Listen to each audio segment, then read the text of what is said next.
So hold our heads up high and beat the drum to what we love. Risk the fall, or we have felt it all come crashing down from far above. Stars are rising, countless worlds colliding, only one will take it all. Can we bring to fall the giants? Can we make the final call? We are the ones to ignite the darkened skies, the champions of the world that we defy. A solo ride of the few who rise up high, and we all fight at the last light.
Welcome, everybody. Thank you for being here. CBLOL Week 6 on the docket today. I am 4x4. That is Rude Dude. Rude, we got ourselves, I think it's funny because as was the originally scheduled caster lineup, you and I were not supposed to be here. Due to, life happens. We made some schedule changes. Some people swap shifts around. I am grateful to those circumstances because while there are a lot of great games this weekend, these first two are A-tier bangers. We're starting off with Loud versus Pain, but Rude, this is not the Loud versus Pain that I think any of us were fed maybe a few weeks ago. No, it's not. Like 2-3 weeks ago, you're coming into this thinking actually top of the table clash between the two best teams in the league. Loud since then have taken a downward trend. I do think that Pain still hold their mantle in the top two for the league right now. They're doing very well up at the top, and I think are maybe the scariest regular season team that we have at present. But like we say, Loud on that downward trajectory. Maybe a game versus Pain is what they need though to try and turn their season back around. Yeah, it seems like Pain comes along at the right time for Loud, and Loud kind of remember, oh, they see those red and black jerseys on the other side with the P on the left chest, and they go, this means it. Wait a minute, we're back. We're so back. Yeah. Let's get those rosters up on the board for you. We can talk a little bit about them because, yeah, we'll talk a little bit about this game, and then we'll get into the other ones if we got some time. Robo, Croc, Tidones, Root, Redbert. Rude, it hasn't been pretty for Loud these last few games, like you said.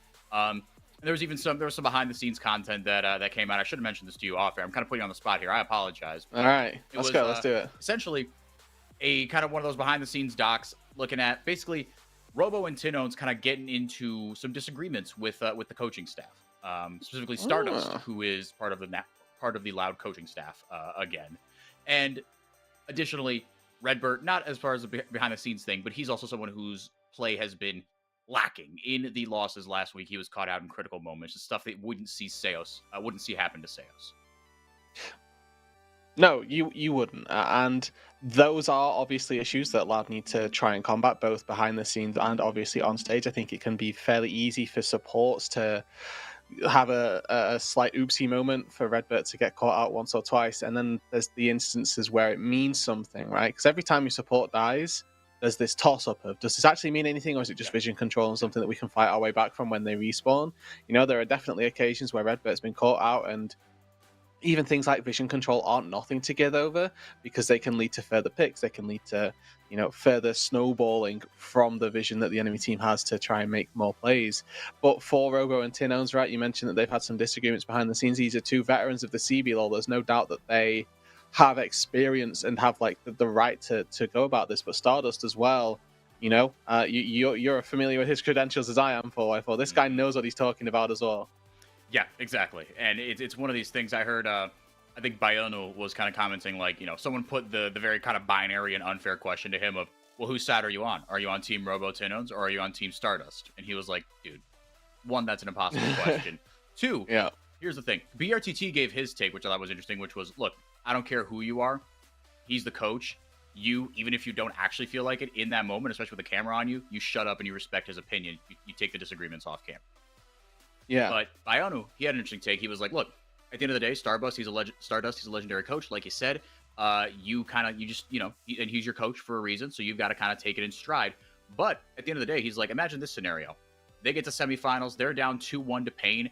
Robo and Tinones tells everyone to F off, including Stardust, says, I'm going to pick whatever I want to pick, and I'm going to win us the game, and Robo and Tinones carry this team to the finals. Well, who was right? Right? Winning cures all. Yeah, true. That is true. I like that. I do like that philosophy. Obviously, winning cures all, but you have to go about it the right way as well. And there's like, okay, you win the semifinals, but at what cost, right? Because then you have to do a week of scrims where you've been badmouthed or badmouthed your teammates like that for another week, and you have to deal with that somehow, right? And there have definitely been situations where teams have gone to international tournaments even off the back of situations like that, and it's just they go to international and they just crumble. Yeah, because you've got like a month to just let that fester, essentially. Yeah, and it's not good. And then most of the time, if you're a team that in the leagues we follow, you're going to international tournaments, you're booking scrims against higher ranked teams, you are getting rinsed, and then it just makes everything so much worse. Let's move on to Pain Gaming. They are their opponents. Like you said, Rude, one of, if not the scariest regular season teams that we've had pretty consistently in the CBLOL, of course, never gotten over the hump. 4 straight second place finishes for them. Wiser, Karaoke, Dinketo, and then Titan and Curry the change in the bot lane from last split. And that's been the conversation about this team ever since the offseason, and it's borne true, which is that, look, Pain Gaming, they're a very high floor team, but you need someone who's a little bit of a dog trying to get off his leash, a mad dog in the bot lane, and they've gotten that in Titan. Absolutely. And Curie as well has come in and generally impressed, right? This was Titan's specified support. Right? Okay, I want this guy to come back and we'll tear up bot lanes. By and large, they've done that. It's been a very solid split from Pain Gaming thus far. I do think that Karaoke has had a real glow up as well this split. Yeah. Not that he was necessarily down in the dumps in previous years, but hadn't really, I don't think, been in the conversation for best jungler. I do think now, though, definitely up on that docket for one of our top premier junglers that we have in the league. Has never been your Aegis for your carry type of junglers, but has always been incredibly thoughtful into how he plays the game and where he needs to be and when.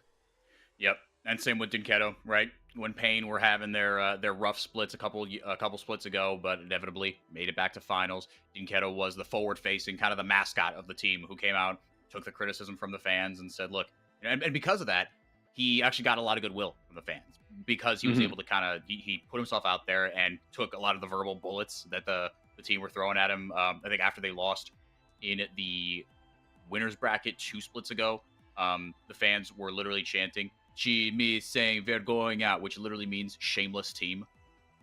Nice. Yeah. So, yeah. But to those of you that are new to this league, that's the kind of pressure that if you play for Pain Gaming, if you wear that shirt, that's the kind of pressure you're subjected to on a weekly basis. Failure is simply not an option.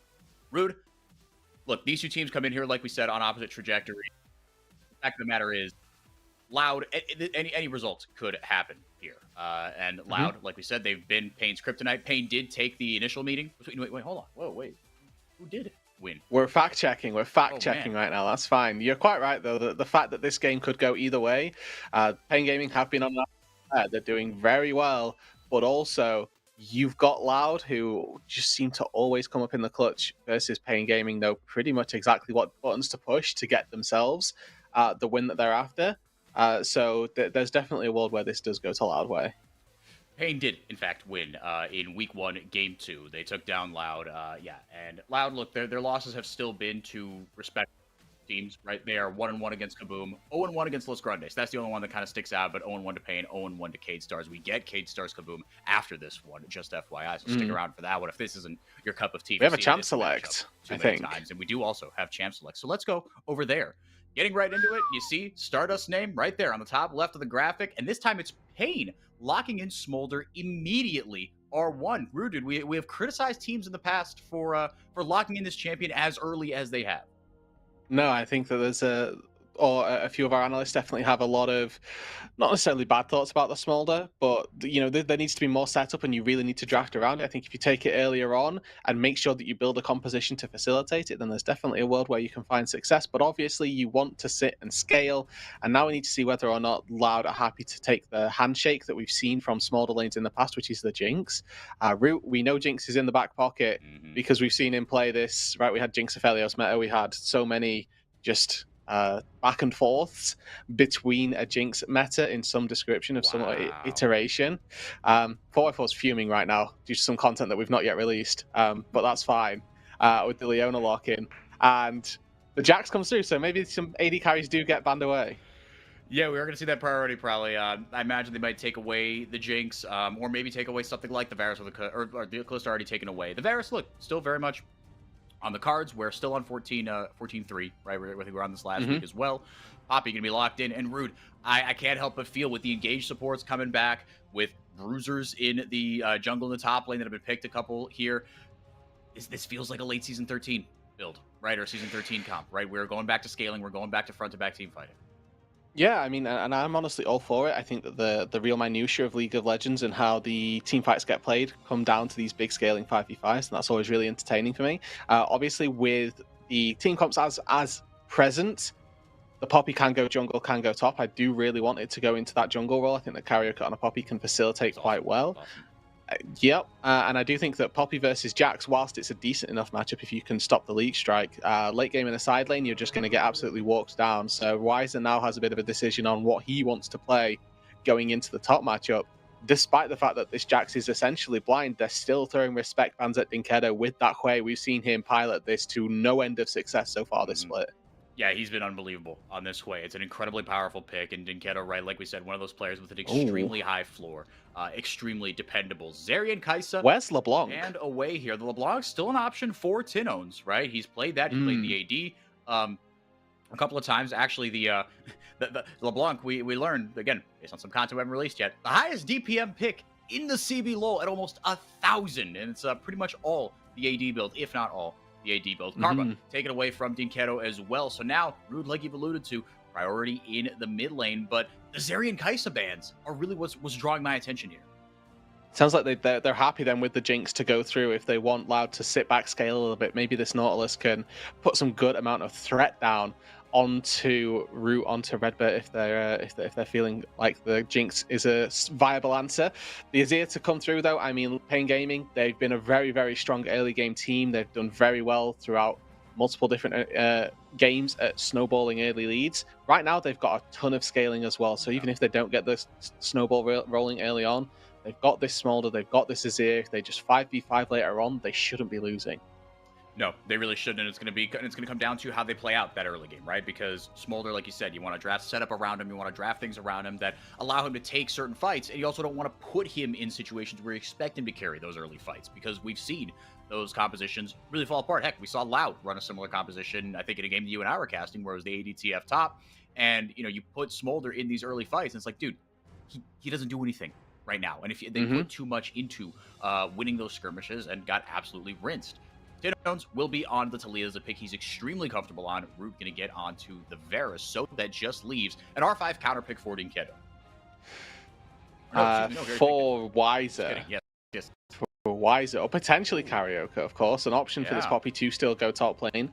Definitely a flex pick, and maybe this Lee Sin, if it gets locked in, goes top as well. But this is actually a really big statement from Tinones that says that he doesn't want to play the LeBlanc here, because usually he's been slamming the LeBlanc anytime he gets it, but that's been banned. And with the Lee Sin locked in, I do think there's an opportunity for Lee Sin top as well. Do you just want to sort of highlight that as a possibility? Not sure about the possible or the matchup versus the Jax, but Robo has played a few Poppy games in his past, or Wiser, excuse me, has played a few Poppy games in his past. So certainly an interesting top 2v2 that we're going to get. Okay, so it will in fact be that Poppy in the top lane. Sejuani Alright. B1. We didn't really touch much on that because Sejuani, I mean, look, she whenever the meta is in a certain place, this champion will get locked in B1. It's just kind of how it goes. Obviously, incredible synergy with melee champions and the top lane. Gonna have a lot of presence felt there. And Rude, I want to draw our attention to that Lee Sin pick. That Lee Sin pick, to me, that's your bridge right into that late game where the Azir and Smolder can pop off. So a lot on Yes. Karioka's shoulder. A ton, because Wiser early on, it's got some decent base damages, but not something that you're going to be looking to play to. Your Azir, your Smolder, we know not necessarily the greatest early on. I think that the plays for the early stages of this game are going to be largely around the mid lane.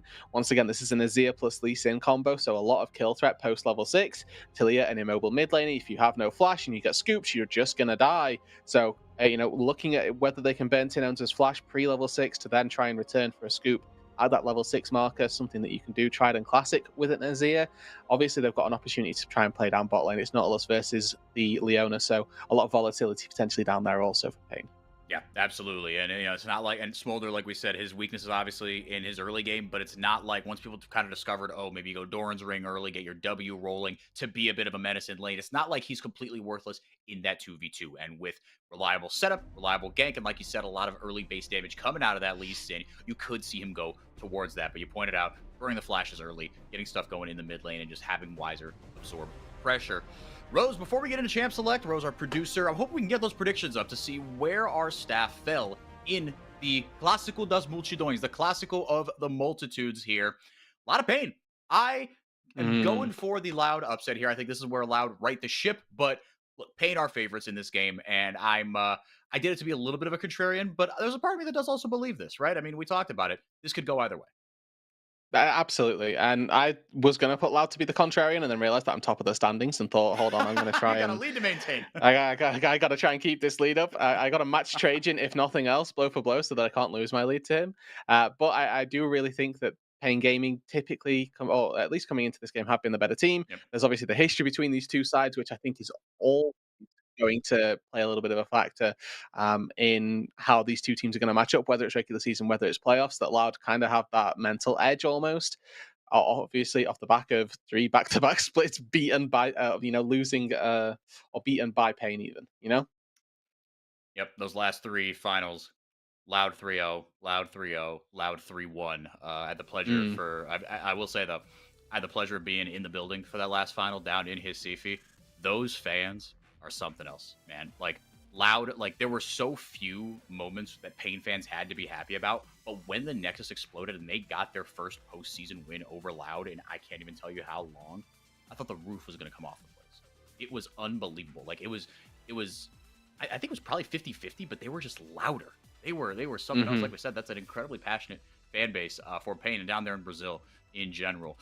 Rude, we are at a game pause. I'm thinking about throwing it to We a are. break, but if you got any other thoughts you want to lay on this game, like we said, we outlined quite a few things, quite a few points to watch here, whether that's, tracking the junglers early, whether the call and response in the mid lane, potential gank opportunities in the bot lane. Was there any point that you wanted to hit and talk about a little bit more? I'm actually looking quite heavily toward the top matchup. I know that this is a potential snoozer, but the one way that we don't see big 5v5s this game is actually if we see Robo try and orient a split push and like really push himself to that side lane. Because Jax versus Poppy, as we sort of highlighted in the draft, yeah, Poppy's going to have decent base damage as you've got steadfast presence to stop the leap strike. But late game, Jax, you can just tank the Poppy W. You just want to get your Q out and you want to bait the Poppy W, put it on cooldown, because Poppy W versus Jax Q for late game cooldowns is just not comparable. You get like 2-3 Qs in the cycle of a long trade. So if they can break open some side lane turrets, if they can put the Jax in a good spot to really open up the map, I think that Triforce Bork is still a tried and true combo that you can really look to punish tanks with. And when you've got things like Sundered Sky also now in the meta, there's a lot of different bruiser items. Black Cleaver could even come through if he's feeling a certain type of way to just win this side lane matchup, because the Poppy won't really have an answer. You can stall, you can delay, but you cannot win in the 1v1. Yeah, and that's something that, again, we saw that Loud, they love to play in these side lanes, whether it's Tino's on the AD LeBlanc, Robo on a champion like the Jax, but it hasn't been quite as clean as we've seen in the past few splits. By the time Loud has gotten into the mid and late games, they're getting picked off. The teams have seemed to have become wise to it, and are getting picks on the other side of the map to where Robo and Tino's, they're not playing to aggress leads, right, and take certain TP timing, certain objective timers that at their discretion. They're playing from behind and they're playing to reestablish leads, kind of out of nowhere. We've seen it's rare you see Tino's playing from the back foot, but again, there's a style that these team loves to play. Onto the Rift we go. Loud versus Pain, Pain versus Loud. The second meeting between these two teams. We're into the second round robin. Pain tied for first place at 8-2 with Kaboom. Although I guess Kaboom, well, Pain actually technically in first because they do have the head-to-head over Kaboom. Pain, their only 2 losses this split are to, looking at my chart here, Liberty. Right, I forgot about that. Yeah, that was wild. Then they have lost a game to Red, so they're 1-1 against Red Canids. Coincidentally, there are also losses where the only champion that Weiser has played in losses is Kale this split. Now, and so look, correlation doesn't Weiser off Kale, but it doesn't not mean that as well. You saw the deep ward getting put in there originally by Kuri. He dropped that one into the Krug brush or the Krug camp of Croc. And again, that was something we talked about, and that's something we're going to keep tracking. Is the rotations of these junglers and the movements of these two of the best junglers we've had in Brazil, the kind of the standard bearers in the last few splits ever since Croc. It's funny, Croc has been in Brazil a long time, but it feels like, because he was on that Renzga team, and then he was on Miners for a hot second, and then Loud was like, no, watch what we can do with this team. This guy's good, I promise. We put him on a team, we'll give him some decent teammates, and look at what he's been able to accomplish. Like, none of my other CBLOL junglers could forget a jungle item in their first game versus G2. I don't think that's on the cards for anyone else. No, they could. None of them could trip on stage either. I don't know that the camera caught that, but when Croc went, I was in the MSI arena when that happened. I was at the Copper Box. That was some good content. Croc walks on stage, trips, has a little set 2 with his ankles, and I'm like, nice. Okay, we're setting the tone early doors. That game was so close to. All right, we're not gonna talk about that one because it brings up a lot of painful memories. Oh, what would have been? Oh, what would have been, man. To have NRG, to have a Brazilian team and a North American team beat G2 in the span of 18 months. God, that would have been fun. That would have been amazing. I'm going to touch us on this game, though, because one of the small things that I think that this game had the potential for, which I'm thinking the compositions don't lend themselves to, was Pain Gaming just slaughtering Loud early on. Pain have been one of our best early game teams. Loud have been one of our worst early game teams, just out and out.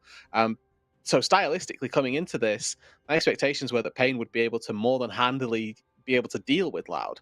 But unfortunately, the way that these drafts have gone doesn't lend itself to that style of play. And Croc actually did a really interesting clear where he started on his Raptors, then went up to his top side, then came back down to his bot side. So it was effectively reverse cleared his way down to the bot lane to try and shadow this Varus Leona in case, obviously, with them pushing, they do find themselves in a little bit of trouble from Karaoke. Now, the Lee Sin did end up going back to base, has picked himself up a couple of components, and now should just be trading these crabs. But obviously, with the Lee Sin having based, if they do end up fighting at any point, Lee Sin going to have a bit of an advantage in those items. Yeah, no, and I like that you pointed that out because you want your Lee Sin again, especially with a composition like this, where aside from Karaoke, you have pretty much opted out of the early game, which is a little interesting for Pain because, like you said, they have been one of, if not our best early game teams, and Loud they've struggled, especially in recent goings in the pre 15-minute mark. But Karaoke, yeah, you want this jungler to have good tempo and be able to take these skirmishes because he's going to be your bridge into that late game. In the mid lane, Tinones, he's blown his teleport. Dinketo might do the same here if a fight breaks out. I was going to say if Tinones maybe shadowed down towards that bottom side because obviously level 6 incredibly important for both of these mid laners. Yeah, and we've not seen any particularly early game action, but to be fair, our junglers have literally completed a full clear and gone back to base, so it is very anti-hostile for the time being. Now, Croc did get spotted on a ward there from Wiser, so hopefully we see some respect shown. Root is actually in a little bit of trouble. Looks like his back has been delayed where Redbert didn't, so it's actually a really big win for the Pain Gaming bot lane. You can see in this CS already they were feeling a little bit of pressure from the Varus Leona, which is to be expected. Robo? Nice steadfast presence there, able to negate the leaf strike with a couple more autos. Wiser is not going to be able to do anything. Both these top laners going with the Doran's shield early. And Rude, I'm a little surprised that Croc didn't try anything early. Maybe, because he didn't know that he got spotted out by that ward, so he couldn't have known really that Karaoke was going to be on the other side of the map.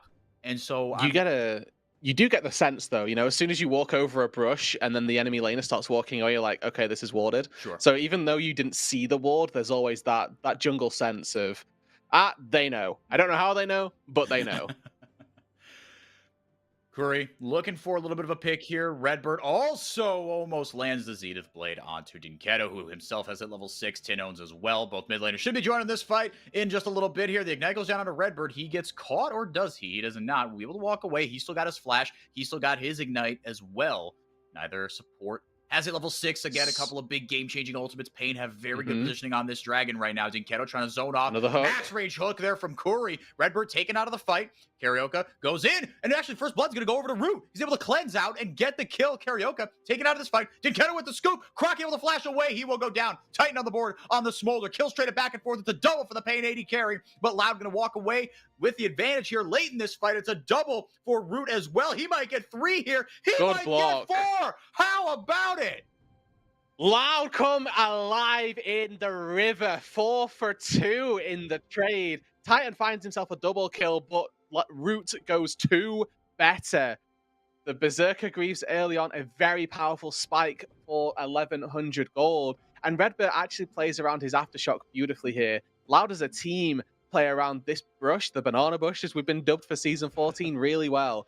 Redbird, always the one to take point, knows if anybody's going to go down, it's okay to be the Leona, but equally uses his W to buy enough time there, and Root finds Curry before he flashes out, and then you see the scoop from Dinketo, you're thinking, wow, this is the angle. Yep. But it's just not. Their damage not quite there. We highlighted early on that Pain Gaming's composition just doesn't do the damage at this stage in the game. Loud, they have a Varus, a notorious lane bully. They have a Talia, somebody who can definitely do her fair share of deeps.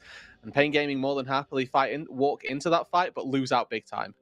Crew with another max rage hook here as Root able to come back and spend that gold, the 4 kills worth. Croc walks right overboard. He doesn't care. He doesn't have level 6, but he's going to take Titan away from potentially threatening Root. Had cleanse up as well, but not going to be able to do anything there. Loud only up 400 gold here, but Pain trying to make that a little bit less as they're immediately onto the Void Grubs there, knowing that Croc stuck around. Karaoke making the immediate decision to go for those Void Grubs. And Wise is actually doing a very good job up on this top side. Kind of the reason why this gold lead isn't as maybe far apart as you might have anticipated. Has been handling Robo fairly well in that top side. And remember, this was a matchup that I guess Robo opted into because they saw, or Robo kind of blinded actually this Jax. So, Weiser picked the Poppy into it. So maybe I'm giving a little too few credit over to Robo and maybe a little bit too much to Weiser, but making the most of the matchup that he chose and at the very least keeping this Jax down for the time being. Yeah, not much of an impact had by these two top laners in the grand scheme of things so far. Robo still going about even here, but Weiser has come back with the, oh gosh, what is the name of that? Not the Bomby Cinder, I know that one. The Warden's Mail. Warden's Mail, thank you very much. It's been in the game for a long, long time. I really should know that. Robo for an Amumu player, this just tells me that you only play AP Amumu. Look, it's just more fun. Which is based, which is the correct way. In the Elo I'm in, it is a stomper, brother. Just people don't know how to deal with this champion. Yeah, but both neutral objectives taken on either side of the map here, and you see Root really pressing his advantage in both these supports with being the roamers that they are. Redbird and Curry, they love to get out and affect the map as players, but as these champions, as your Leonas, as your Nautiluses, you are half of your role really is shadowing these lanes and making your presence felt because you've got such easily ability to start fights. Okay, so Curry went under this turret, said, I need this XP, Titan backs away, and is losing out quite significantly for this. So even though somebody's underneath the turret, it doesn't really matter that it's Curry that's picking this up. Titan isn't getting a single shred of that wave under the turret. A couple small item things that I do want to point out. First of all, we have got Root opting into the lethal tempo and Blade of the Ruin King Rush, so definitely an on-hit variation of the Varus, which isn't something that we used to see too frequently, but he's going to do very well when trying to deal with a Nautilus and a Poppy. Secondly, Dinkedo in the mid lane opted into a Merc Treads Rush, which is very, very powerful up against a Talia Sejuani combo. Of course, the only damage they do is magic damage, and when you're looking at the Sejuani ulti as well, the reduced CC duration is going to go very, very well for a mid laner with no cleanse. Yeah, with no cleanse, and who really wants to be using his tools offensively, right? That EQ, that's part of the Azir combo. You go EQ flash, and you can cover so much ground with that. Dinkedo, you already saw, he went forward with his initial use of the ultimate in that Bot River fight. Didn't end up working out. And so often that could be kind of the Azir players. My mind's telling me no, but my body's telling me yes, right? You want to go for the big play scoop, kind of no matter what, whether it is the right play or the wrong play. But going back to the Blade of the Ruin King op that Root is opting into, going with lethal tempo, going with the on-hit variety. I think that is, I mean, it's easy to see here kind of with the benefit of hindsight and say, okay, this is kind of the move, but now, do you think so, because he knew, look, this game is going to go... I'm of the opinion, and I've said this before, objectively, lethality is better. Right. Doesn't matter how many tanks the enemy team has, unless it is literally 5 tanks, I always prefer poke, and I always prefer lethality. I think that the prio that it gives you in mid lane, if you just land 1 Q, you just have prio. But you would be surprised by the amount of damage that a more on-hit Varus Q does. If you're landing it without minions in, it can actually generate the same sort of control through the mid game. So I'm okay with Root, and obviously he's been very good on hyper carries. This does turn Varus into somewhat of a hyper carry as you get later into the game because you actually shred tanks, and in the 1 versus 1 versus things like Titan versus Dinkedo, you have an opportunity to maybe fight back against them. So I'm here for it. Root got 4 kills early doors. He knows what he's up to. So I'm not going to try and berate him for this style of build. It's not like he's built AP Jinx, right? We're within familiar territory with an on-hit Varus. Yeah, very much so. And like we said, 4 kills early on, and the gold lead has just grown from there. He's done a pretty good job of keeping Titan under him. Although I will say, actually, well, now that I say that, Titan's even in CS, so he's playing the lane very nicely, all things considered. Weiser with a big advantage here over Robo. Takes 1 tower shot here, almost went for... Needs to be careful. Yeah, exactly. You got to respect the Poppy, man. Especially with Q plus R, if you land both parts of the Q and use the R to set it up, that can actually be maybe just lethal damage. And I respect Robo's positioning there, was always walking himself away from any walls so that he can't get slammed in and one-rounded. But Weiser doing a really good job there because he's walking so deep into the lane, meaning that Robo can't back in that brush by the tier 2, meaning then that he can't TP and catch this wave. So this whole wave is actually denied from the loud top laner. I did get to go back to base, finish off that Trinity Force, so hopefully he should be a little bit better off in these 1v1s. Yeah, he's opting into it immediately here. Blew the TP, he's still got the flash, he's still got the ultimate should he want to go in and end this fight immediately. But Weiser, again, with a lot of just sneaky damage baked into the Poppy Kit. Like you said, the base damages aren't bad, but the survivability and that Bomby Cinder, man, such a And they, sleeper good item. this is now really bad for Robo because he just TP'd, traded half his HP. Wise is going to go back to base and have the opportunity to TP up here as well. Robo forced to trade the recalls, which is now going to once again deny him experience on that top side. Redbird looking for an engaged bot lane, doesn't quite find it. And with a Drake spawned on the Rift, you're looking at who's around. Right now, Dinkedo pushed in the mid wave, so Tinone's missing out on a wave in mid for all of this trading and all this posturing that Loud seem to be doing around the Dragon. Yeah, he's yeah, like I said, lurking, waiting. You feel like to think maybe with a Talia, he could have kind of gotten the best of both worlds, right? You could start that fight with your ultimate if you're needed. You could turn on a dime and be there. Heck, you could unleash TP if you really want to get it a little more instant here. Weiser meeting Tinone's in the mid lane. Pain have complete control over this river. The ult or the hook lands onto Croc. Turning. Backs off a little bit. There goes the solar flare. Cleanse out immediately. The ult out. But again, all used defensively. Unless Tinone's calls for something here, they're not going to opt for the pincer move. Root be able to get some decent damage onto Curry. But Pain Gaming and Karaoke, hang on a second here. Oh, they're not done just yet. Going for the delayed play here. Tinone's with a beautiful wall. Karaoke has to ward hop over and will survive.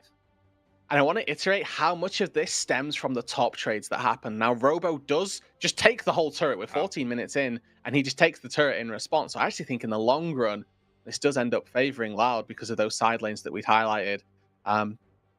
And, you know, taking any turret is going to be very favorable for a Jax. And like we've mentioned, as we get later into this game, he is going to have the run of things up in that top side. But the reason that Pain were able to get that Drake was because of the move that Weiser got. Beneficial trades. Forces Robo's TP and then doesn't have to TP in response. Means that he can push in that wave, walk down, and he kept Tinone's occupied in the mid lane, which meant that it was a 4v3 around the Dragon. Yes, obviously Robo gets himself the turret on the back end, which does come out to a positive play for Loud. And for a team that we'd highlighted as having fairly shaky early games, it seems when you're up against Pain, they know how to turn it on. Yeah, certainly seems like it. I mean, and I think anyone, you don't have to have followed this league for a long time to know that this feels like an inflection point for Loud, right? If they go 0-2 this week, if they drop both their games tomorrow, they are going to play against Liberty. So you'd like to think that that's a little bit more of a guaranteed win than Pain. But hey, Liberty, they played spoiler. They're sitting at 4-6. They are no team in the CBLOL this year is a free win, except for maybe INTZ. And even then, I would still argue they are underperforming based on their roster. Not making excuses, but that roster should not be 1-9. I'm sorry. Yeah, there aren't really any free passes, I think is the fair statement. And for the most part, I think Loud have actually done a very good job at writing so far this game, seeing if they can get themselves into a winning position. They are currently up, 1,600 gold, even on the Dragons, which isn't maybe where you'd want it to be. But for me, like I say, I'm really looking at how well they can use the split push. I think that's going to be really profitable for them because late game their team fights are a lot more tricky to execute. Not that they can't, they are just very tricky. So a lot of eyes on whether or not they just go for something which feels a lot more tried and tested in the Jax being able to split push versus a Poppy, or whether they opt into full scale 5v5s where once again a Jax can perform, but it does just get a lot harder. Poppy, Weiser on the Poppy, I should say, going for that Frozen Heart again, just grabbing that Bomby Cinder early. You see a lot of players do that. The power of that item is so strong that, look, you just kind of keep that in your inventory and build around it. You're happy to burn that 1,000 gold early on to have a little extra trading power, like you said, into potential tank buster matchup like your Jax with a Sundered Sky, whatever have you, but with that Trinity Force as well, right? It's really tough. See if the Bork comes in. I'd be surprised, or I wouldn't be surprised if it did, I should say, like we were talking about earlier. Hook lands there. And now you see Loud trying to start to make their plays across the map. This is a little bit more of the Loud mid game that we have come to expect. Half the health goes down. Very nice ultimate there by Redbird over the wall. Almost got Weiser with that one. Croc taken out of this one.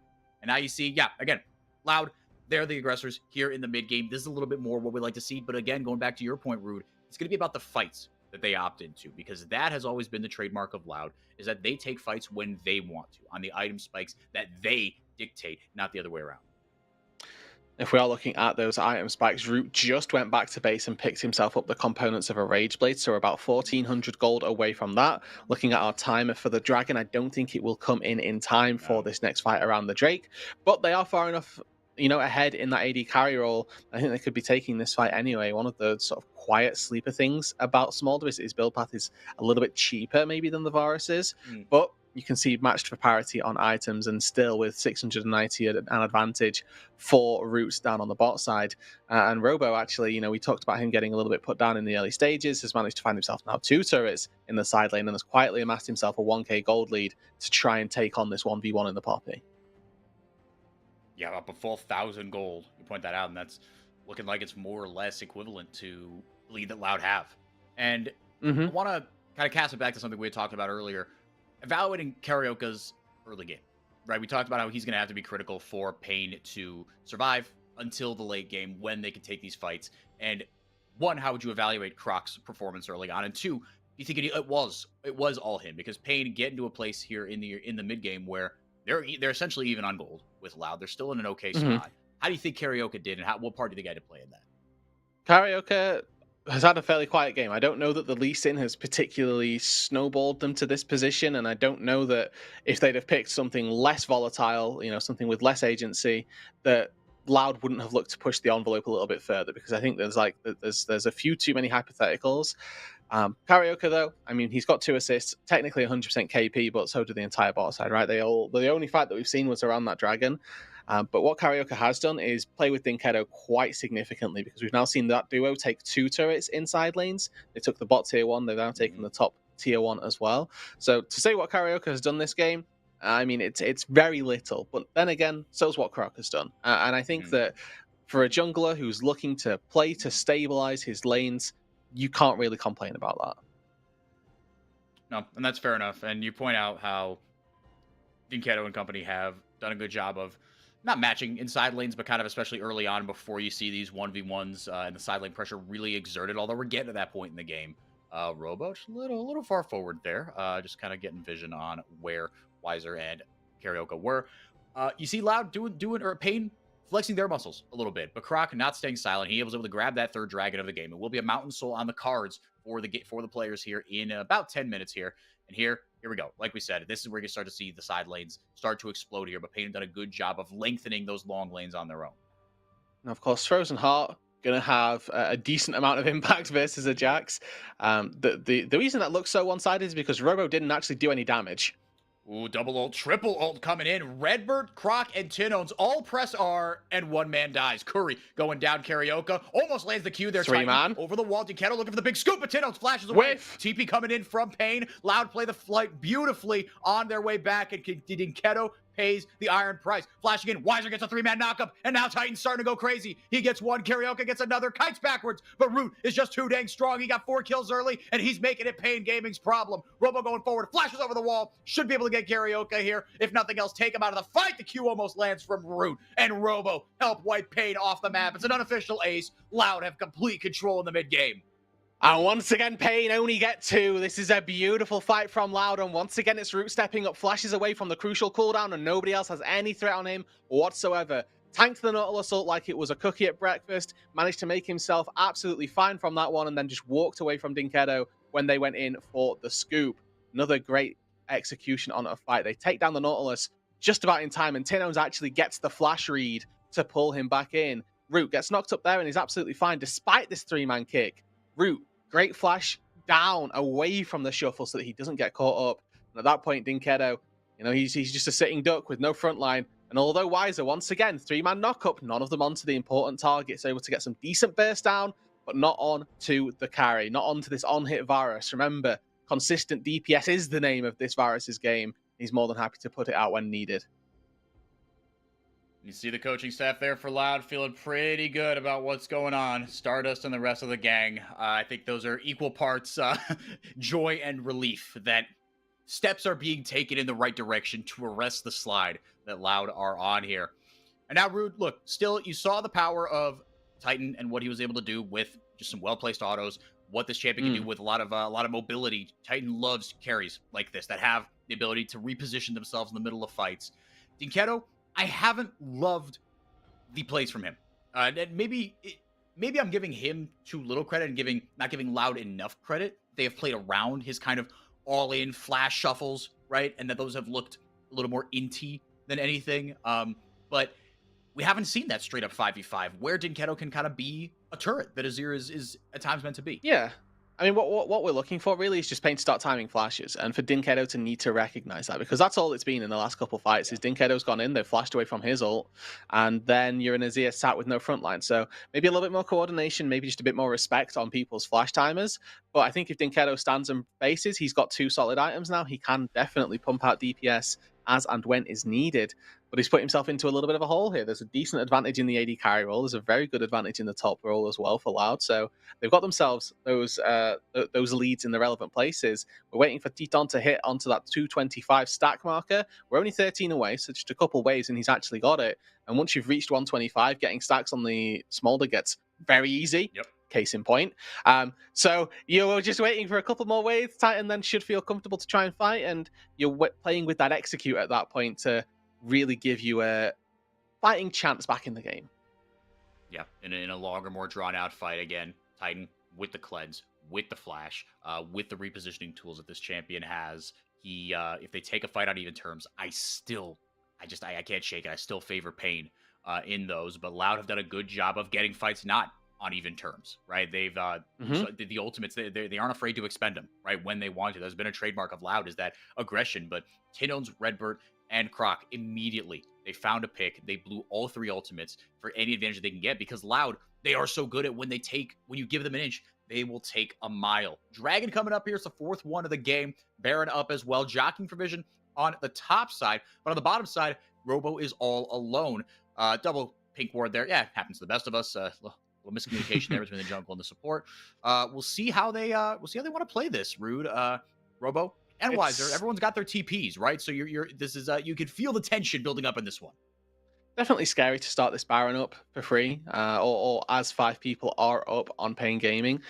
You don't really want to just give them a free opportunity to let a scoop in, let Wiser come in, especially when he's got teleport, and just knock away a couple of really important members. You leave your backline exposed. So definitely a dangerous position for Loud if they were to start it up. Instead, the Drake, the much safer of the 2 neutral objectives to just start up on a whim. And Pain Gaming, they use this time only to clear out vision. If they start this up, it's definitely doable for them. They have got an Azir on 2 items. That Leon Juice Shred is going to be helping them out. Robo is back to base. He's going to grab a TP into this fight if Pain Gaming stick at it. Redbird playing bodyguard. Here comes the TP. Flanking deep. Wiser going to take a couple members of this Loud roster out of the fight. Or just kidding. Croc flashes away. The Poppy ult is useless. Curry getting taken really low. But Robo was not coordinated there, but that'll get him the Baron. A sloppy, crazy fight breaks out. Dinkedo doesn't go over the wall. Excuse me. That's Curry or Karaoke and Titan going forward. Pain, they've got the numbers advantage, and they want to make it Loud's problem. Dinkedo looking for a way into this one. Has his flash, has his ultimate. They take Loud off the fight. They lose 2 for 1 here, but Loud do walk away with the Baron. And they also stop the Drake here for Pain Gaming. Hopefully they can turn to the neutral objective that they weren't able to claim, find themselves that pickup. They did take down Robo, and obviously it meant that Karaoke had to come out of the pit. Don't know if he had the flash there, but didn't want to expend it to get back in and potentially try and smite away the Baron. So one objective going the way of Loud, one of the kills going their way. Also, Pain Gaming pick up a couple of kills off the back of it.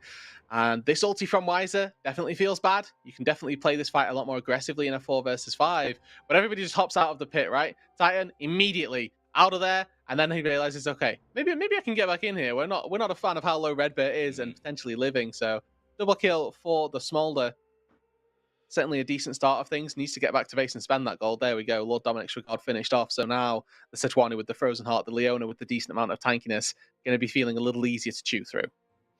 Yeah, going to be able to do a lot more with the Smolder here.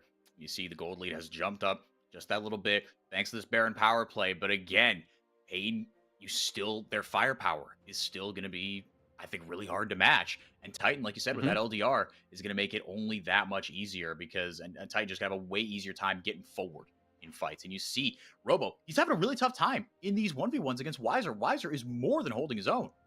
Yeah, I mean, the thing is Robo's not actually hitting Wiser yet. Like, he's just walking around tanking poppy spells. He just kind of has to walk up and deal with the fact that he's going to take a bit of damage back. But the Jack should be looking to try and trade back more favorably.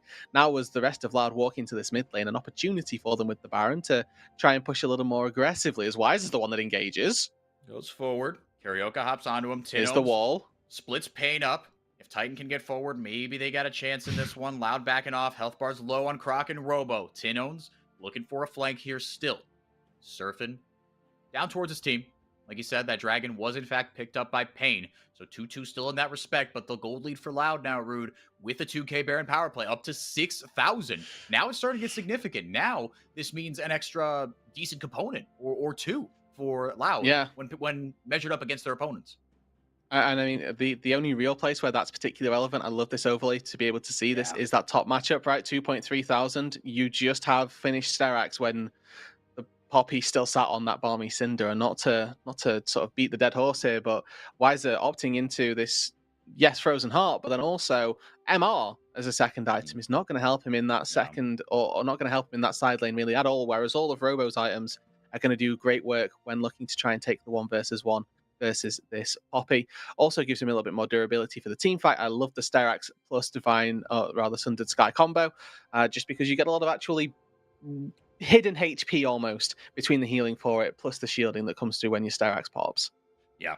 And Robo, especially on the Jax, is one of those champions and one of these players that knows how to kind of posture around fights pretty well. Again, he's got his int moments. We all know them. We've all seen them. If you've watched this league for even a couple games, you know that Robo is not always the most consistent player, but at his best, he's someone who knows how to draw the right kind of attention, take the right kind of angle, play around his leap strike, play around his counter strike on this Jax, where the champion's been around for a long, long time. So the old heads, they really know what they're doing with this guy. And Robo, God love him, he is an old head. He's got 6 CBLOL titles now, tied for the most with BRTT. This is a guy who's been there and done that. Dragon not going to be up for another couple minutes here. Same with the Baron, but that doesn't stop Croc from looking for something here. Blows Titan's Cleanse. That is, that's a big summoner there, Rude.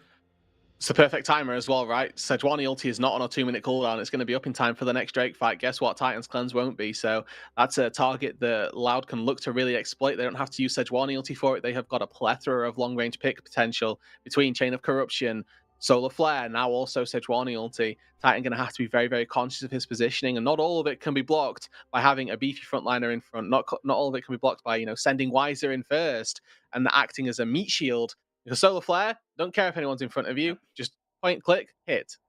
Yep, and that is why I love that champion. It's very friendly, right? Your hook goes right through minions. Like, what are we doing? Joyous champion. Dinketo coming in with that Crypt Bloom, and Tino's with the Void Staff here. I don't know. Is it worth kind of getting into the differences between these two items and kind of in this scenario? Do you see anything really big? More haste here for Pain Gaming. More haste for Dinketo, and a little bit of a heal as well if they're struggling in the fight. Tino's just does more damage. Like, Void Staff is really easy in that. You just go, oh yes, you just do more damage. Very cool. And I think that when they're trying to cut down, first target, particularly Wiser, that's going to be really useful. I don't know why we're focusing on this ward. Wiser can't TP to that one. You can't TP to blue orb ward. So, that potential flank angle, great and everything, but it's not one that can be teleported to. I like this mid turret going up. Pain a bit more a deeper home when trying to walk into this river. Yeah, and especially when that mid tier 1 hasn't been touched at all, you know exactly where the battle lines are going to be drawn here. It's been a full 2 minutes, believe it or not, ladies and gents, since Titan's Cleanse was blown, and we are back in the same spot. Ultimate goes out here. Nice scoop there from Tinones, and Curry just goes down. Redbird going forward, laying down the CC. There goes Tinones with the wall. Mom gets called in, and Titan goes down. Support for support so far between these two teams. These heated rivals. Look at Root there. Root, he's got a decent angle here, but there's no pick tools left to take him down. He's just ripping into this dragon. This on-hit Varus does so much damage, Rude. Loud walk away with just enough to take the dragon, and now they've got their sights set on the Baron.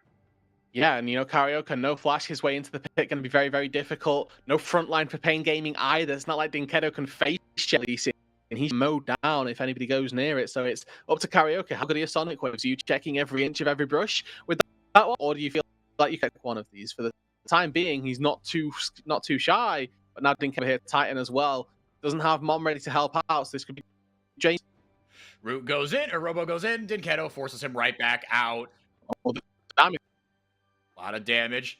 Baron secured there by Croc, and they're going to walk away.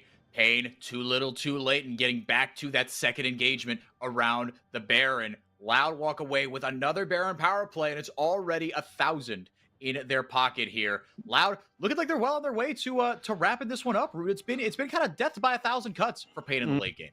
Yeah, there's still a part of me that values in his ear and later on, but Pain Gaming haven't been able to exploit really. As Titan You can see he's just completely zoned out of this fight. If it's whether it's Unraveled Earth, there's so many things that are keeping him away. And the one time he goes forward, he has to spin his flash to get back out because Robo's sat there ready with a stun because he had no cleanse as well. And then as soon as Root starts stepping into this, you know that you can't take a 1v1, and he knows that you can't take a 1v3. So there's an element of respect placed both ways there. But I'm really scared for Pain Gaming in the fact that they've got this really strong late game death ball composition, but it does feel like that bridge into the late game that Karaoke took, this Lee Sin, isn't having the impact that it's felt. We've not seen any of those big insect plays, and it's that stage of the game where you think, wow, imagine if I just had a Trundle, right? If I had just a front line, just something that's going to cause disruption instead of this Lee Sin, which ultimately hasn't done any of that. No, if you got to the game on equal footing, right, you'd like to think that was good enough. And look, Titan, he's got 2 kills earlier. Croc might be in some trouble. Dinketo looked like he found that pick. Flashed away the chain.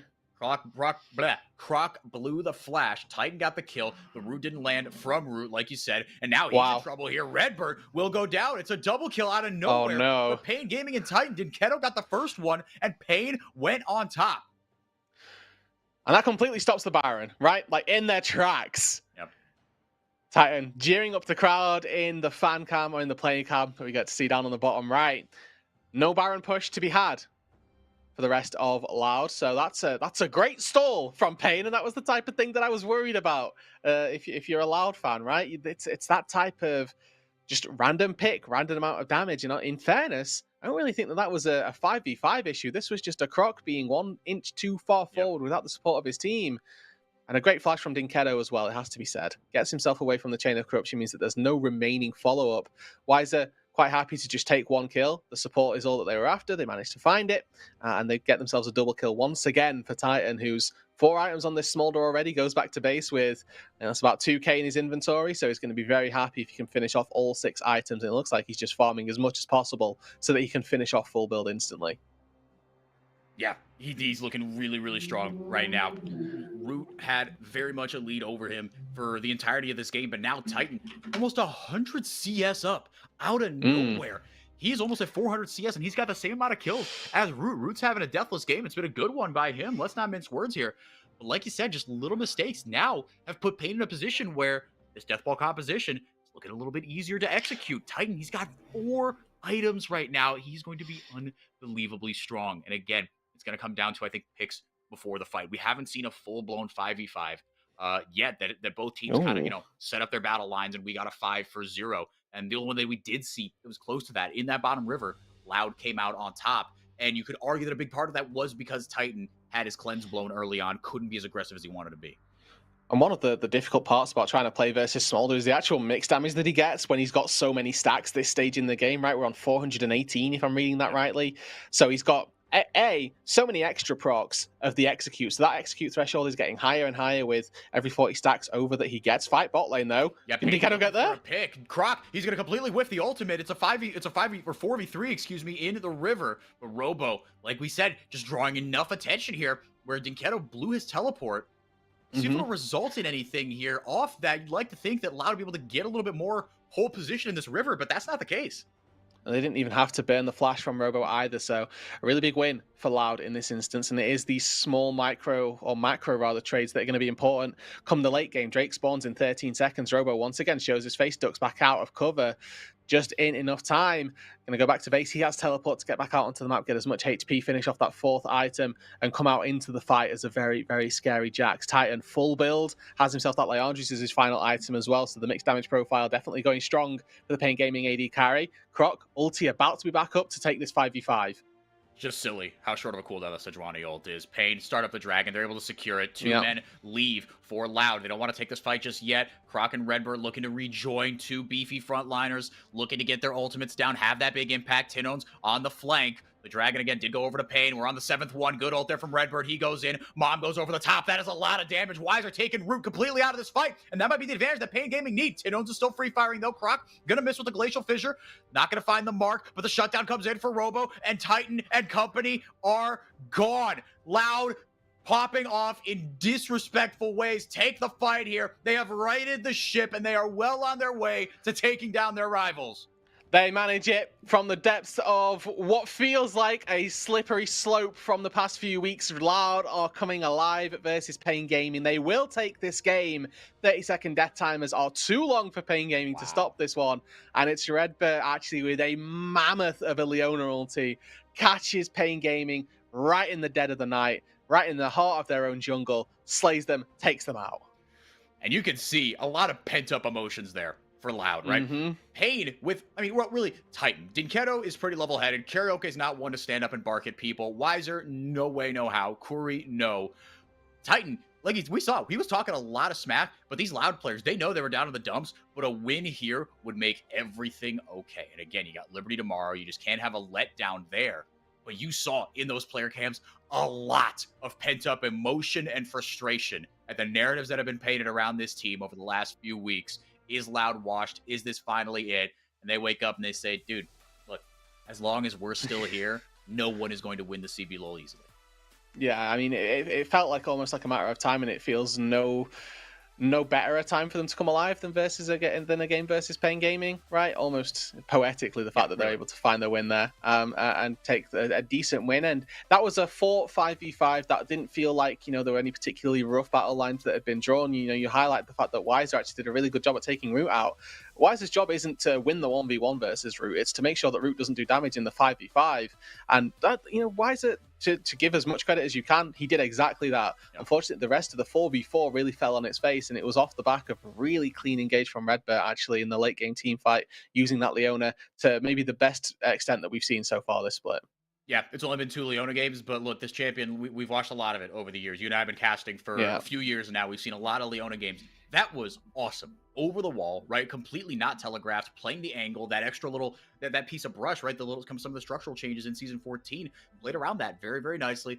Took the ultimate, the solar flare over the top, and Tinones, he was left completely untouched that fight. Right, fighting in that choke point usually could be so good for an Azir or a Smolder. You saw the initial ultimate from Titan. Ripped half of Loud's health away, but Tinones didn't get hit. He was taking an angle over the top, a little more creative. That veteran savvy on a champion like the Taliyah that's so good at exploiting those. And like you said, with that Void Staff, he just does more damage. Yeah, it's really easy to analyze those types of builds. You just go, oh yes, damage build. Yes, okay, we've gone for 6 damage items. That's really cool. And Tinones was definitely there. I think that you highlight his positioning really well and quite appropriately as well. Because without Root there, you're questioning, where is this actual damage coming from? It's not the Sejuani, it's not the Leona. Robo got in the mixer, did a decent amount, but it was Tinones consistently with the slight AoE that those rocks provide, and the danger that Taliyah poses definitely on the board. I think that we may have had the beauty of doing Taliyah versus Azir games like a couple weeks ago and just saying how Taliyah always wins this matchup. Well, that has held true once again today.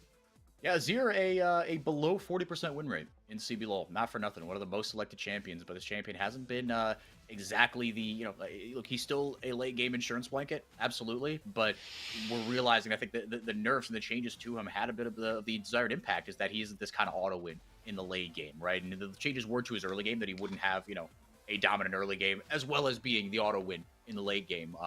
But we literally have figured out other answers into him, and it's not just the Corki, and that brings a smile to my face. We're going to take it to a quick break.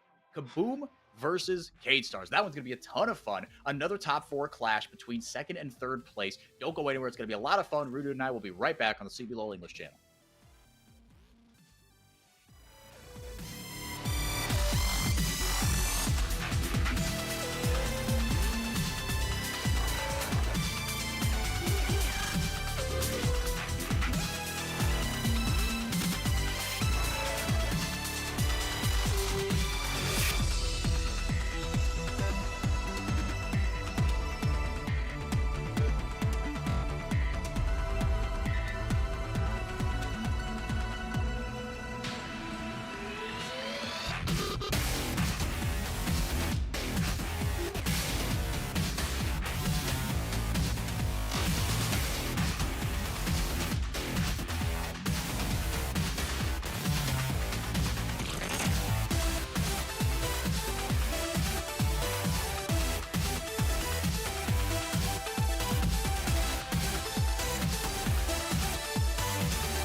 Welcome, everybody. Thank you for being here. 4x4 and Rude Dude back with you for game 2 of 5 today, as the second round robin is in full swing.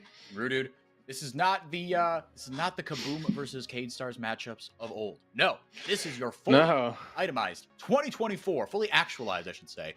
2024 Boom Stars versus Cade Store. Boom Stars versus Vivo Kaboomers. Vivo Kaboomers. Vivo Esports. Let's get this boomer off the mic and please bring up the Kaboom Esports roster. It is a brand new one. They went out and spent a lot of money. The 4-time CBLOL champions were tired of being the laughingstock of the league for a whole 2 splits. It really wasn't all that long. They were the 1 seed like a year and a half ago, and then they choked in playoffs. Lonely, Malrang, House, Natuno, and Seos.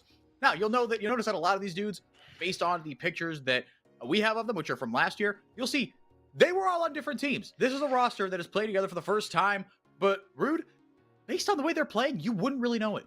You wouldn't. And honestly, they have this spearhead of Malrang, who has kind of continued a legacy of being a really, really aggressive, proactive jungler, and obviously leading the charge for this Kaboom roster. I think being accompanied by Seos and Lonely is actually really helping him, because Lonely had always been a very aggressive, very proactive top laner, but up until this split, didn't really have the team to back him up with it.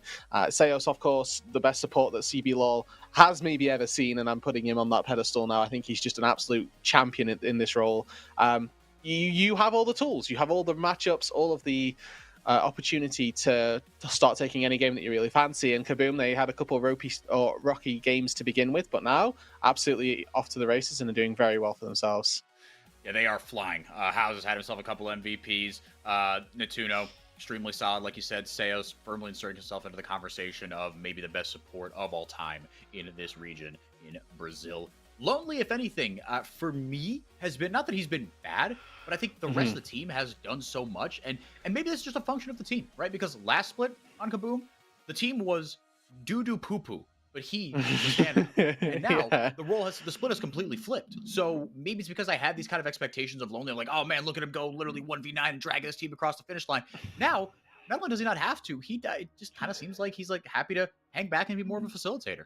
Yeah, and honestly, there's no shame in that. There is no shame at all, especially when you've got a top pool as stacked as we have this year, or this split in the CBLOL. Not giving these stacked top laners the role, the agency, the ability to come away with a win. Hey, like we say, no shame in that whatsoever. Let's fly the VKS roster so we can see why that might be a pretty useful tool for them for this game specifically. Because he's going up against Gigo in the top lane. Obviously, Disarmis in the jungle, notably Leleco in the mid lane off the back of the recent announcement from Takui that he's stepping away from active play. Still a member of the VKS organization, but wants to take some time to focus on his mental health. We absolutely support that. And Leleco last week definitely stepped into those shoes and did a serviceable enough job at getting VKS 2 wins. Yeah, and it's funny because their coach, right, the Korean-born Australian European coach, CL, he tweeted about Leleco a few weeks ago, and it just had nothing but incredibly high praise for him. Said, look, if it wasn't for the fact that we spent a bunch of money and brought Takui in here, and he's like, he's an LEC and LCS and LFL veteran, who is one of the best mids, going to be one of the best mids in Brazil. He's like, look, Leleco should be a starting mid laner in the CBLOL. CL spoke incredibly highly of him and his work ethic, and he stepped in, and like you said, Rude, it was seamless. It was really, really impressive. His first game was against Tinones. I thought something would have gone wrong. I flipped a couple of my predictions. I thought, look, all respect to Leleco, I just think mentally, thrust into this role out of nowhere, it can take a little bit. Let's get Champ Select up here. We've got a little bit more to talk about. Gigo playing like the best top laner in the CBLOL right now. Smiley and Pro Delta starting to come into their own. But for me, it's about the solo lanes for the Cade Stars. Absolutely.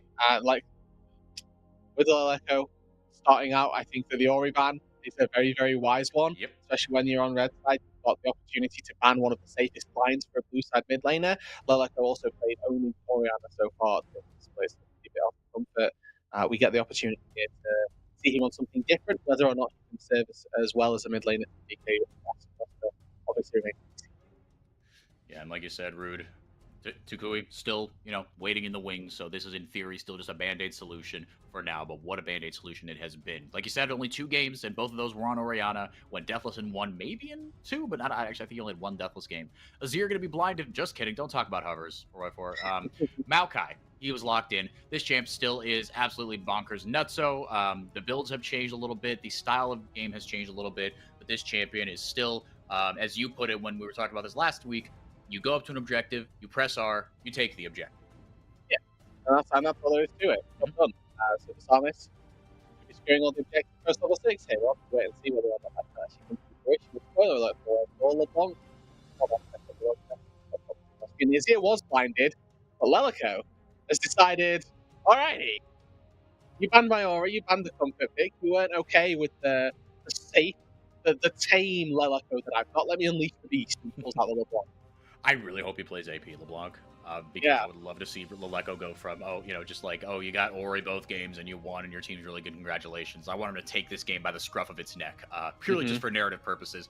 But he will lock that in. LeBlanc is 3-0 in the CBLOL. Not for nothing. It is 3 wins, 3 selections. Tinones is 3-0. Yeah. I think. Yeah, I think he's is got at least 2 of the them. stat. Yeah, maybe there's another extra LeBlanc game thrown in there, but Tinones is definitely 2 of them, and we'll have to wait and see whether or not Lelico can step up to the 996 DPM that LeBlanc currently sits at in the CBLOL. Silly.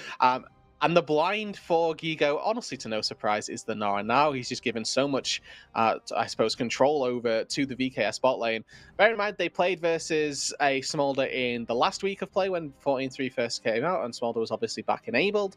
So I expect a Jinx ban here, because this has been what Smiley's answer has been in the last few games. And obviously, with his Kalista taken off the board, there are a few AD carries that I dare say he'd default to. Yeah, and we saw in the last game, Kaisa was banned away as well. So wouldn't be surprised if we saw that. There is that Jinx ban. Because like you said, I think that was in Cade Stars versus Loud. Root played the, I think it was in that very just awful game for Loud. Where they just drafted themselves into a corner, could execute 0 of their win conditions, looked up at 20 minutes and go, well, crumbs, we are not. Maybe next week. Yeah, exactly. And then they just got walked. Jinx going to be banned away. Yeah, but it's going to be that Smolder. I feel like we've only seen Smolder on red side. Maybe that's just selective memory. Is there anything to that, Rude? No. No is the answer. I think it's maybe just the people are viewing it as maybe the best AD carry left in the pool, so you're taking it so you can deny them. Varus has to get banned here, because I think that Varus is what we should actually be calling the best AD carry on the patch. And then if you take away the Varus, then yes, I think you've secured yourself a really good early rotation from Kaboom. Nice ban that they managed to take it away. They've got themselves now rid of the best answer to the Smolder that VKS have been able to exhibit, and then also the best AD carry on the patch. So Kaboom, they've found themselves the top or the bottom side 3 very easily and banned themselves nicely into this next phase, with now having to take a jungler that they'll know what they can pick, and a top side that they can, or a top laner, that they know they're going to have complete counter pick on, regardless of the fact that the Nar's there. And the Malphite is the 5th ban. Like you said, Rude, Kaboom have put themselves into a really nice spot as far as a red side draft, executing that, right? Smolder, strongest AD carry available on the patch, at least to some estimates. Grab yourself 2 really safe picks in the Nautilus and the Azir. Give yourself some control over what it's going to be playing in the jungle with the bans. Now you grab that, you leave yourself with R5 in the top lane against this Gnar, which, look, yes, Gigo is elite at this champion. The champion is still really strong, but there are ways around it. The Zac, we'll see whether that's in the jungle or the top lane. I have a hunch it's going to be in the jungle, but Zeri, Kaisa, Xayah still available here for Smiley, as well as the Lucian. Milio still up. Heck, Yeah, that's a really solid bot lane if they want to try and go toe-to-toe with the Smolder early on. Small part of me thinks, what if this Maokai's going support, and then he's opting into a slightly different pick in the jungle that could give Disarmus a bit more agency versus a potential Zac, but with the Lucian locked in, you borderline have to lock in the Melio at this point, just so that you've got that that nice pairing down on the bot side, and that gives you an element of control through the early game that, granted, they kind of already had with the LeBlanc, but I think that this is pre-one item, or if they go for something a little bit different, it gives them an area to play on the map. You're expecting Gigo to be able to play solo top lane and be fine, and now you have a lane that you want to gank. All right, so it will be the a bit more old school here. Yeah, no wins for Braum so far, but just 2 selections, so small sample size. Rude, Milio was up. The Nami was up. Not going for it. You talked a little bit about how LeBlanc will give you some early game agency. Walk me through what you think K-Star's thought process here was in this. So Nautilus gets bodied by Braum, period. Nautilus queues in, Nautilus dies. That's the overarching theme of the Nautilus-Braum matchup. You don't really want to be blinding Nautilus when Braum is available, and especially if you've got a AD carry who can synergize nicely with it. There are things like Ashe, which obviously VKS had banned, but then the Lucian as well. It goes back a little bit before Lucian had those Light Slinger changes put onto the enchanters, but the Lucian-Braum bot lane sort of hasn't stood the test of time, but it manages to find itself back in Season 14.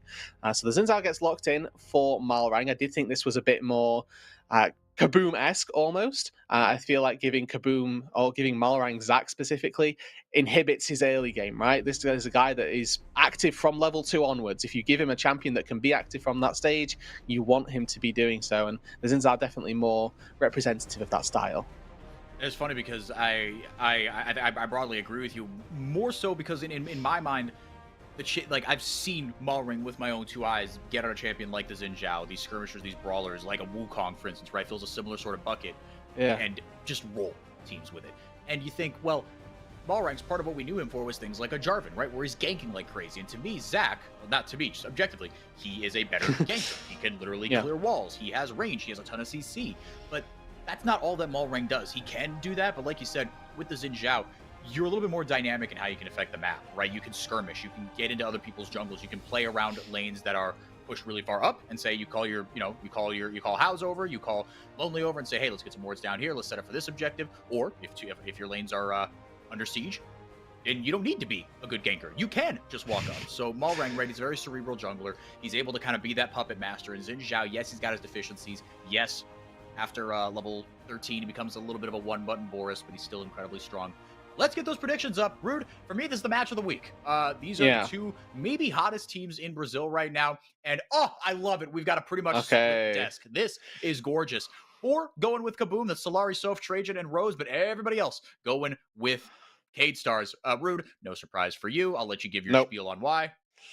So I mean, first of all, I have to go for VKS pretty much every single game as we cut to the game, just because of the amount of shilling that I've done for them so far this split. It's a bit off-brand if I don't go for VKS.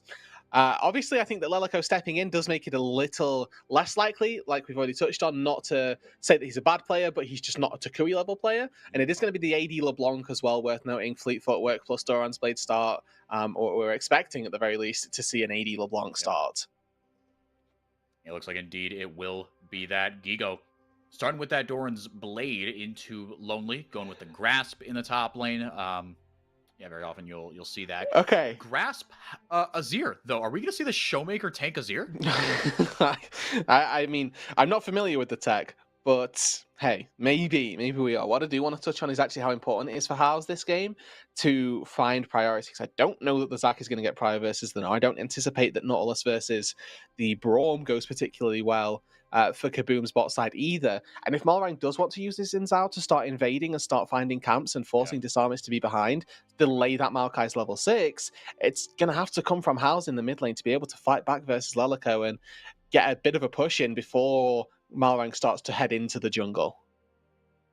Yeah, you'd like to think so, because I mean, like you said, there are certain lanes that it's going to be a lot easier for Malrang to play around, and you know that he's going to try to create pressure points wherever he can, going with that blue smite, the chilling smite, as it were.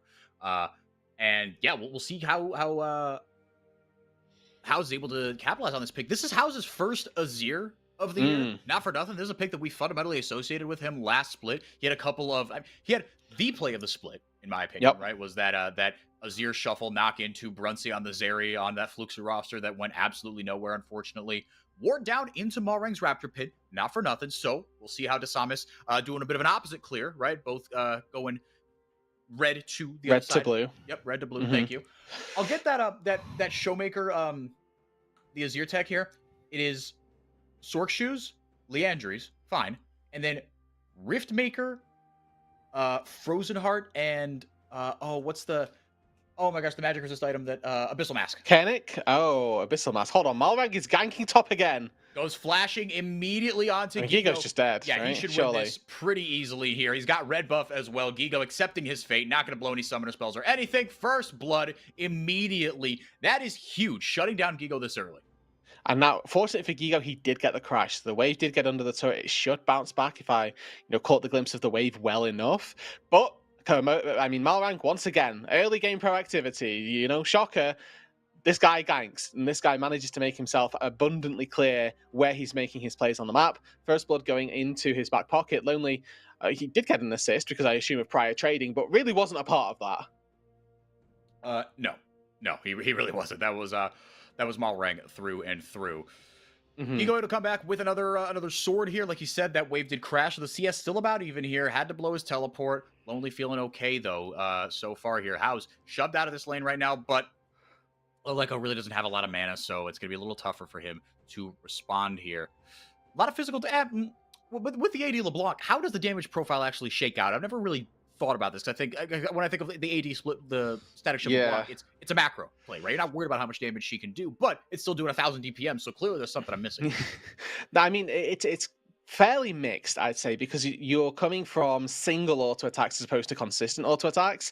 And the reason that those single auto attacks are so annoying is because of that mixed damage profile, right? When you've got the magic damage from a Shiv, the Energizer proc is really the scary part of it. And between that plus Voltaic Cyclo Sword proc as well, there's a lot of mixed damage that comes on through, be it between the little bit of lethality that you've got, the base magic damage that LeBlanc innately has, and sometimes you'll find the occasional, spell trade that goes into his favor as well.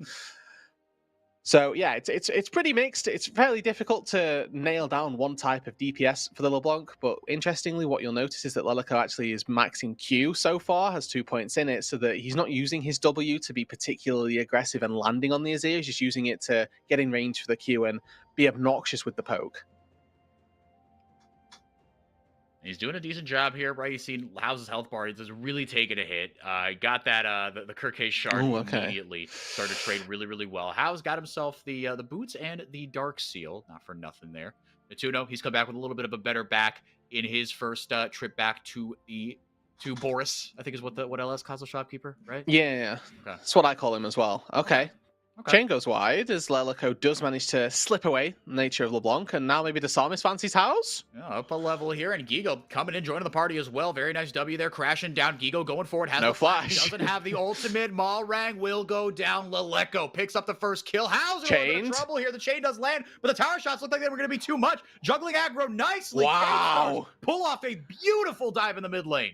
Disarmus takes aggro with his Bramble Smash and then tanks it up until the final turret shots is going to kill him. And Twisted advances a minion to drop aggro, giving the maximum amount of uptime for the DPS threats for Leleko, for Gigo to come out with a kill. Howls loses out on this entire wave under the turret. What an excellent play by VKS. Leleko's the one that gets engaged on to begin with, but Gigo with that prio in topside, able to move down and turns the play around. Really good target selection from Disarmus, knows the House can take him back under the turret, so doesn't want to twist advance under him. And Gigo recognizes, hey, you flashed on me earlier, buddy. Where's your flash now? And Leleko with that chain follows up under the turret. Disarmus, passive proc, plus the twisted advance. He actually could have tanked another turret shot there, but he didn't need to. Knew that the damage was there between his team and finds a really successful 2-for-0 in the mid lane.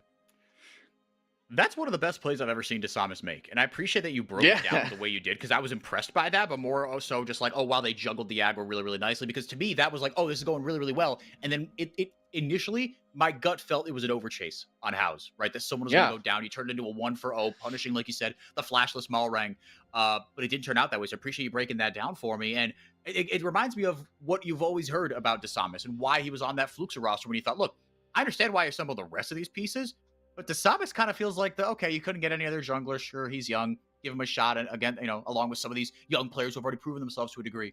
But the rub on Disarmus has always been, look, he's a solo queue monster. People, like the Brazilian community and the Brazilian, coordinators, staff members, coaches, the decision makers, the powers that be, they see the potential with this kid. He's had a lot of mediocre splits. But this split, he is finally starting to come alive here. He's on essentially a first-place roster here, Rude. Again, with teammates that he has never played with. A lot of respect to this kid. The story has been on a lot of other players on this K-Stars rosters, and rightfully so. But Disarmus finally getting his comeuppance, if you will, has been a really wonderful storyline to watch.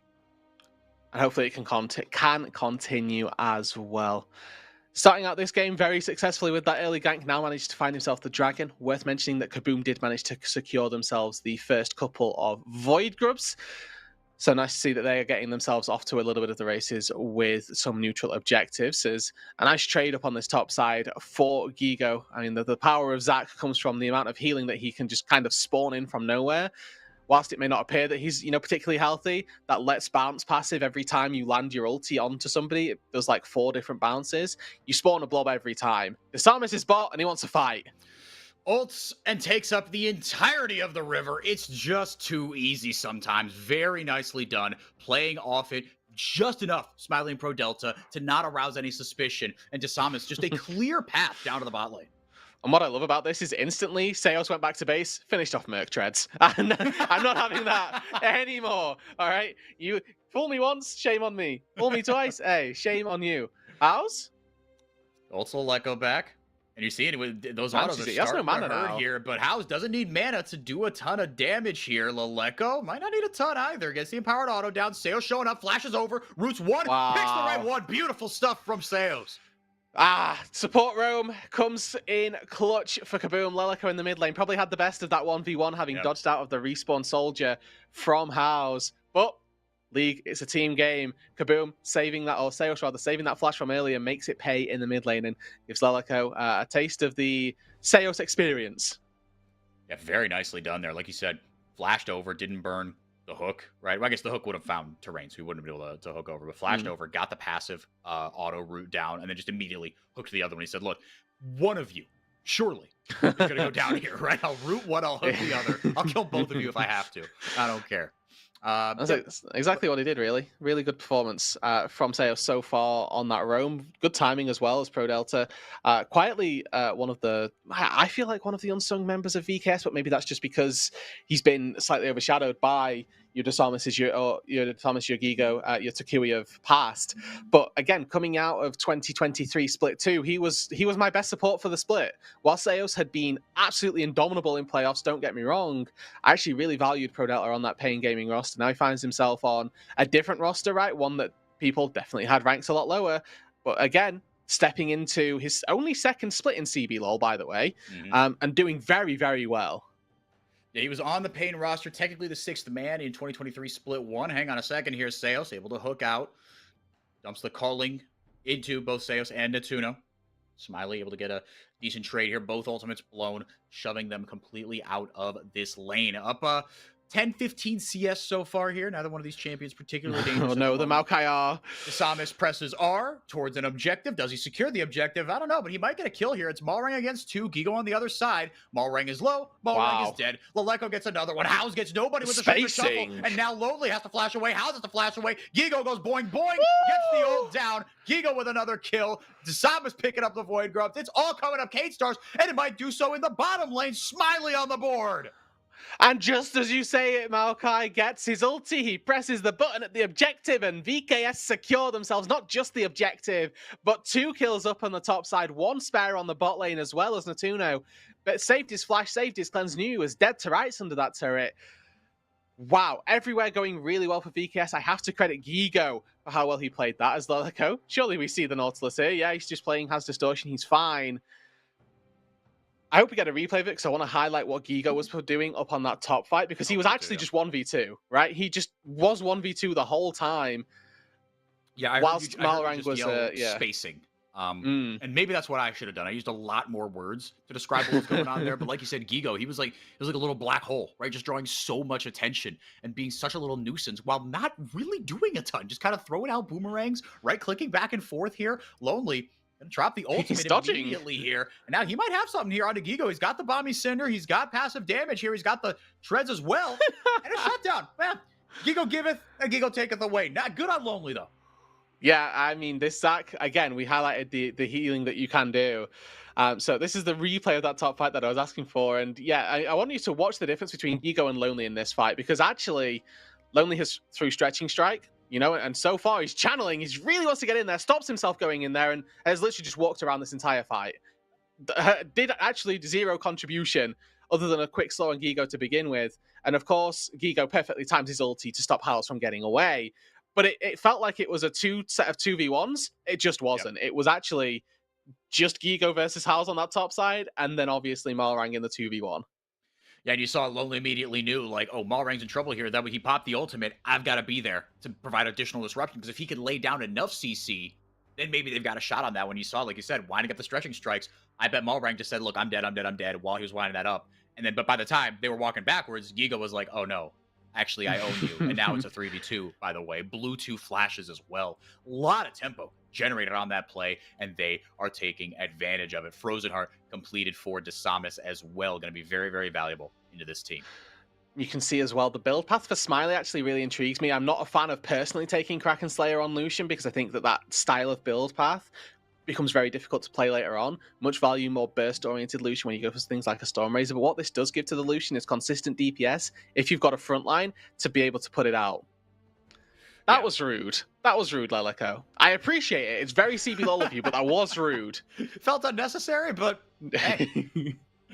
No, the more he stops them, because he's got static shift versus just haunting guys at the minute, right? So House is down significantly in items, probably wants to base to finish off at least some components, maybe even the full item.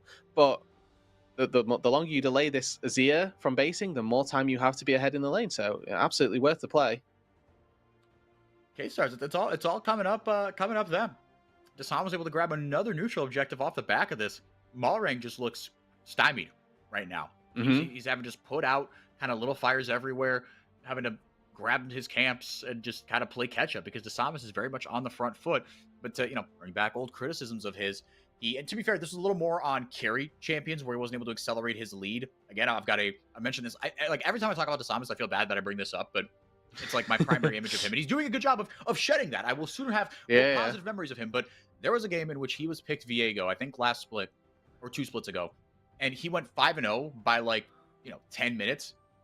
And ended the game 5-1. Like the game, there's another 20 minutes, and he just did nothing with it. Just didn't kind of, pony up. Didn't accelerate. Yeah, exactly. Didn't pony up and say, look, here's where we're fighting. You fight around me. I can absolutely run the rest of this late game. And didn't work out. But look, doing a very good job right now. 5 out of 6 kill participation. Looking very strong on this Maokai. And Gigo grabbed himself the Executioner's Blade here. Grabbed himself that anti-heal. Lonely has finished off the Sunfire Cape. How do you feel about the Sunfire Cape? This has been a much maligned item here in Season 14. I mean, it's just good versus not. It's just armor, it's health. It gives you a little bit of trading back as well. The synergy with Zac is nice. Obviously, Zac wants to sit on top of his enemies, and the Sunfire, the Immolate passive helps with that. Yeah, fair enough. Okay, so solid into certain matchups on certain champions. I think it's gotten a couple of cost reductions over the patches, trying to make it a little more viable. But yeah. In the top lane, it's still a little bit Gigo favorite here. Up 3,000 gold, Cade Stars in control here, but look, we haven't even talked about it because the early game has belonged completely to Cade Stars, and they have been the aggressors. They've been the ones on the front foot. Seos, nice predict there. I was going to say he's waiting for it, but it's a numbers advantage here. Mom comes in to help. Malrang looking for the flank here, but now the TP coming in. Looks like Leleco. Oh, the 5-man. Very nice shuffle there from House. This is what he can do on this champion. The shutdown actually goes over to Lonely. Leleco and Pro Delta trying to run interference from the back line. Seos somehow going to get away. No, he will not. Double kill for Gigo. While one fight was going poorly for them, the other one going very, very well, piloted by Gigo. So good at playing these split fights on the Gnar. And they just VKS put down a seemingly harmless Herald in the mid lane, and all of a sudden 10 people are there. Just out of nowhere, Quadra TP spawning. And, you say good predict. This is actually really the bait in for Kaboom. Yeah. Yes, you land the hook, but it starts you off in a fight that you actually don't really want to be taking.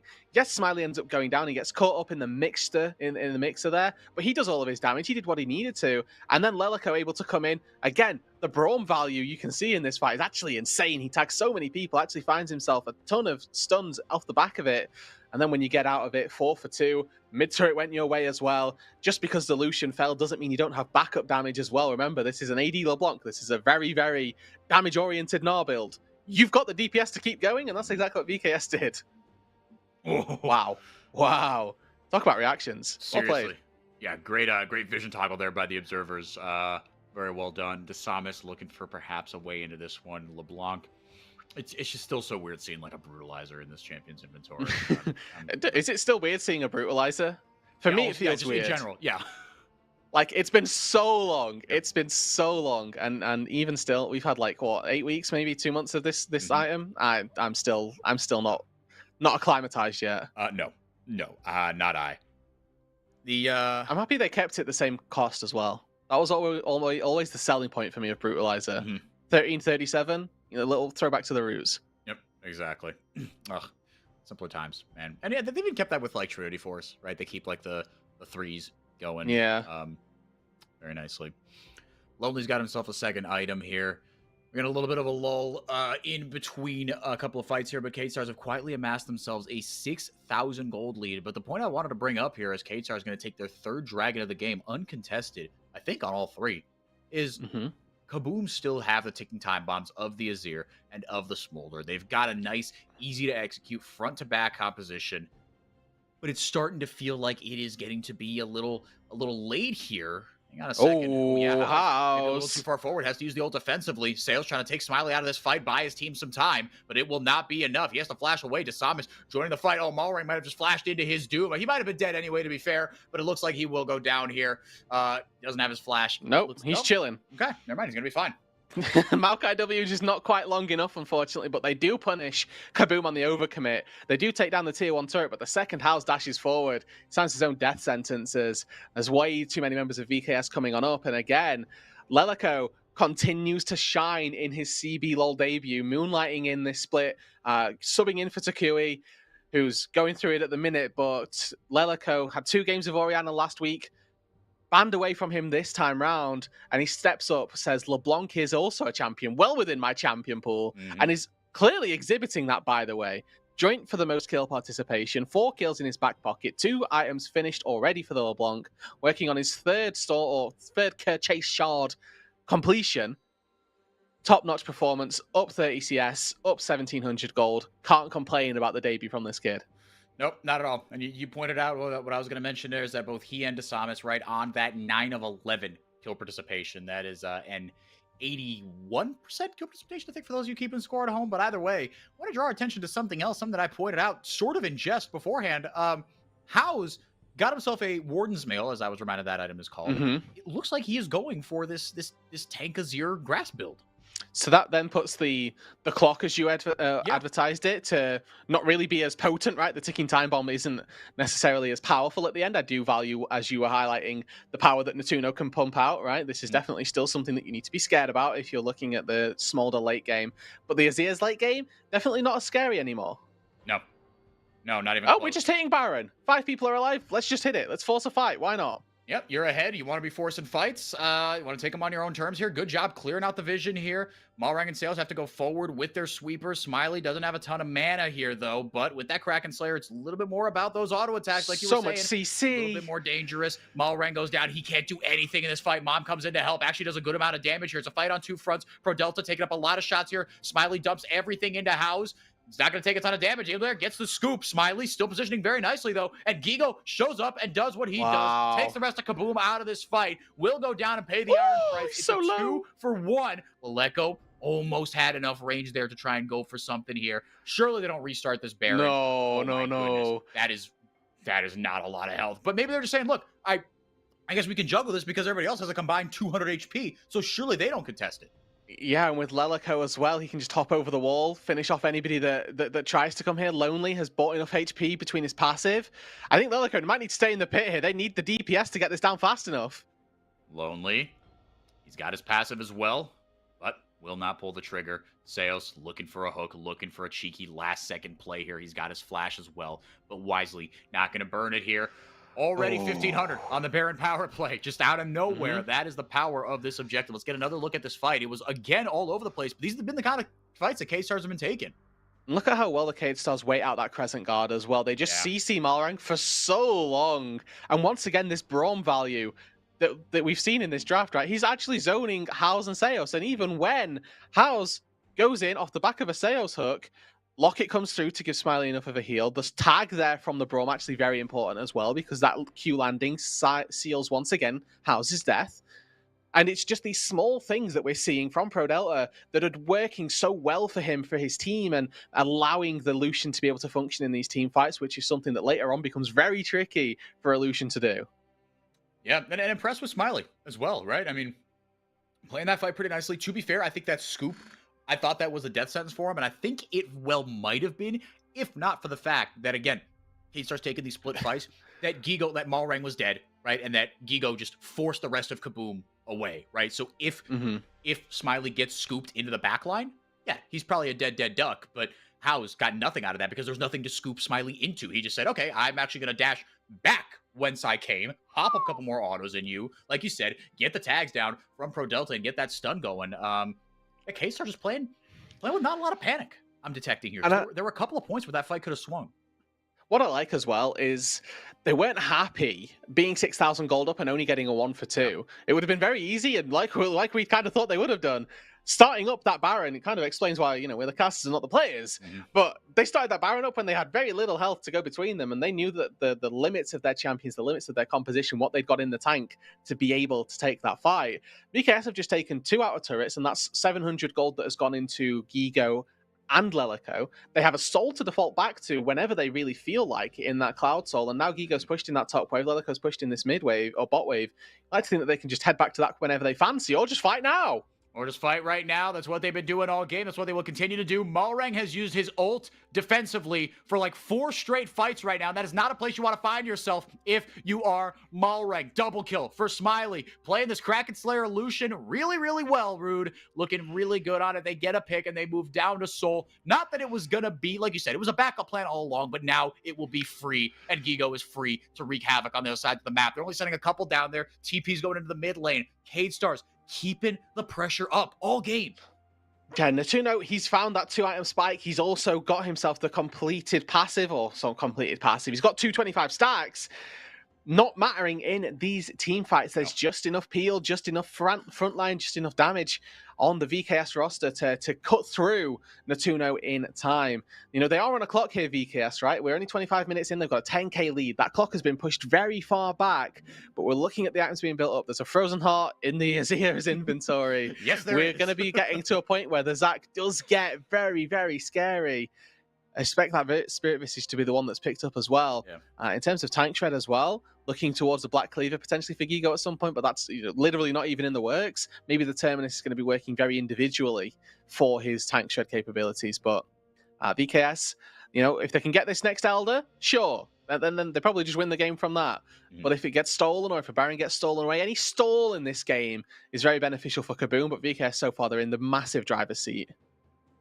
Malrang, recognizing that he is becoming more and more useless as the game goes on, going to grab the anathemas and just make himself a little bit better to deal with. You think that goes on, LeBlanc? Kind of tough to say. Yeah, it's really tricky because there are so many carries. I would actually put it on Smiley because I don't think the LeBlanc is focusing the Xin Zhao. Like, if I'm in that position, I wouldn't like to see the LeBlanc hitting me. If I'm Lelico, I'm not trying to focus on the Xin Zhao unless Right. it's just the freest team fight ever. Yeah. So it's actually on Gigo, which also works in the sense of giving you tenacity versus a champion. Right. Very good versus the Gnar. Right. Yeah. I mean, he also does damage with Terminus, to be clear. And he's got Like, that was 3 autos, by the way. Yep. He's ripping Here we through go. Lonely here. My goodness, get the boomerang out, and Lonely's just dead. He goes into his passive form. Cade Stars, all gas, no brakes. That is how they're going to ride to what they hope is going to be their 8th win of the year. Just not letting Kaboom breathe. They are suffocating the ninjas here. Cade Stars over the wall. Very nice to Samus. How's going to use his ultimate defensively yet again. Double kill for Gigo. Cade Stars making 19 kills in this one. They're looking ahead. Again, as well, we are going to have a 3-way tie at the top of the CBLOL with 3 teams all level 8 and 3. 26 minutes into this game. Death timers are low, but they're not low enough because they're breaking all 3 lanes, all 3 inhibitors. They're adding insult to injury for this victory. Padding those stats just a little bit. The tank Azir, unsurprisingly, will do nothing at this juncture. Like you said, Rude, a 3-way 8 and 3 tie with Loud just 1 game behind and a little bit of momentum at their heels. Wind in their sails. But how about the Cade Stars? 3rd game with a substitute mid laner. 3rd win in a row. They are feeling good. Leleco and the boys stand atop the CBLOL. And I am all for the Lelico arc right now. He's stepped into a role which is very difficult to fill. Knew that Takui was a massive part of this VKS roster, but he's slotting in almost seamlessly to this VKS side, able to take down the other top team in the league. Puts everybody now 8 and 3 with Loud just chasing 1 game behind. The top of the CBLOL continues to be very close. The important part of this 4x4, the game was 27-ish minutes. Want to see how much DPS Lelico did? What is the DPM number? Is it now plus or over 1,000 on average? True. Is he working for LeBlanc or not? I'm going to put in a special request for our producer to think about as we see the standings here, like we're talking about a three-way 8-3 tie. I do want to see that damage as well, so we're gonna do a little bit of amateur maths. So maybe Oh we'll sign yes. off after we break down our points, but maybe just leave the their broadcast open. I know you'd always leave it on like kind of a smaller screen, but I want to see if they There go we to go. the We post good. game stats, whether we are still talking or not. Thank you, Rose. Much love. And I think I was doing some amateur lip reading there because you saw the Pain fans still cheering, right? And I want to say what they were saying, as Pro Delta going to get the post game interview honors, was "Vai Leleco, pa pa pa pa pa," which means "Go Leleco." So if they are just there after their team just got rinsed by their arch rivals, "Go Leleco." Is that a breath strip for Pro Delta? Is that because I've seen a lot of people start Yeah. to use these. You've Yeah. It seen these, is. right? It like helps you breathe, right? Allegedly, Am I tripping? Yeah. yeah, Yeah. Well, it looks like it. Mhm. Cool under pressure, you know. yeah. The Exactly. Braum gameplay takes it out of you sometimes.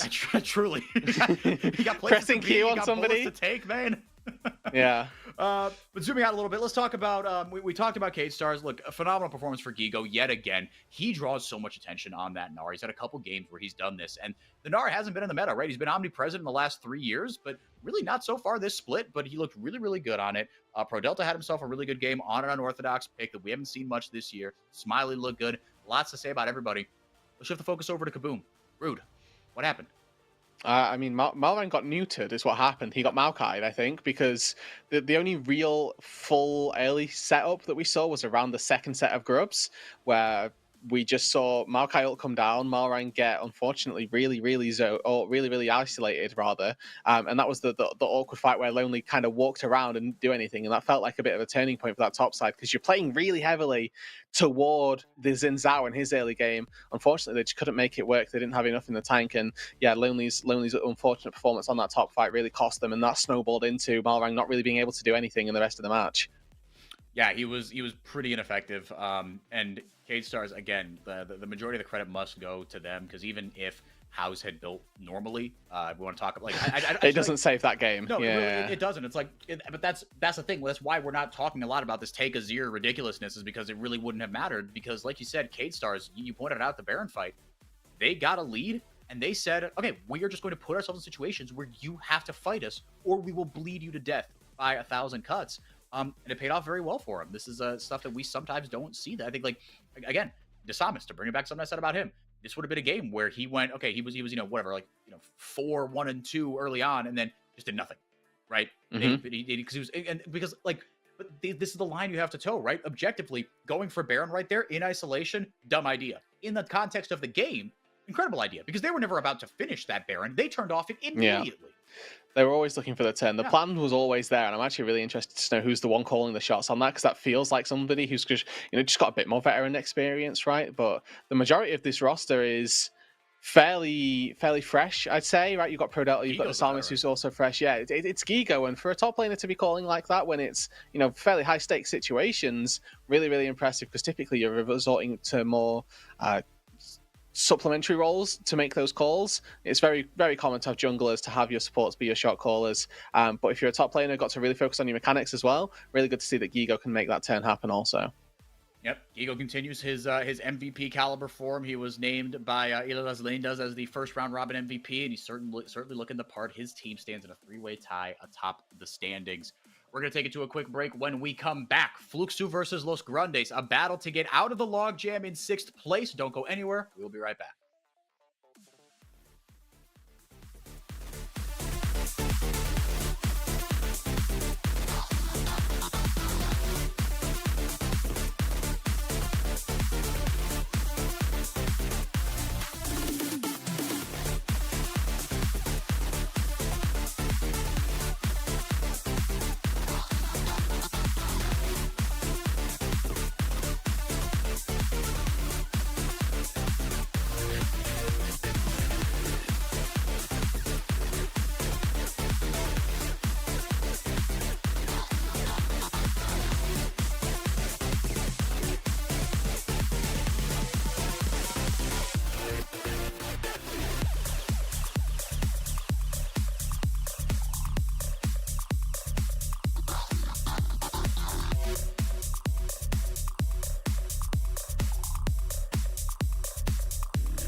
Hands up high and beat the drum to what we love. Risk the fall, oh, we have felt it all come crashing down from far above. Stars are rising, countless worlds colliding. Only one will take it all. Can we bring to fall the giants? Can we make the final call? We are the ones to ignite the darkened skies. The champions of the world that we defy. A solo ride of the few who rise up high. And we all fight at the last light.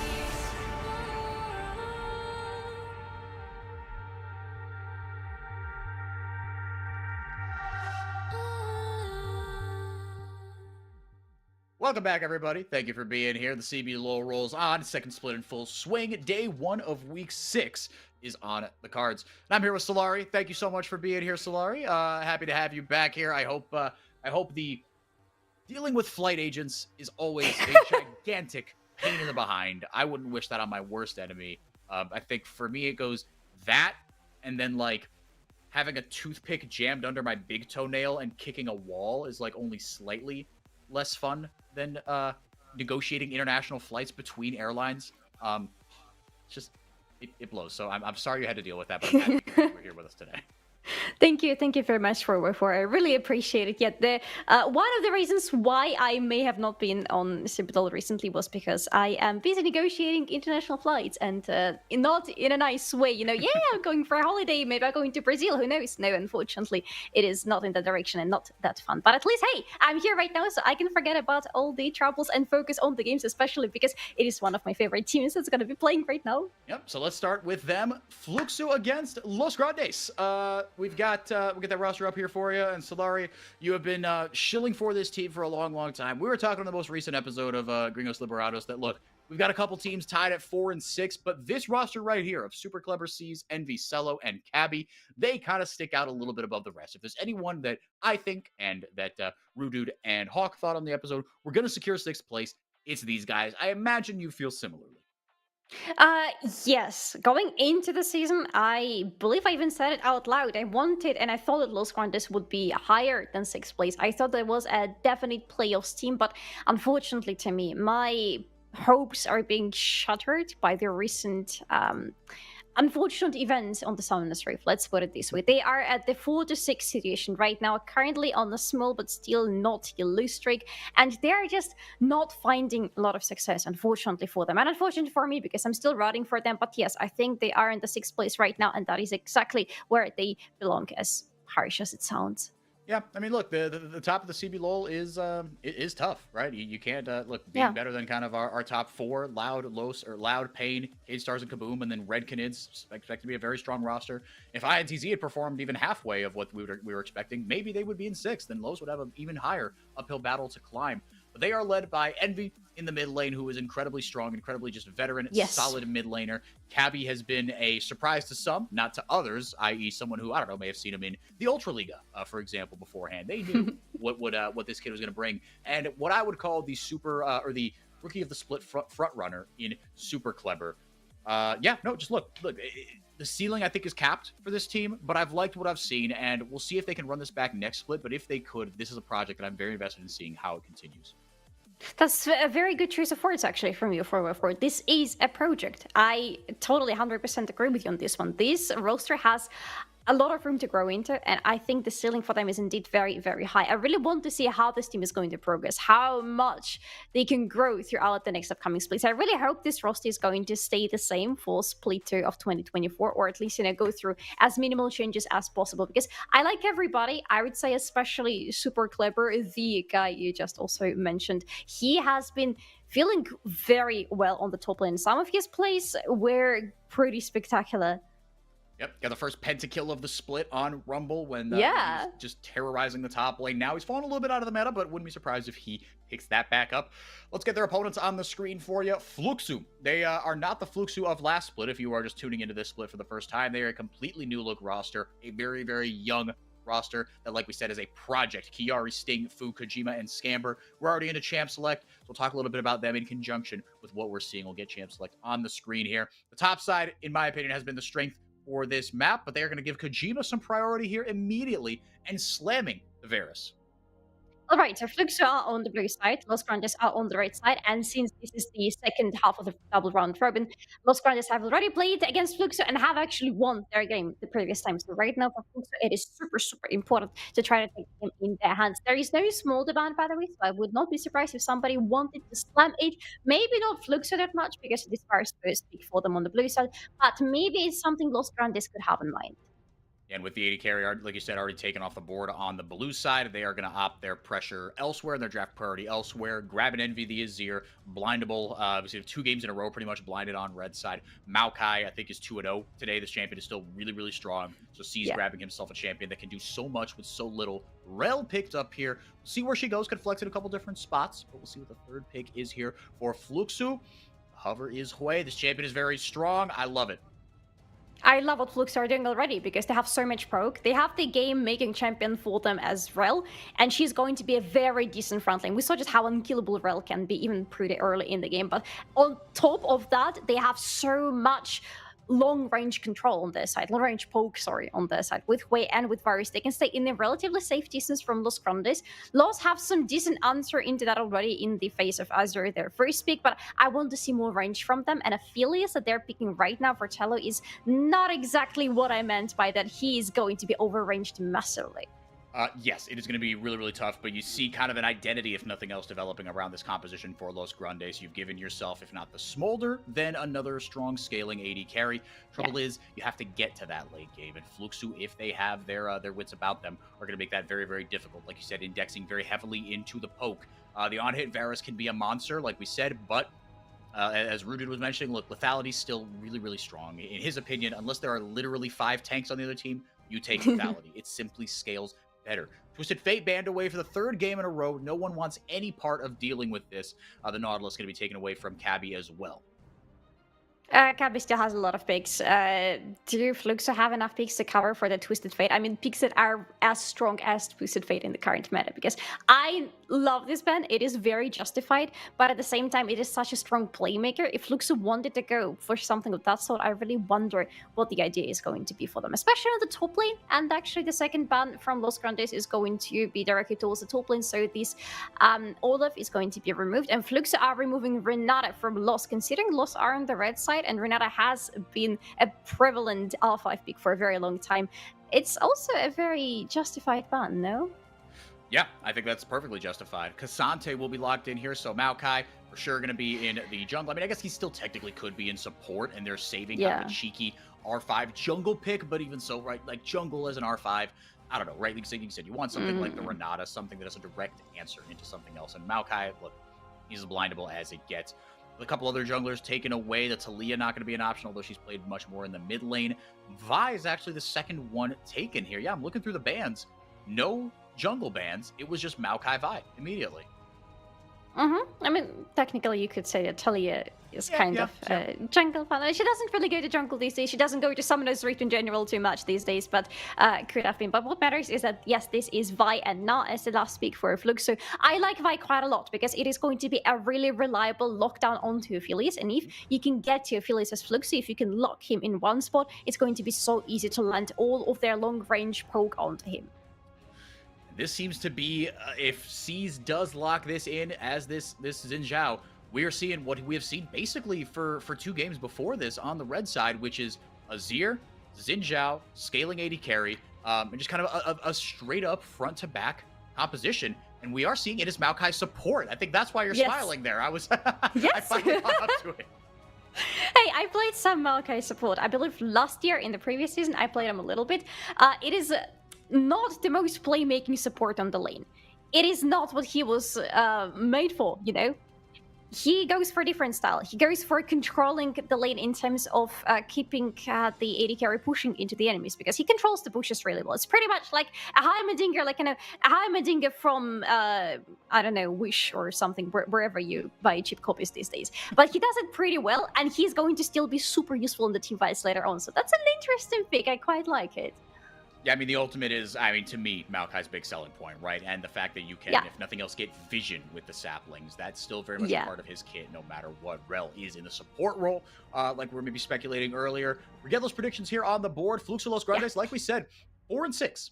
Both stranded kind of in that bottom spot of the playoffs as far as they're concerned, and a pretty split desk again. Solari, you and I have both gone for Los Grandes. I expressed kind of this on the Gringos Liberados episode. You can check that out. That is up on the internet as well, where all my opinions go, unfortunately. I just think they are a bit of a cut above. I think their floor is higher than these teams. That's kind of the succinct way I would put it. I haven't seen really many disaster games for Los Grandes. I trust these players more. It's as simple as that. Yes, I think their high highs are a little bit higher, and their low lows are also a little bit higher than what Fluxo have in their arsenal. I think Los right now look like a team who deserve to be on the same spot as Fluxo, but also they are still um, a little bit sitting a little bit better in the spot. You know what I'm trying to say? They are a little bit stronger than Fluxo, and with them being on the right side and right side usually being pretty comfortable for this team, I think they're set pretty well for success for the second time going against Fluxo. Yep, and like you said, the second time going against them, and Los Grandes do have the head-to-head. They beat them in week 1, game 2. We are heading into Summoner's Rift, so if Fluxu, Ooh. if they want to solidify their very outside shot, well, not very outside, they are in a three-way tie for 6th place. It is very much not an outside shot, but if they want to solidify their push here, they need at least a 1-1 here and try to push Los Grandes deeper into the ground. Like you said, Solari, they're on a 2-game losing streak, but look, if you are Los Grandes, you lost to Kaboom and Cade Stars last week, right after you beat Loud. So, look, it's still been an okay week, all things considered, but this is the get-right spot for them. They have to make something happen here. Talking a little bit about Fluxu, though. Talking about kind of the bright spots for them, whereas Los Grandes has been a bit more of a balanced attack.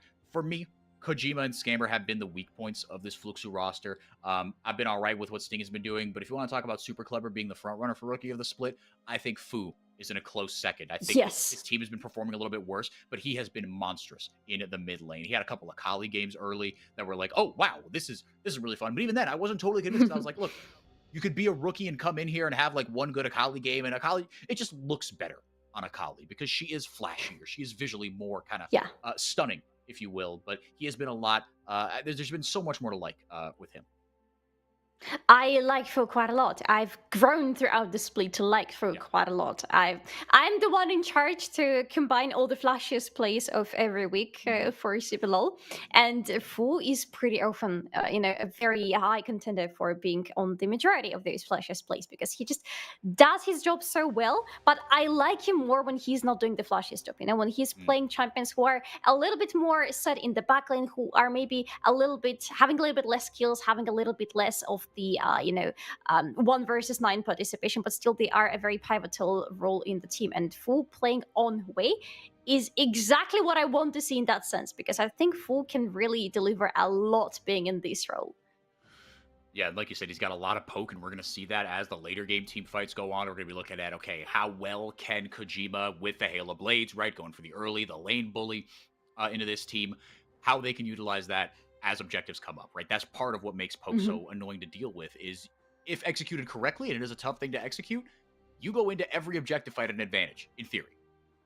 In theory, exactly. It is hard, however, to go into big objective fights when there is a Maokai on the enemy team. And that's something I will be looking forward to seeing a lot of plays from, because for Los Grandes, they have really good setups for the objectives, because look at that, they have Azure with the ultimate, they have Maokai with the ultimate, they have Xinjiao plus Xante who can really control the battlefield into which direction they want it to go. I think they have a really good setup, but this setup needs to be going into the enemies or have enemies going into them. It needs some action. If it's just a stalemate, if it's just both teams looking at each other, this team is going to be losing because so much poke on the side of Fluxo that is never going to be answered at the same level by Los Grandes. So that's where I'm a little bit worried. If Los want to win this game, if Los want to be winning big fights with Fluxo, they need to be very proactive in those. Yeah.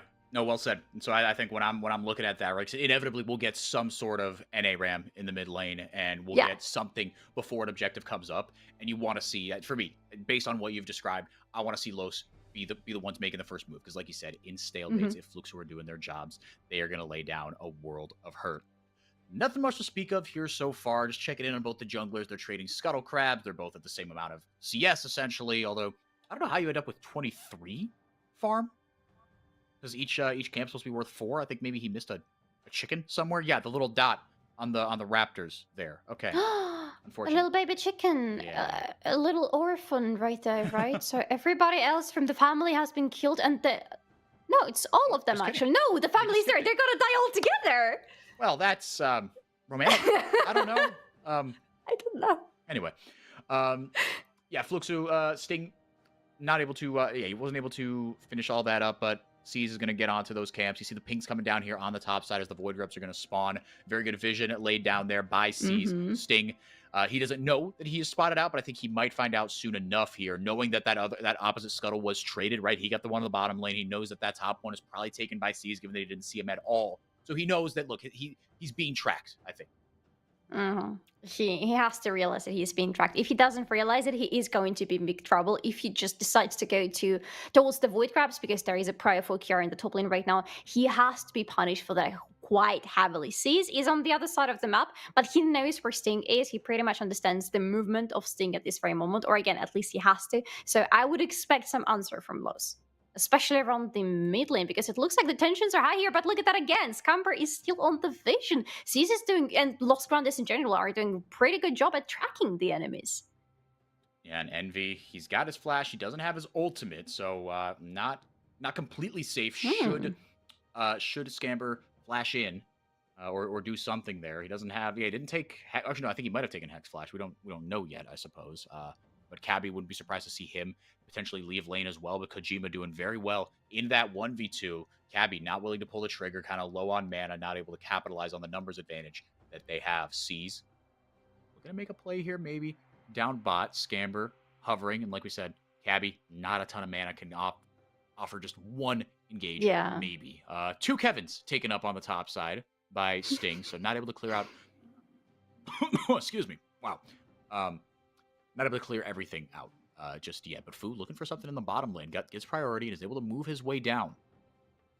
That is such a good movement for Fluxo. I really like it. I love the fact that they didn't take all 3 of the Void Crabs immediately. They took some prior on the top part of the map by taking those 2 ones, and now they've moved immediately to the bot lane, because if they have taken all 3 of those, it would immediately be a trigger point for Cease to do something on the bot side of the map. He didn't see the 3rd Void Crab being taken. He didn't get the notification, so he decided not to pull the trigger on the bot lane. And now look at what Fluxo are doing. They are the ones taking the Drake, so in the end, they get so much more from this play on the map. Well said. No, I like how you pointed that out, that, yeah, if C's was paying attention, which you'd give him the benefit of the doubt and say he was, if he sees all 3 go down, then he goes down and Fluxo aren't able to make that rotation. But instead, they grab 2 Void Grubs. Again, critically passing that break point, right? You want to get at least 2 to deny the 5 being that break point where you get the extra little grubbies, the extra Kevins spawning on your pushes. And now Sting is able to grab himself that first dragon of the game. Fluxo out in front just barely here.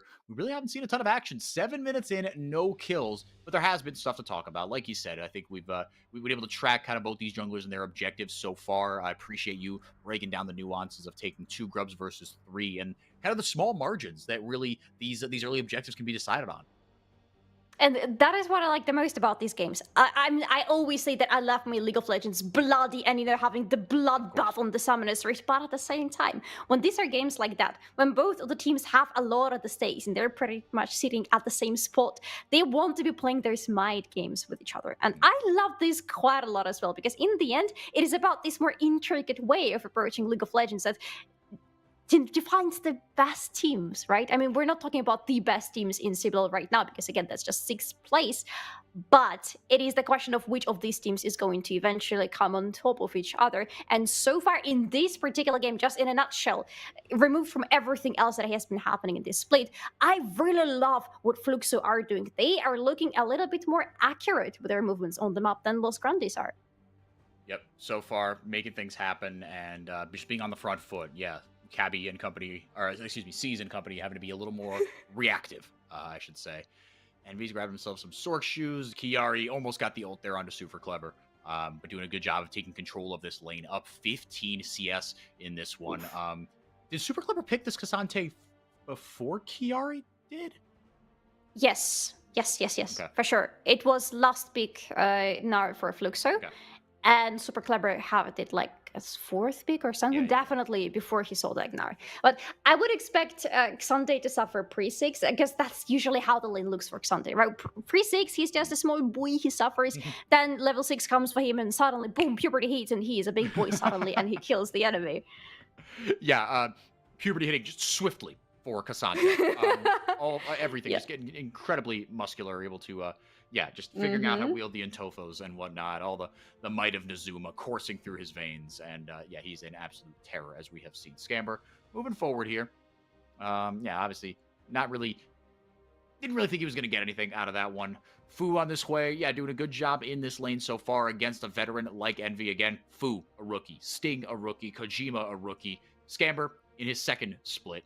And Chiari in his fourth year. This is a very young roster, but this is still Chiari's fourth year on the Rift. He's the wily old veteran at this point. He made the finals in his first year in the league with Renzga 2021 Split 2. Lost to Red in 3 games. That roster, that Renzga roster, I love talking about it because it feels like a Mad Lib. It feels like you just took CBLOL names, put them into a hat, and took out the first 5. That was Chiari, Croc, Yuri, Trigo, Damage. They were all on the same team, and they were one best of 5 away from representing CBLOL at Worlds. It would have been Renzga, which is just an insane thing to think about. But anyway, zooming back in on this game, Envy going forward immediately, gets the flash out of Fu, and he goes forward, gets the Seize gets the fear down, or Fu gets the fear down onto Seize. My goodness, play-by-play is not this hard. First blood over to Envy. A very swift first blood, by the way. Finally, first of all, we have the first blood at almost 11th minute in the game. And second of all, that was so well coordinated by Los Grandes. They get the flush out of him, and still it didn't help him survive this whole engaged situation. And Envy, what is the most important, didn't have to use the flash in this situation. There is still a very nice advantage for Los Grandes on the mid lane, but I just love the decisiveness from Envy in this game, just to go all in onto Fu and then just auto-attack the poor guy to death. Yep, someone's one soldier there for good measure, gets that last little bit of damage down, goes immediately in. And now Envy himself is grabbing, he got himself Grasp, and I thought this was just a one-off, but this shows the influence of Showmaker. He played Tank Azir once in the LCK, and now everyone's like, oh, we're taking Grasp on Azir. Do you have any strong thoughts on this?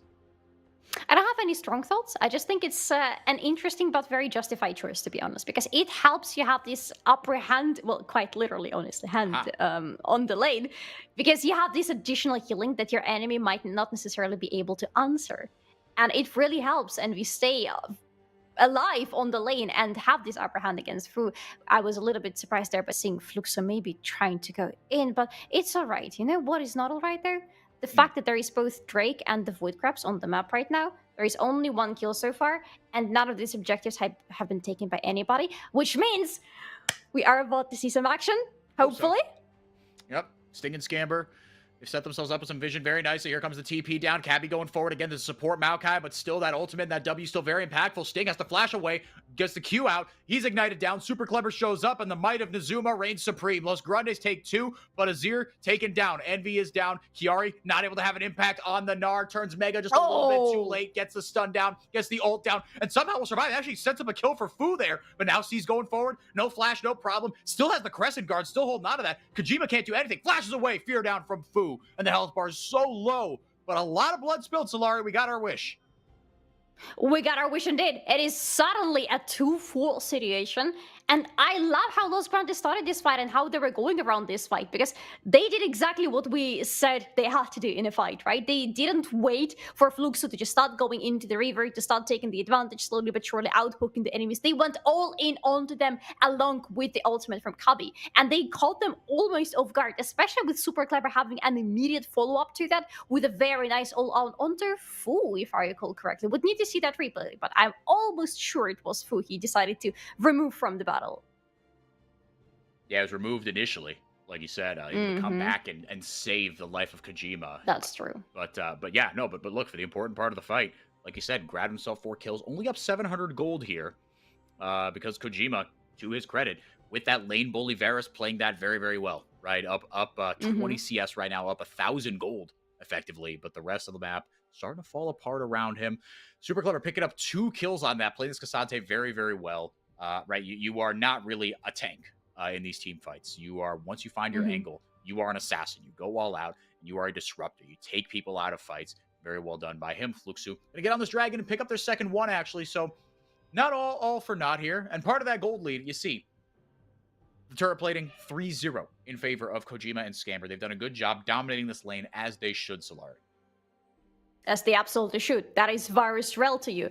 The kill pressure there. Oh, that's interesting animation bug. Actually, I have never seen this one on the mountain soul terrain to come out of the ground. But yeah, going back to Kojima and Scamber, they should be dominating the lane like that. And for them, that is a quite nice outcome, especially with now Virus having a kill and an assist. That is the additional money. That is additional push for him to be a little bit stronger in the game, because there is still, this overwhelming question of a Virus versus Aphelios in the late game. Aphelios is going to overscale him, even though this is a lethality Virus we're talking about for Fluxo. Still, I don't think the lethality scaling is going to get him as close to where Aphelios is going to be in the late game as he would like to be. But at least in the mid game, this Virus is going to be a menace.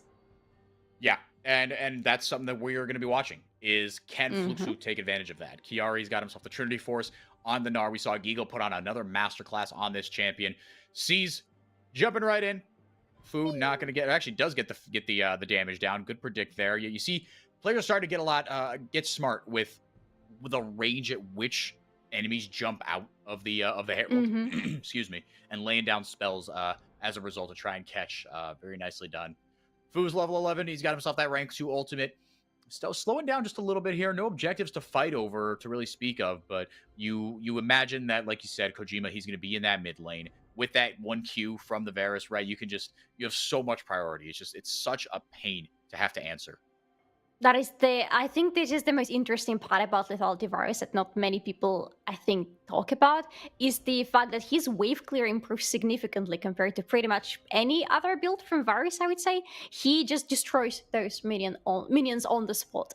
And that is why we see so often Varus, whenever he's in lethality, rotating to mid lane as early as possible from the bot lane and staying there, because that is where he is the most effective. And I love that Fluxo are doing exactly that and keeping him on the mid lane. I also love for Fluxo that they have the 2 dragons in their pockets. We have a pretty nice soul. We have the mountain soul that is going to be beneficial for either of the teams, but now they are just 2 drakes away from the soul, as they are forcing Lost to have the fight with them in 2 minutes on the bot side of the map. Ultimate goes out. The Nature's Grasp.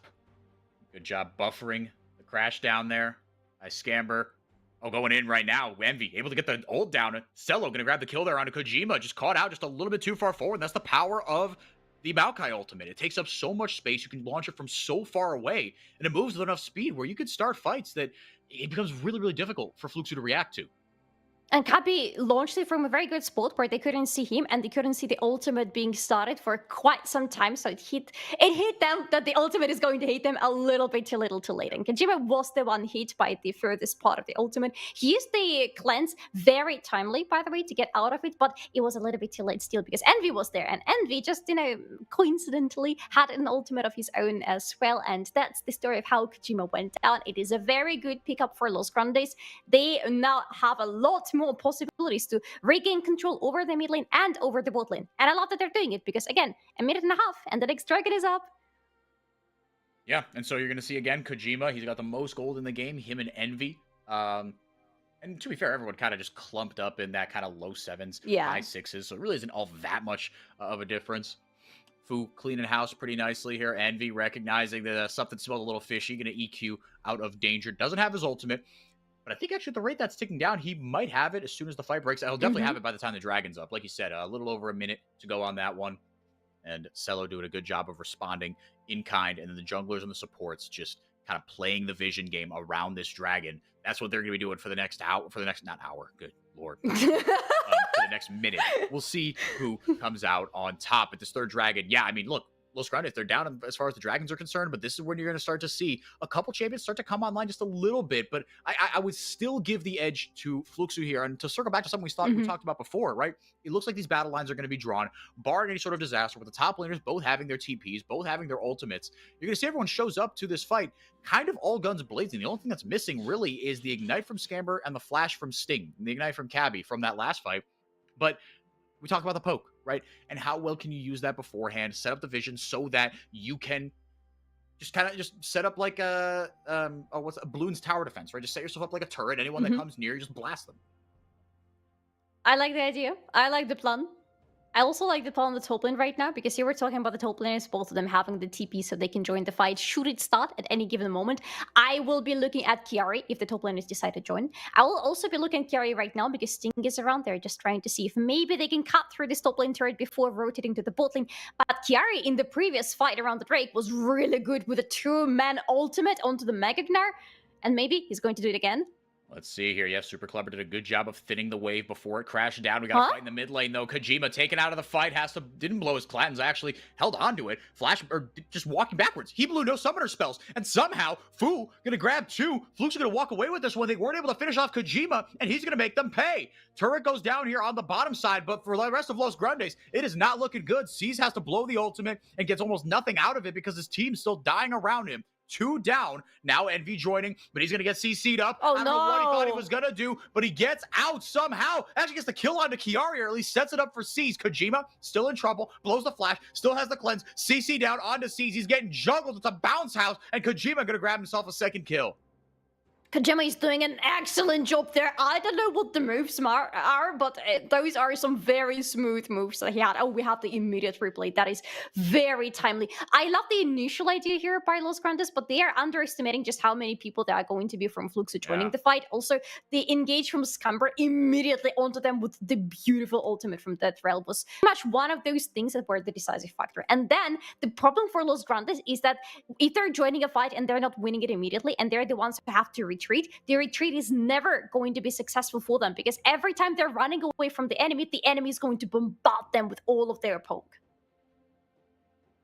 I'm impressed that Kojima lived that entire fight. Like you said, Scamber with a very good ultimate. Cello had to blow the flash cleanse immediately and get out of there. And Envy, I mean, that looked doomed coming in there. And now, able to grab himself the Frozen Heart. And you see that build. Again, this build is, Frozen Heart, that No Magic Mantle is eventually going to build into an Abyssal Mask, allegedly. And then you've got the Rift Maker as well. That's your last item, but you want the Sork Shoes as well. This, I don't know, very, very kind of odd little build. But look, if Showmaker played it and won with it, you knew it was going to get at least some traction. House played it, and now Envy piloting this one as well. And look, they've got damage. Sweet mercy. Like I said, Cello, he's not even in a late game yet. He's level 12, but still doing a ton of work. Sting has to flash away Envy. He's got the ultimate. Can't get in there and get the big scoop that he wanted, but he will take down Scamber. He's the sacrificial lamb as the rest of Fluxu walk away. And thanks to the ultimate from Kojima, there is not going to be any fallout from Los Grandes, at least right now. Somehow, by the way, they got the Drake. I missed that point, but right now they may be the ones getting the Baron of this game. Oh, that's good timing, but I'm not sure if it's a perfect one. Fu joined the fight here. Los Grandes, you can see they're playing for the turn. Cello digging into that Baron, but only now has it hit half health. This is going to be really, really tricky here. Fluxu, maybe their way into this one is wait until they... Nope, they are just dying, actually, as Envy still playing for the turn. Still had the Azure ultimate. Didn't use it in that last fight. Kiari locked up, taking over the wall. Super clever. Might be in a little bit of trouble here if he gets CC down, and indeed he will. Went a little too far forward. Wasn't counting on the rest of Fluxu being there. And now, no Baron. It's just a 1-for-1, and everybody walks away. Somebody doesn't walk away. Somebody dies. To be absolutely fair. Definitely Super Clever found himself very much too far into the enemy's territory, but wait, are they really doing the Baron right now? Well, Los Grandes gotta understand what's going on, right? They're going to stop them, right? You would think so. Let's see if Scamber has anything to say about it. But Fluxu, they were looking to play for the turn as well. The Baron is just a means to an end here, Solari. No one actually wants the big purple worm at 23 minutes. Both teams playing for the turn. To mixed results, it should be said. But still, we're more or less tied here, Solari. This game where it hasn't really been that big explosive team fight. It was a 4-2, right? For Los Grandes early on. And that's kind of the way the kill margins have stayed here. Envy immediately finds the kill onto Kojima, but they can't get much else. He can't because Sting is around and Sting is a very big annoyance to Los Grandes. The moment he finds himself locked onto somebody with an ultimate, Los Grandes have to shift their attention to him because otherwise he is going to stay there, he's going to kill them, to control them, and that really disrupts them from doing anything else to the remainder of the enemy. Except for Super Clever. Super Clever is like, hey, I'm still going into their backlane. I shall not care, but shall care he was indeed because he died in the process. Not the best death, to be fair, in that situation. Otherwise, Los could have tried maybe to force a little bit more action around this Baron. But right now, they need to be forcing the action around the Drake because it's 30 seconds before the next Drake is going to spawn, and Fluxo are still sitting on those 2 dragons, so they can actually drop the next Drake, but if they take it, it's going to be a lot of additional pressure onto Los Grandes. So for Los, it is of their utmost interest right now that they do take this Drake and feel a little bit safer for the next couple of minutes. Well, the battle lines have certainly been drawn. The top river is completely littered with blue wards, and the bottom river completely littered with red wards. So it looks like it might be a trade of objectives. Again, we're going to see them jockeying for position here in this mid lane. TP coming in from Envy. He's got himself that Abyssal Mask now. Sees goes forward. Envy looking for the scoop. Gets it onto Kojima. Gets nailed in the dome with a Moonlight Vigil. Los Grandes have good purchase, but a lot of CC down, and Fu is left free firing, and he melts through Cabby. It's a 4v4. Another kill there for Kiari. Gets one onto Envy. Cello still safe, still free firing, but Fu, man, with the ultimate from Scamber, set it up, made it so easy for Fu. Yeah, it looked easy, right? It looked like they didn't even sweat when Los Grandes went onto them, when Kojima went down, because it was a really good pickup for Los Grandes, but they couldn't translate it into anything else. Right now, they could translate it into their own deaths, because it is not the best idea to go into the top part of the map. It is not worth it whatsoever. Lost don't see anything. They only see their health bar becoming smaller and smaller. Fu really using the range of this champion very, very well, and credit to Sting and Scamber as well. I mean, yes. I think zoning and just controlling these fights very, very well. Like you said, they're just being nuisances. They're being annoyances right now. Scamber playing this rel very, very well. Dragon's still up here, and V gonna have to take the scenic route back. Kiari, he'll be in the top lane again. Still has his TP, but gonna opt to give this one and instead turn their focus to the Baron. Let's see if they actually started here. Looks like they're gonna try to trade again. You'd like to think they play for the turn here. I don't know if they have the damage. They don't have enough damage to take it quickly enough, and Los Grandes will have the time to come to the pit and answer them, or at least to stop them from taking the Baron. Maybe it wasn't the time to stop the Dragon for Los Grandes, but Los actually were the ones who had enough damage and who were on time in the Dragon pit to take the Drake. So now the score of the Drakes is 2-2, and I would say right now it benefits Los massively, because with 4 Mountain Drakes, they're going to be able to do a lot in the team fights, mainly to survive for a little bit longer, because here they start on a very high note, but the moment Scamber jumps in, catches 3 men with the ultimate, it is almost game over for Los Grandes, because they cannot find in these conditions anymore, especially since Kiari is the big nah. I think Los need to pay a little bit more attention to the state of this little Yodel from the top lane, because when he's a big Gnar, it is so hard for Los Grandes to fight around him. Yeah, it's really, really difficult. And I mean, I think you're seeing, Gnar popping up in the meta again, because people remember just how much of a nuisance he is, right? He's a side lane pressure. He's a side lane menace as well. And can duel kind of with the best of them, takes that Triforce, and then you can go that Black Cleaver like Kiari's doing, or you can go a little bit more of a tank build, a little bit more hybrid, like the Randuins that Gigo had last game, but that ultimate's still so impactful. Ooh. Oh man, taking Sting on a magical journey here, has to flash away, not opting to go too deep here. There was the Maokai ultimate, sees body blocking just a little bit, Kiari over him, still got the ultimate, still got the flash, but not getting close to Big Gnar just yet. Kiari almost there, taken out of the fight there is Sees. Cello can't find a good way in. Again, blowing that Crescent Guard feels really rough. That there's a couple big team fight starters that you're not going to be able to have. Yeah, speaking of a potential fight around the Baron pit, right now that could be happening. Los Grandes still have such limited vision around the Baron. I love that they were dancing around the vision in this little tribush on top of the Baron pit when they had this fight with Fluxer. That actually helped them to stay alive, because otherwise Fluxer could have just chased them to death. But if they saw not where to go, it was a little bit too hard for them to follow up. That results, however, in the 8-10 state of the game. The gold is still dead even. The whole game, 28 minutes, the gold between the teams has been even. Might change now. Everybody TPing in. It feels like this game is ready to explode, Solari, but we haven't gotten that detonation just yet. Shutdown for Envy, though. This might get it going for Los Grandes. Cello, able to get close enough to start dealing some damage. Just able to mop up Sting there, but super clever. Going to get the kill credit. Los Grandes, they pounce immediately. Scamber running for the hills. He will lose his life. Now all attention turned to the Baron. This one should be a little easier. Oh yes, that's going to be a nice trophy for them, right? They take 3 kills very cleanly. Nobody dies from their side. Look at the health bars. Nobody is even low on the side of Los Grandes. They are going to lose this start on the mid lane for sure, but at least they're getting the Baron. Not even at least, to be honest. That is much better, frankly speaking, than this turret, because the inner turret on the side of Luxor on the mid lane is also open and shouldn't take too much time for Los Grandes with the Baron buff that they finally have on all 5 men to cut through this turret. This is a fight actually started off by Fluxu. They wanted it. Yeah.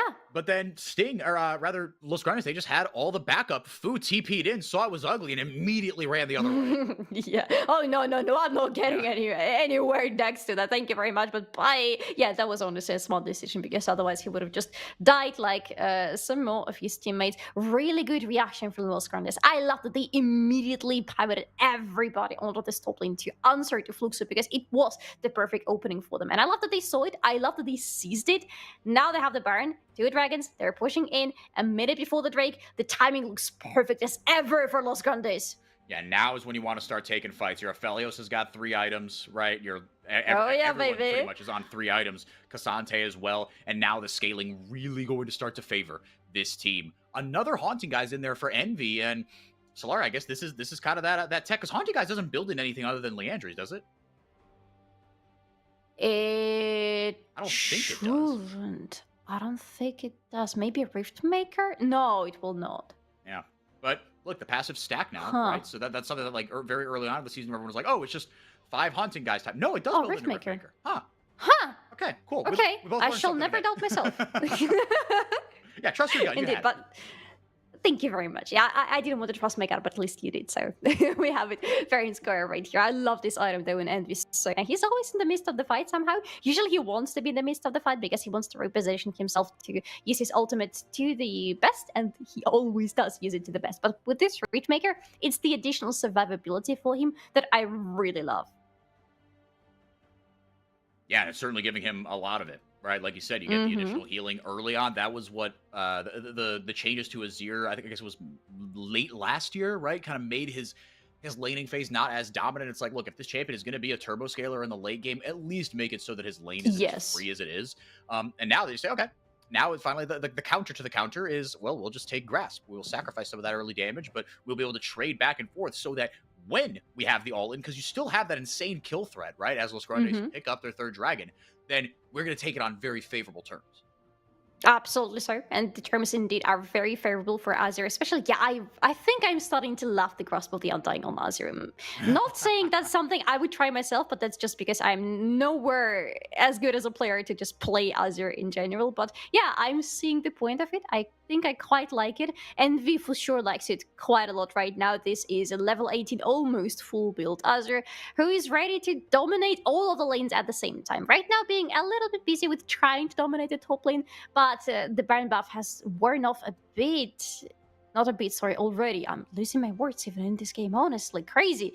The Baron buff should have worn already for Los Grandes, which means it is a little bit of a breathing point for both of the teams and for us too. Just push in a little bit, see what else you can do, and wait until the next Baron is up. Yeah, it certainly looks like what we're that's what we're headed for the first time all game. It looks like, the gold lead is substantial in one way or the other. Like we said, until the 28-minute mark, it was completely even. But Los Grandes is perfectly happy to play the macro game, play this game slow, leave Cassante in a solo lane, and let Envy lead the charge. And it certainly feels like Envy. That's kind of been. I mean, I would love to.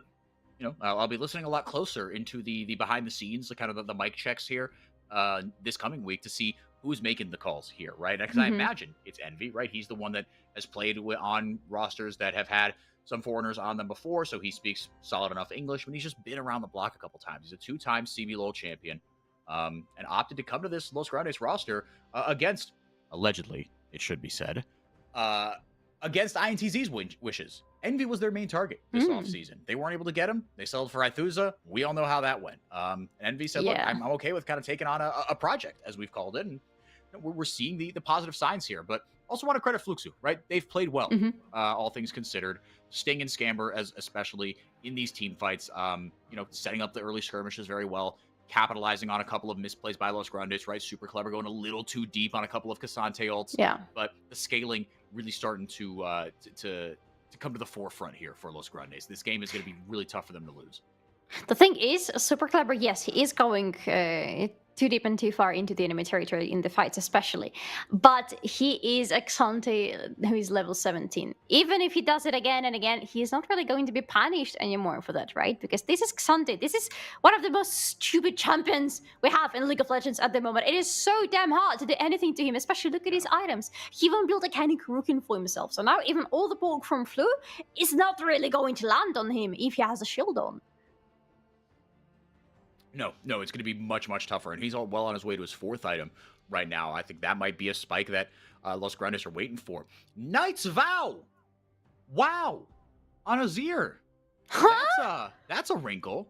That's not the last item I expected. No. Who does he have it on? I imagine Cello? I would imagine so too. Because Cello is pretty much the only one who is not building tank items. Yeah, no, I think that little arrow kind of on the hover, right, or on around the Azir, I think that was pointing back towards Cello. I mean, look, he does a lot of damage. So you got to keep him safe. I get that. And look, with this build, you are sacrificing a lot of damage on the Azir, but it's on the fact that you have zone control, you have your ultimate as well, and you are going to be able to still pump out. The damage has gone down, but the amount of time that you should be able to pump out that damage goes up with this build. My God, look at that health bar. That should not be a mid lane mage hyper carries health bar. Yeah, that's a mid laner, by the way, for everybody. Sure, that's exactly how they look like. And that's exactly what they do. Just go into the... What is he doing? No! What did you say about sacrificing the damage? Yeah, I was wrong. I lied, I guess. Lying on the internet. My bad. Oh my God. This Azir is disgusting. I love it so much. Okay, let's go. Lost one the second Baron. All right, let's see here. Wow, they are just shredding this between Cello and Envy. I mean, it is Cello, right? Let's not mince words here. He's still doing a lot of damage. Envy almost gets the flash ult there. Scamber has to flash away. Actually, no, it wasn't a flash ult for Envy. Envy still got his flash. Super clever. On the other side, Sting going forward, gonna eat some saplings. This is still support Maokai, so not doing quite as much damage, but Cello able to get the Calibrum damage down. Very nicely done. Kojima gets the arrow onto Cabby. Cabby lost a little bit. Fluxu almost got away back into that one. Not just yet, but the Baron has come in again, and so Fluxu, or Los Grandes rather, happy to keep chipping away at this gold lead the old-fashioned way.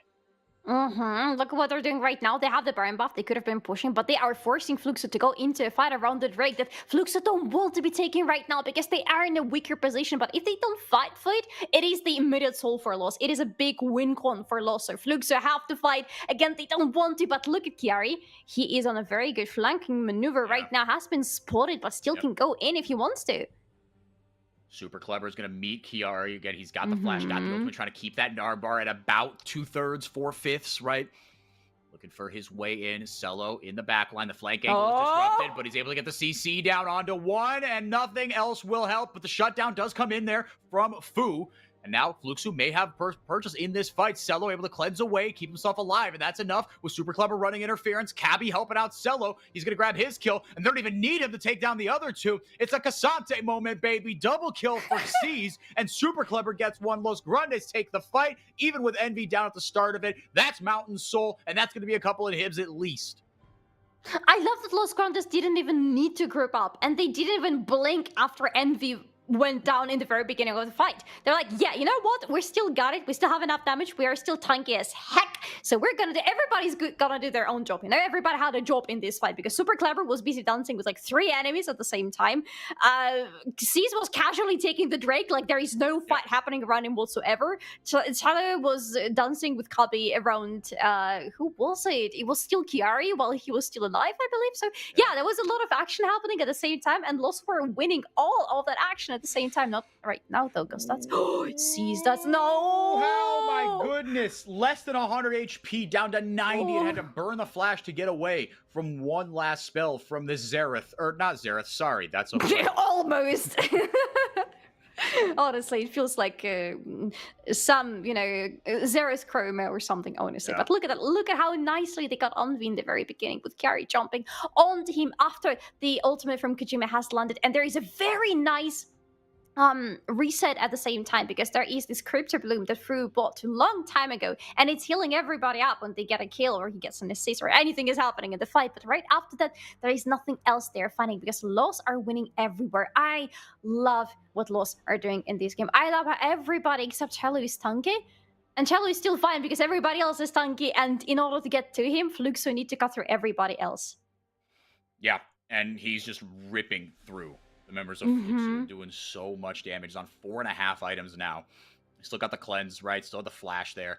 So I bet they wait just a little bit unless they can find a pick, right? They're probably going to wait for those 2 summoner spells to come up, because it's not like Fluxo don't have ways to get onto Cello, right? They've got the range from Fu, like you pointed out in draft. Sting on the vibe is very reliable lockdown should he get close enough to press his R key. Should. Yeah, in theory. Again, Kiari, right? He was able to take down Envy. Envy, all right, now he's got a death cap. He sold the Knight's Vow. Aww. Okay. Okay. Well, Child doesn't need protection, apparently. I don't know. And we just I realized how much damage he has, and he's like, yeah, I'm gonna amplify that. You know what? Yeah. I'm gonna be the main character in this game. I do not trust you anymore to deliver the damage. I'm going to do it myself. You've got Mountain Soul, you're fine. Like, exactly. Exactly. Ooh. Yeah, that's ugly. I think Cabby might be on his way to a Knight's Vow, actually, with that build path. I think that's the build path there. But anyway, could be. Yeah, I think we're gonna get it's gonna be another one of these, right, where Fluxo know they can't take a fight here, and they've got the Vi and a Gnarled, yes, in the Chains of Corruption. They've got pick tools, but Los Grandes doing a decent job of not putting themselves into those situations, right? They've got the inhib down, playing around that. Still just another 1.5 minutes there onto this Baron. That's gonna be the next fight. And with that mid inhib, using that beautifully, right? That's effectively an extra player being able to push down. It's a 5-1 almost, right? And just making it so that Fluxo have to come into them, which is something that we also talked about in draft, is that if they come into them, Los Grandes still have a lot of tools to start fights. Cabby, still decently tanky here. He's only on 2 items, but that's still a Maokai. That is still Maokai. Level 12. Level 12 seems so little, by the way, compared to everybody else, because we have level 16, minutes, 17, 18, and everybody. Yeah. Oh my god, we're more than 40. That is one long game, and it's not really bloody. I mean, we have 10 to 17 kills between the teams, but it hasn't really been that bloody, and hasn't been about the blood, right? And that's why I quite like this game, contradictory to what I usually say, because in this game, everybody's just showing how they want to play on the macro level. Yeah. And I love what Los are doing. At the very beginning of the game, I still loved what Fluxo were doing, but unfortunately for them, they didn't really seize the momentum, because it's not like they're gonna become stronger from this point on, unless an Elder Drake happens for them in 2 minutes from now. Los are still, however, stronger than them. They have a little bit of room left to get even stronger than that if they, for example, throw additional damage on Kabi or slap even more tankiness on him or something. For Fluxo, I'm not seeing this way out anymore. No, the game will get harder and harder for them for the next kind of 5 minutes, and then it'll start to level out a little bit if everyone gets to full build, right? Then the goal starts mattering just a little bit less. But Los, if they have their wits about them, they're going to end it before they get to that point. And even if it does get to that point, the champions are just stronger. And Los, they've shown that they can just team fight a little bit better. Kiari and Super Clever both have their TPs, but it looks like they're going to walk it over. Nope, 1 TP down. No. Kiari will walk it over. The objective timer is just a little bit desynced here. Envy going forward, gets the flash onto 2. He's got a death cap, and he puts 2 members of Fluxo completely out of the fight, rips through their health bars. The rest of it's just a formality. That right there is your game-winning play. Los Grandes, dot some I's, cross some T's. They are looking to end here. Oh, no, okay, they're going for the Baron. I got no, they don't want to end here. Sorry. I wanted them to go a little bit further, to be honest. I wanted to see them going a little bit more towards the enemy base. But okay, they choose another fight. They choose to take the Baron, and right after, they need to take it very quickly right now. They need to recall ASAP after it happens and rotate immediately towards the Drake, because it's 35 seconds and the Elder is going to be up. It's not like it's going to be the absolute 100% winning ticket for Fluxo if they get it, but for Los, it's very important to secure it. Yeah, they need, this is still incredibly important. Like you said, the mid inhib back up, but they get top, and they should be able to rotate over immediately. And like you said, just Oh, they can just finish. Yeah, they might be able to, and if nothing else, they're gonna dump two like huge wave, two baroned up super minion waves into this base and say, "All right, I dare you to contest us here." Nice scoop again. How is that back off CD? Maybe that's the build. Maybe that's what we were missing. All that ability haste, you can ult like twice in the span of the time it took me to say one very long, drawn out sentence. Los Grandes move it to 5 and 6. They pounce, they take down Flukes, who takes sole possession of 6th place. And if other results go their way today, they could be at as high as 5th by the time the day is over. Solari, your boys came through. A solid win for them. This is, when you saw this draft, you thought, all right, it's going to be a long one. It's going to be a more drawn out one. But this is what I expected from them, and they delivered. I didn't expect the game to look like that at all, to be honest, because with Fluxo, with their draft, they could have won in the mid game easily. They just needed a little bit of advantage in the early game, and they needed to rotate towards the mid game and end it there. Because yes, the scaling was still very heavily on the side of Los Grandes, and that's how they won. You saw in the late game, nobody could cut through them and nobody could do anything about the damage from Los Grandes. But I really do feel like Fluxo had a really strong chances of winning this game. Should have just continued with the mind games they were presenting to us in the very, very, very beginning of the game. But things just kind of slipped out of their control. The first blood for Envy on the mid lane was a fantastic one. And it really feels like that was the moment from which Los Grandes started scaling into the game. Yeah, no, that really felt like the point at which they took control of it. And from there, they really didn't look back, right? So, we criticized a little bit Fluxo for not taking advantage in the mid game when you had the Varus going. He was, Kojima, we praise him and Scamber as well in the lane. They dominated as they should have, but they weren't able to take advantage. Seas was able to hold his ground and super clever. Despite a couple of oopsies, still played the Cassante very well into the later game team fights. For Fluxo, they move it down to 4 and 7 now. Their next game is against Kaboom. Yikes, that's going to be a tough one to win. Kaboom, after losing to Kate Stars, they're going to be looking to bounce back. Whereas Los Grandes, they've got a matchup against Red tomorrow. That could very well be the 6th place decider. That is going to be very, very interesting to watch. Yeah, for Fluxo, I think back to the drawing board on this one. Yeah, Solari, any other thoughts on this one before we send the good people home? Are you on next game? You know what? I loved Scumber very much in this game. I sing a lot of praises to Los Grandes, but I gotta say that Fluxo played really well, but Scamber was exceptional. Scamber was just outplaying everybody on the enemy team when he still had the chance to do so, because later in the game, yes, all his engages were absolutely for nothing, unfortunately, simply because of the disbalance in the power between the teams. But while he could, he delivered everything and even more, and I love him for that, and he is my favorite player on Fluxo from this game. Yeah, no, he looked really good on the rel early on and in the mid game, like you said. Fu was raining damage down as a result. It was a good solid early and mid game, but Los Grandes looked like the more cohesive unit. They team fought a little bit better, and their composition really came online at about that 28-minute mark, right? They got that one pick, and they did not look back. Thank you guys so much for being here. We're going to take it to a quick break. When we come back, Red versus INTZ. Reminder, for those of you keeping score at home, INTZ, they have one win on the year. It was over Red in week 1, game 2. And it would be so Red to be 5 and 5, need a win to separate themselves from the mushy middle of the standings, and lose to the team that has lost 10 games this split. So we'll see whether that comes true. We hope you'll be there with us. That's been me. I'm out for the day. We'll see you guys tomorrow. I'll be back, so we'll see you then. But otherwise, don't go anywhere. We'll be right back.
Welcome back, everybody, to the CBLOL English. My name is Trajan, taking over for 4y4 as Solari continues trucking on with the CBLOL here today. Let's see how many more Tankaziers she'll have to watch, I guess, because I'm already bored of it. I don't know about you, Solari. I'm sick of Tankazier. I've seen it twice. I'm bored now. No thanks. I'm more ready to see more Smolders at this point than more Tankizers, honestly. That's rough. I know. That's very rough, buddy, but well, we live in these times, right? When Tankizers are dominating the lane, and I don't like it. Not at all. I am more ready to see a baby dragon calling for mama. Yeah, as much as Smolder feels still like it's becoming a bit, has been a bait pick in the CBLOL, and we as a region are really trying to make this pick work. We really want to play Smolder for Smolder to be good, but I really think it's bad for us, for everyone. I don't know. What's your opinion on Smolder, Solari? Do you think Smolder is actually bad? Do you think it's still good and playable and we're just not quite using it right? Smolder is the reason I stopped playing League of Legends again. Doesn't sound like a good review of the champ, I'll be honest. It doesn't sound positive.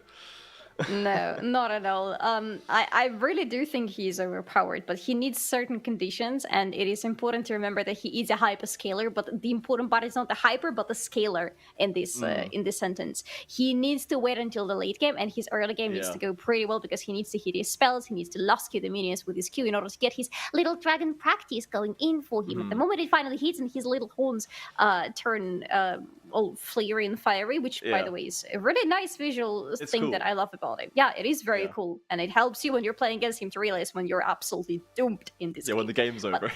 Yeah, pretty much, exactly. But the moment he gets to it, the true damage and the execution are absolutely insane, especially against squisher teams. Yeah, we've seen what it can do. We've seen it almost get some pretty big ticket wins here, but so far we're still getting our heads around Smolder, and we'll see if anyone wants to take that as their win condition here today. Now, our game that we're coming up here in game number 4, Solari, Red Canids versus INTZ. Red at 5-5 right now. They are slap bang in the middle. They are in 5th position, and there are a lot of teams right behind them being like, guys, is this Red slipping? And they've actually almost, could be lapped by loss today if they don't pick up the win. So what is your feeling on Red? Do you think that we have fallen too far behind now from this top pack, which is looking super competitive from 1 through 4? Or is there still an angle for Red to make a bit of a late run, do you think? No, I think there's still an angle. I think they're never getting anywhere close to Kaboom and Pain. Let's be honest here. They're just a little bit way too strong. VGS and Loud, especially Loud in their current state. Yeah, honestly, if Red just gathered themselves a little bit right now, they could get there. Yeah, we have gone into the draft here with the first pick, Orianna. So for Grevthar, he's back on a mage, which is not as, dynamic and utility heavy, which is potentially tough, but just to run through the bans quickly as well. The Smolder was banned. Maokai, I love that we're banning Maokai now. The champion is too strong. And on the other side, Grevthar did have the clear banned away. Solution and a Karma. So I see answer with a bot lane here. Let's see what Red has. Hopefully something fun. Hopefully something good. Because so far Red have lost to INTZ the last time they met in the first half, right? And that was pretty much the only victory that INTZ had throughout this season. So not a good look for, oh my goodness, no! I was so happy in my blissful ignorance of this. But no, Zeri is back, and it looks like it's going to be another tank Azure for you, Trajan. I'm so sorry. Yeah, it's not a good time for us. Oh, we're struggling here, Solari and I. Yeah. We've got the return of Zeri that no one was asking for. The tank Azir that no one was asking for. All we need now is an Udyr top, and then we'll be set and for Yuumi. The most depressing, and Yuumi, just to make the most depressing league game of all time. So, INTZ, good scaling right there. Even when Jakiwi goes lethality, he does decent damage late, so he could go on hit as well if he wants, but decent scaling for them, so they've got a late game win condition. Matched by Red. Orianna and Zeri, both perfectly serviceable, arguably carries in their own right once we get to that late stage. I really wonder what the support is going to be for Red. I like the idea of them keeping Rel for Jojo, but in general, they need something that is going to keep Zeri alive on the lane, because this is a win con for INTZ on the bot part of the map. Zeri is very squishy in the early game. She is very punishable, and Varus is going to have a lot of early game power. Together with Nautilus, they have a huge kill pressure onto that Zeri, and I want to see them utilizing it, but at the same time, I want to see Red finding an answer to that. Yeah, as we are into the second round of the bans, both top lane focus on INTZ, FNB's TF top lane and his Olaf removed, Red instead focusing on Yampi's junglers with the Vi and the Sejuani. So, yeah, I think Brunsey has been a very focused player on Red. It's fair to say Grevthar is not a carry player realistically. FNB sometimes has to do his Cassante days, and he can't really be the sole carry. And teams have been focusing Brunsey and keeping him from being able to be the hyper carry that we know he can be. He's had a couple of moments, but it's not been as explosive as he would have liked, as it is a Cassante up there for Tay blind, so FNB does have a chance to counter. And Aegis with the Viego, and there's the Unir top. Look at that. Look at that, just as we predicted. Oh my goodness. Let's talk about the Viego instead. Let's focus on that. How do we feel about the Aegis Viego going into the team that INTZ has so far? Quite well. I don't like him as a blind pick, to be honest, because I feel like for INTZ it is a perfect angle, right? Yes, exactly, to slam Xin Zhao as an answer to him and completely ruin any chances for Red to utilize this Viego as intended by any gods you believe in. Because in theory, this Viego should be looking into the ways to go into the bot lane, where there is a nice leash with Rel that we know now is going to be a support for Zeri. You can try to protect Zeri, you can just shadow, or if there is a good pickup for you, thanks to Jojo, you go in, you get the kills as Viego. You really love those early game skirmishes because that is where you can shine quite a lot, and you secure the bot lane stability. You know that your top lane is most likely winning pre-level 6 either way, so you're just chilling as Viego and looking for picking up kills here and there. But INTZ, by picking this Xin Zhao, they're stopping this Viego because Xin Zhao is a better duelist in the early levels than Viego.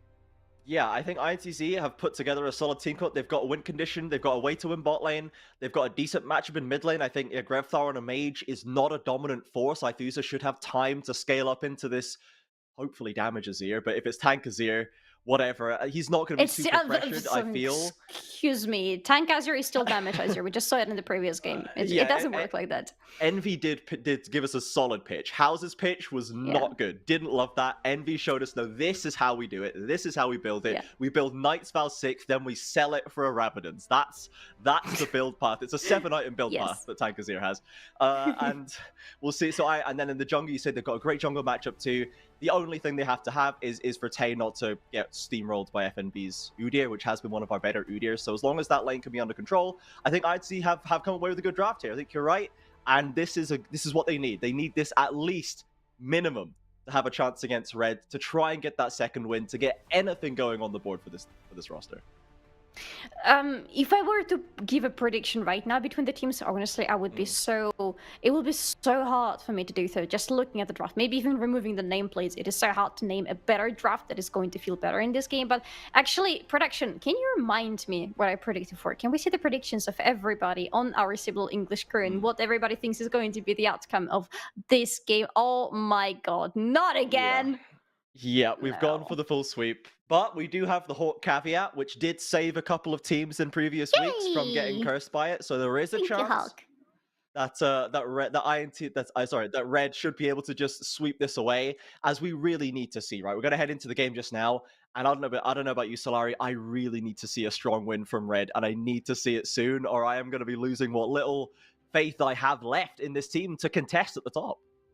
Honestly, same. Yeah, especially now with Los Grandes just getting a very nice victory in the previous game. Yeah. If Red lose today, they're pretty much sitting on the same spot, right? They're both gonna be 5-6, and for Red, it's not anymore. Yeah, we're above this team, and this team is gonna be. Oh no, they're catching up. They've caught up already. Yeah. Time is running out for us. Can we still make it into the playoffs? And it is a very big missing pink mark right next to Red's name.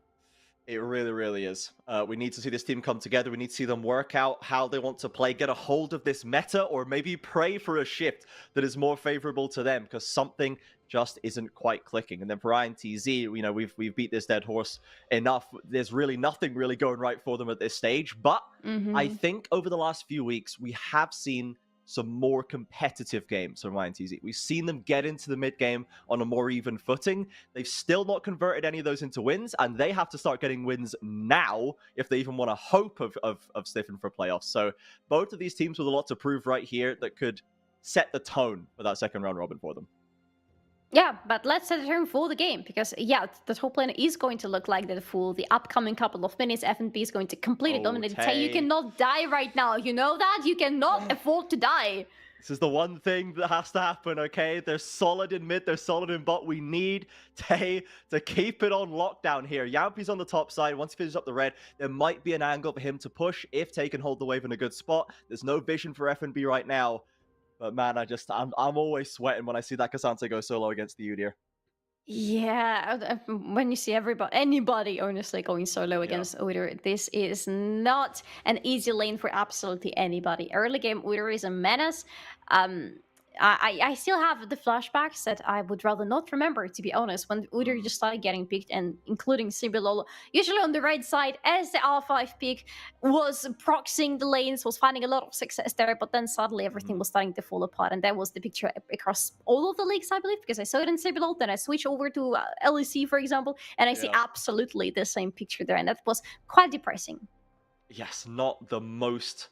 not what we would prefer, not what we'd really prefer for the regional the pick, as we saw that Yampi was spotted on the ward, so they know that FNB is under no danger for the time being. He's going to keep the pressure on, and then we can see Ninja Kiwi and Damage making good use of that strong 2v2 that you pointed out, Solari, really keeping the pressure onto Jojo and Brunse, forcing them back under the tower, while Aegis is just farming away, and here we go, here comes the proxying. Disgusting, absolutely disgusting. Look at how quickly he removes this mini wave. It's just poof and gone, pretty much. And poor Taze just left there to sit under the turret and try to defend it. At least it's the wave that's coming for him under the turret, so he could, in theory, just sit back and farm, but FNB is not going to let him do so. No, he's currently standing on between the two towers, threatening for Demolish Procs. This is dominant gaming up from the Udyr right there. No. At least this way, Tay can't die 1v1 because he's not having to fight Udyr at any point. As Yampi arrives bot lane, lovely hook into Jojo, but they're safe enough by the tower. No room for the Xin to get in. Unfortunately for INTZ, because that would be a really nice pickup for them if they could get things accelerated on the bot lane just to punish this Zeri for the utmost sin of being Zeri. But Yampi cannot really find any opening onto the bot lane. Maybe George? No, come on. Aegis pretty much in the same situation here, but no, unfortunately, no opening for red either. But either of the teams would really love to look for something because we have 30 seconds before the next strike is going to come up. Yeah, both of these teams have really settled on their AD carries as the primary carry, right? FNB and Tay are mostly fulfilling Cassante, Udyr related roles, and neither of their mid laners, as we said, is really set up for the carry position most of the time. That's not where they find their success. In this game, though, I feel it's not going with a tanky Azure build, so you're saved from that in this game, Trajan. It's going to be the normal, the orthodox Azure build. Look at that. Of all the people to give it to me, I didn't know it would be Ithuza, but there it is. We have to give the credit. Thank you for keeping this one interesting and giving INTZ a second carry to work with, because Ninja Kiwi is going the poke build, so he's not going to have that DPS later. Yeah, not exactly. So this is up to Ithuza to be the carry for the team in this scenario, but Yampi wants to be the carry for the time being, or just, at least pretend he is one. They need to get this Drake. The problem for INTZ right now is that their top lane is pretty much non-existent. Their top part of the map doesn't exist. They cannot really go and contest freely the void grabs, so they have to take this Drake. And I love for them that they're doing exactly that. Yep, they've identified where they can push, where they can get the objectives, got the vision down, and they will secure that first strike as Aegis is going to steal away some camps on the top side. We'll see if he wants to angle for the grubs as well, as FNB has all of the prio, all of the time, and gets that first plate with the Demolish Proc. Back to proxying. It's as he said, it doesn't even take him a long time. It's not even a time investment. He just gets to pop R a couple of times and walk away with 6 more minions. Absolutely disgusting. I hate Udyr so much. Have I ever told you how much I hate Udyr? There is there is not too many champions, and despite what it might sound, there is not really that many champions in League of Legends that I dislike with all my heart put into the disliking part. But Udyr in the current state, Udyr top lane might be one of them. Look at this guy! He's sitting under the base turret, and he's just chilling there. How is this allowed? He's not accruing a CS lead per se, not a significant one, and Tay he's mostly holding on to his plates. He's got one taken down so far. Aegis is going to find those grubs though, so that topside control has given some objectives over to red, and perhaps we'll see these plates start to fall a little quicker now that we have a bit of more strength on FNB, and he's going to get Demolish procs, but we just need to see something somewhere else, right? We need to see Yampi find something mid, find something bot, get the advantage elsewhere to make FNB, to balance the scales that FNB is currently tipping up there. Oh, very nice word right there from Jojo, just immediately figuring out what INTZ are up to. And they're up to taking the enemy's red. Can they? Jojo wants Yumpy. to scrap over it. Brunsey a little low. Aegis is just doing Krugs. Like, I don't know what you guys are up to, but I've got camps to farm, I'm afraid. I got bills to pay and camps to farm, apparently. So yeah, he just doesn't care about it. You can take the red. You know what? I've taken your red, actually. I've taken your Krugs as well, so you can take mine. It's fine. It's a friendly gesture. Yeah, and Jojo ignited there. Like, Jojo wanted to kill them. He was like, okay, let's see if we can catch them. But Aegis like, no, what are you? No, absolutely not. I have no interest in taking part in this play. So, interesting that is dropped. I don't know if he's trying to push them away or just spook them with the ignite, or if it genuinely was, oh, no, let's fight, oh, let's not, kind of confusion there. But we'll see if that shows later on in the game. As so far, we see that big CS lead opening up for Ninja Kiwi. We should expect that. But he is matched by Grefthar, doing pretty well in this mid lane matchup. Oh, absolutely so. He's doing very well, even, I would say, which is always an interesting thing to see whenever somebody's standing against Izir. What is interesting is to see Yumpy just being denied his comms again, but he doesn't want to stand up to this bullying. Look at that, he's finding an answer. Ithusa's there, doesn't quite catch on to the red members with the shuffle. He only has a recurve bow, not much AP to speak of, but Tay's coming down. Aegis round the corner, they caught them in the middle with a shockwave from Grefthar. Sets up the first blood for Aegis with a Heartbreaker. Tay tries to remove him, walks straight into FMB, and Aegis Heartbreakers to safety. Likely just to be the one killed for red here, but it is that first blood for our blue side team. And a very good first blood. I quite like the first blood being on Aegis, on Viego in this current moment, because Viego is going to be the strongest member of their team in the mid game.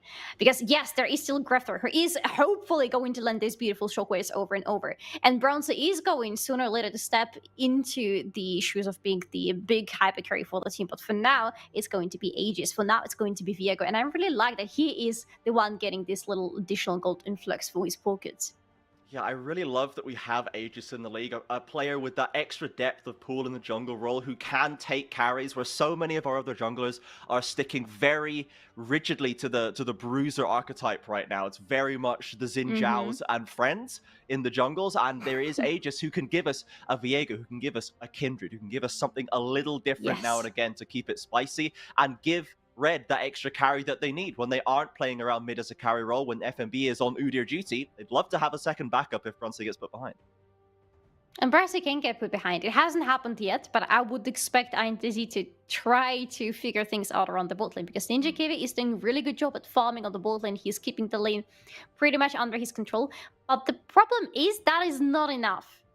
Yeah. That is not going to match Brunsey's scaling later into the game. We just had actually this very same discussion about Lethalgist Varus and his scaling compared to some hyperscalers in the previous game with 4x4. And I stand under the opinion that even if you go Lethalgist Varus, it is still never going to be enough to match up with Aphelios, Zeri, and the likes of that. She's still going to outscale him, and if the game gets into the very late game like the previous one did, Varus is going to suffer a lot.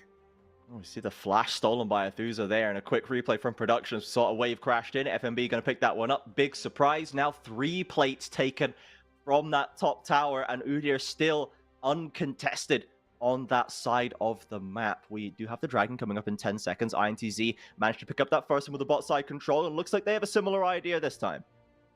They won the second Drake, and they should be taking the second Drake. They still haven't managed to take any of the Void Crabs. With FNB being such a menace on the top lane, it's hard to go for the next ones. Maybe Tay is going to take them solo right now, but INTZ for sure need this second Drake. This is the best time of the game for them to be the ones to contest the Drakes and take them. But Fred, do they have anything to say about it? Well, INTZ pulling the trigger onto Jojo, and he's going to fall down before anyone could do anything about it. Ninja Kiwi picks it up. The rest of the team's piling in here. FMB gets onto the jungler. That's the smite removed. Now Aegis just has to press the F key and picks it up. Second Drake picked up by Red there right now, but the kills are flying. Brunsey gets one. He's over the wall. And Grefthar with another lovely shockwave to seal the deal on this team fight. This is what we needed to see from Red. We needed to see controlled play and a bit of hands checking to top it off.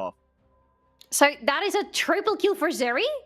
Oh my goodness, that is absolutely massive news for Red right now, especially since the fight didn't really start too well. But Aithusa missing a very important shuffle right there, and after the Tay removing the enemy jungle so nicely from the game. Not the Tay, sorry. Oh my god, I am losing my mind right now. But the fact is, the Drake goes into the hands of Red, right? Because there is no enemy jungle anymore, nobody is going to do anything about your smite. And after that, Red just scale. I love the fact that Bronzy danced around, got a triple kill, and was not punished by anybody. Nobody could do anything about this area. And flash news, nobody's most likely going to do anything about her from now on.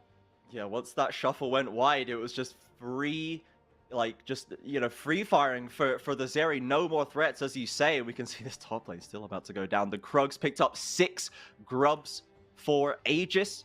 So they're going to have extra pushing power. FNB is going to be even more lethal on the side lane. But now Red have that big gold advantage to play with. 4,000 as we approach the 13-minute mark. These team fights got a whole lot easier. And they don't really have to worry about the lane matchups, right? The INT was controlling in bot lane, was doing well with decently in the jungle as well. It hasn't mattered because the kills have gone to Red in the critical moments. The kills have gone there, the gold has gone there. You can see the gold difference between the teams is starting to accumulate. For Red, they have around 4k in their pockets right now, more compared to INTZ. And you can already see it, yes, in the itemization. Some very important core items for the early game are already in their pockets. And those are going to be crucial ones. Like FNB, for example, with the Frozen Heart. He hasn't been really caring about things too much before, but now he just takes a turret, and that's already good enough for him. He can just run away like that, and nobody's going to do anything. Ooh, Jojo with a flash down onto Ninja Kiwi. He has a flash of his own. Is it enough to get him out? It is. The chains of corruption stop up Brunsley. They get his cleanse as well, so he'll keep himself alive, but more plates are going to topple in the mid lane. Red starting to push harder as Yampi finds his way onto Jojo. Aegis is there to cover. More ults traded out across the map, but Red still very much in the driver's seat. However, Red to be really careful about Bronzy right now, because he is their powerhouse, but he's also still a very, very squishy Zeri. Red need to be dancing around him at all times. And I love what Jojo is doing right now. Look at how aggressive Red are in the enemy jungle, but the TPs are coming in. We're piling in again. This is another 5v5. Brunsley's on his way over, but he's not there yet. Aegis knocked up by the depth charge. On the other side, FNB on his own. He has to Udyr his way out of trouble. Flashing from damage. Finds the stun. Ninja Kiwi, does he have enough to get it over the line? There it is for Yampi, picking it up as Tay wants a little bit more. Red suddenly not feeling so confident. They back away, having only lost 1. How many people does it take to take down Udyr? Well, apparently 5 or even 4 is pretty much enough. INTZ have the answer for us, at least in that department. Not a nice Red from Red whatsoever. Very good attempt initially, just to take as much control of the enemy jungle as possible around the top side when you already have had the prio there thanks to your Udyr, and you want to rotate it towards the Herald. But because of the fight is not being played well enough, because of the very nice TP coming for INTZ as well, they lose the prio, they lose the Baron, and most likely they're losing to lose at least one of their outer turrets as a result. And yeah, it started so well with that pressure you mentioned from Jojo, really stepping up and getting stuns, popping flashes, just taking away these tools from INTZ. Red sticks around just a little bit too long, ends up losing a bit more than they bargained for. But Jojo still not cowed, it seems, taking up another aggressive position in the jungle, dropping down some vision, looking for more targets. Me currently on top side, but a fight breaking out on the Dragon. Aegis Heartbreaker to safety again. Doesn't have that reset tool. And Tay's on the flank. In goes Jojo though. Grevdar can get the combo ultimate. Brunsley's around the corner. He needs room to play. Damage dropping lower. Ninja Q with an arrow. They rooted him up and they've removed him from the fight. INTZ putting another successful fight together. In comes FNB. Down the river he goes. It will be enough to escort Red to safety. INTZ happy again with how this plays out. Especially I thought, like, come on, he got the shutdown from Bronzy from that almost unstoppable Zeri. But you can see how quickly she went down the moment she was a little bit out of position. The moment she was susceptible to the enemy's damage, you don't even need too much damage to take that Zeri down. And that's going to be the case as the game progresses further and further. Right here, look at Jojo. I wanted to look at Jojo because this engage on that Rel is absolutely insane. Taking 3 people right under their control, and that also gives enough time for Bronzy to join the fight, to deal in the damage right before he gets caught right there with a hook. And the moment he gets caught by any control, he is dead on the spot. Herald dropped by INTZ in the mid lane. They've got a bit of momentum finally in this game, and they'd love to keep it going, but they abandoned Shelly. Will get the charge off. knocks mid-outer down to about half as INTZ pivot onto the dragon. They couldn't get the second. They have an Infernal Rift to play for. This is a big spiky dragon. If they can get that soul later on, Red happy to fight again over it. FNB on the flank trying to deal with damage. Yampi looking for ways in. Look for Brunson. He's got both his summoners back now. He's a lot safer in this fight, but Ithuza as well with the flash, with the ultimate. Can he find the critical picks that they found last time? Be dropping a little lower. Tay returning to the dragon again. Red peeling back. Oh, I love how INTZ played this out, because Grefthar had the ultimate available, he had the shockwave, and he really wanted to use it to Red's advantage, but there was no vision for Red to play around, and INTZ had their vision, and knowing, because they control word that Red do not see them in the bushes, they were dancing around it back and forth, never giving Red the full picture of what was happening around the pit. So now they have the second Drake, now they're half the way towards the very nice Infernal Soul. Finally, they take down this outer turret on the mid lane. Things are looking incredibly well for INTZ, despite them still being on the 8-4 part of this equation, the lower one. Still very much down in goal, but you can't feel it. You can't feel that 3k gold deficit in fights like that. As you say, INTZ managed it so very well. And Red, if Jojo can't get a good angle in, there's not really a good way for them to break into that wall, to get through the arrows, to get past those Azir soldiers. And FNB is just going to go back to what's working. Back into the side lane. He will meet his old friend Tay down there. But I imagine it will still be much more of the same. And Red picking up mid as well in that slight reset delay. So still picking up value on the map. Yes, and it is a very nice value for them. Also, yeah, the top laners. This goes into my all-time favorite compilation of top laners being a little bit silly goofy, because they're just bashing each other on the side lanes, not caring for whatever else is happening on the map. And frankly, that is how it should be, right? This is how the balance of all things should look like on the map, because somebody needs to try to push, somebody needs to try to split push, and somebody needs to try to stop them or just run away if they're over there. INTZ dropping a lot of members onto the spot side, trying to make active plays onto FNB. Yampi will check that brush. I don't think he tagged anyone, though. They don't know anyone's there. There goes the ward, and now they know that there's 4 members of Red hiding behind this turret. Grefthar around near the mid lane, and INTZ will simply back away. Not sure what play they were really looking for right there, but they end up going back. Don't want to lose this momentum that they have started to build. Perhaps the idea was to take down FNB, or maybe the outer turret, which seems a little bit more likely to me right now, because they are trying to see which of the side lanes is going to be more open for them. They try to push through the top lane a little bit, they try to open the bot lane, but neither of them are falling down for them. And that is the issue, because INTZ would love to open one of the side lanes right now. The situation on the mid lane is that even on the top lane, they lost quite a lot, and they can still lose side lanes very quickly if they don't pay enough attention to them because of this FNB threat on the side lanes. But so far, haven't really found any opening whatsoever. FNB was hiding in the brush right there. Doesn't get his way onto Ithuza. They're going to match up pretty easily for now. Jojo putting some more deep vision on that top side. Is playing a lot more respectful over the last couple of minutes, having been rebuffed a couple of times. Not feeling confident to just go and start forcing flashes as the Baron spawns. We have, is this the weird Handsy Baron? I don't remember the name, but it's the one with 2 entrances. That's the one. Yeah, it's the one that has a little bit too many hands. Territorial Baron? The one that pulls you in with a vacuum cone, I think. Is FNB going to get that demolished proc? And this tower's going to go down.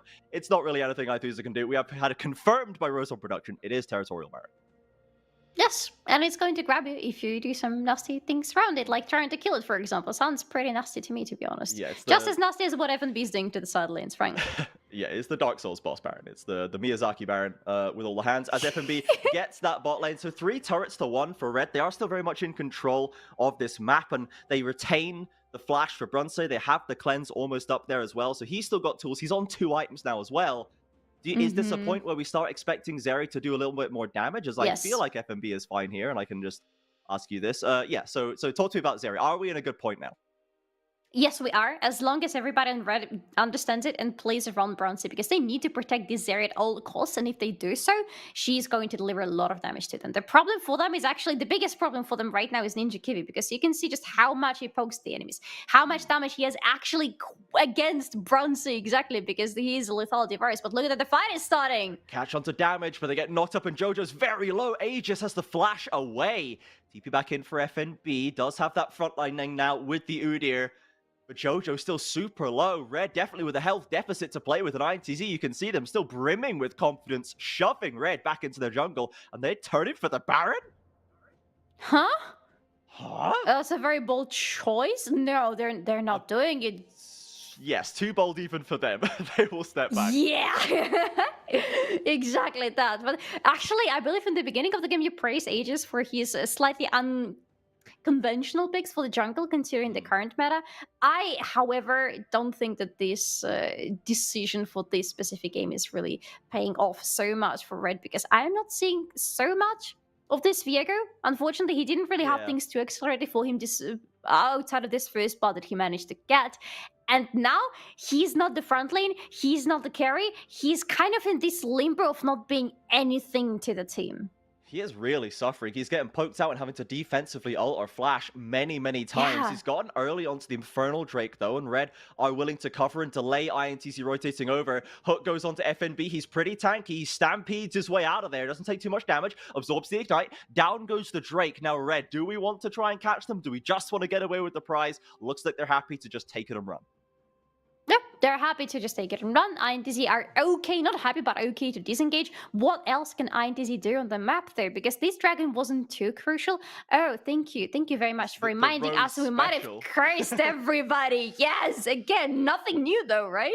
For INTZ, honestly, this is something that what I was talking about before. They are putting up a lot more competitive early and mid games lately. They're not getting the wins, but they're not getting steamrolled. They have not been for a little while, and Red have also been looking fairly shaky compared to some of our expectations of this roster. So I'm not as surprised by how this is going. Red are still ahead. They are still more or less, it feels like they're still in control of the map, but they're playing with a lot more respect. INTZ are demanding a lot more respect from them. Yes, and Red have to pay this respect, especially since Red are also, as a team, in a little bit of a limbo position right now. They need to wait until the scaling is fully going to hit for Bronzy, because it is still not enough for them to play around, and Varus Ninja Kivi on the enemy side is still way too scary for them to do anything about his poke whatsoever. Aegis is suffering a lot because of these Bronzy. Same Grifthar, if he gets into the range, is also risking to pretty much be dead on the spot, and at the same time, they cannot really find things to help them go onto the enemy, right? There is no good engage for them. There is no good front line that could just tank for them for ages. So it is a very weird spot for it. I am not sure how it's going to look later in the game.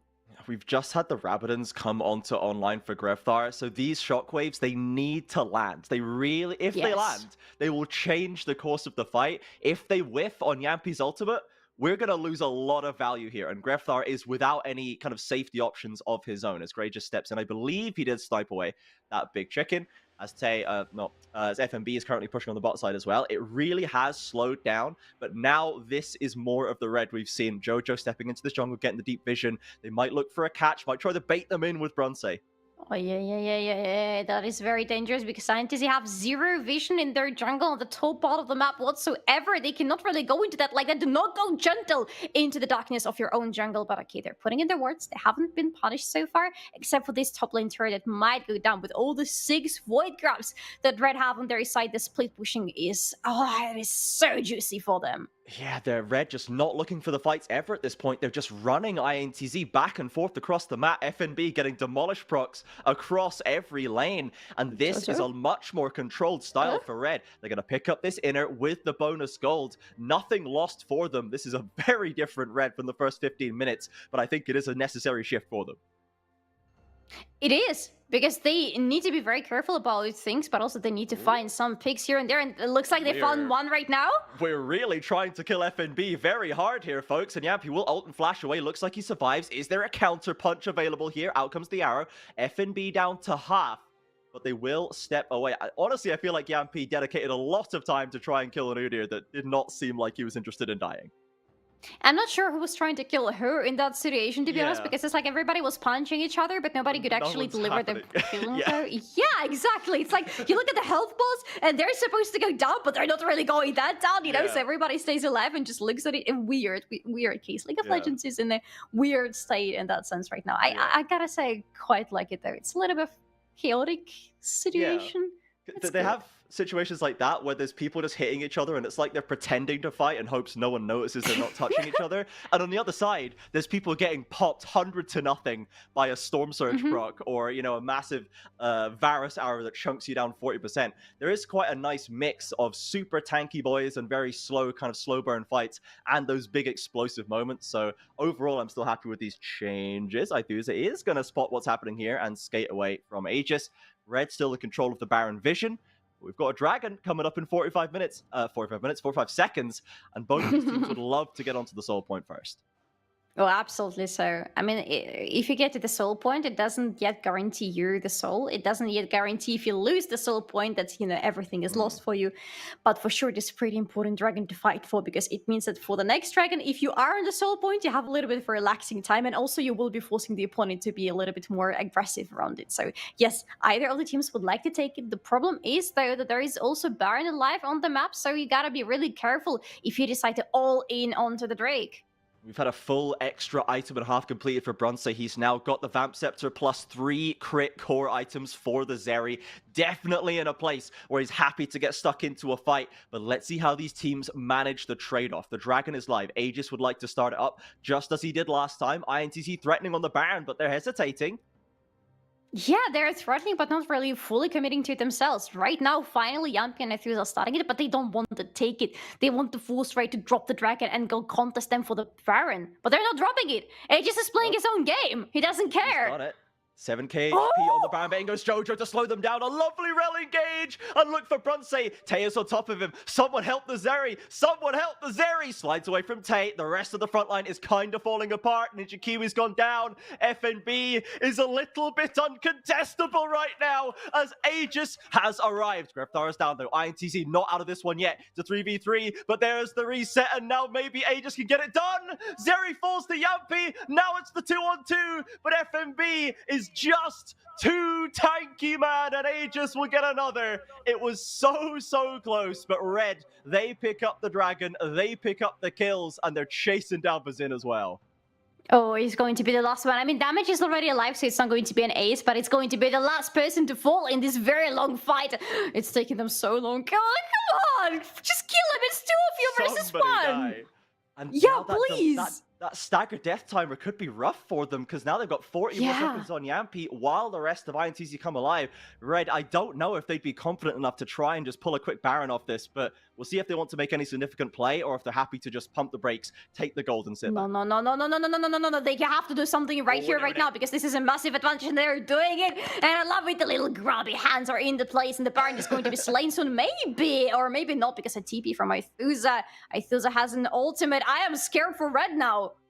Bruncy not there yet, and he doesn't have the flash. This could still be one good pick from INTZ. Could completely scupper this for Red. Yampi's about to come off the fountain. Baron down below 7,000. Again, Aegis poked down by Ninja Kiwi. They need to peel for the fight. The poke war's not going well for them, but the health bars are falling ever lower. Red are kind of struggling here, and finally Udyr goes down. The rest of them are low. Yampi's going to arrive just in time for an INTZ Baron.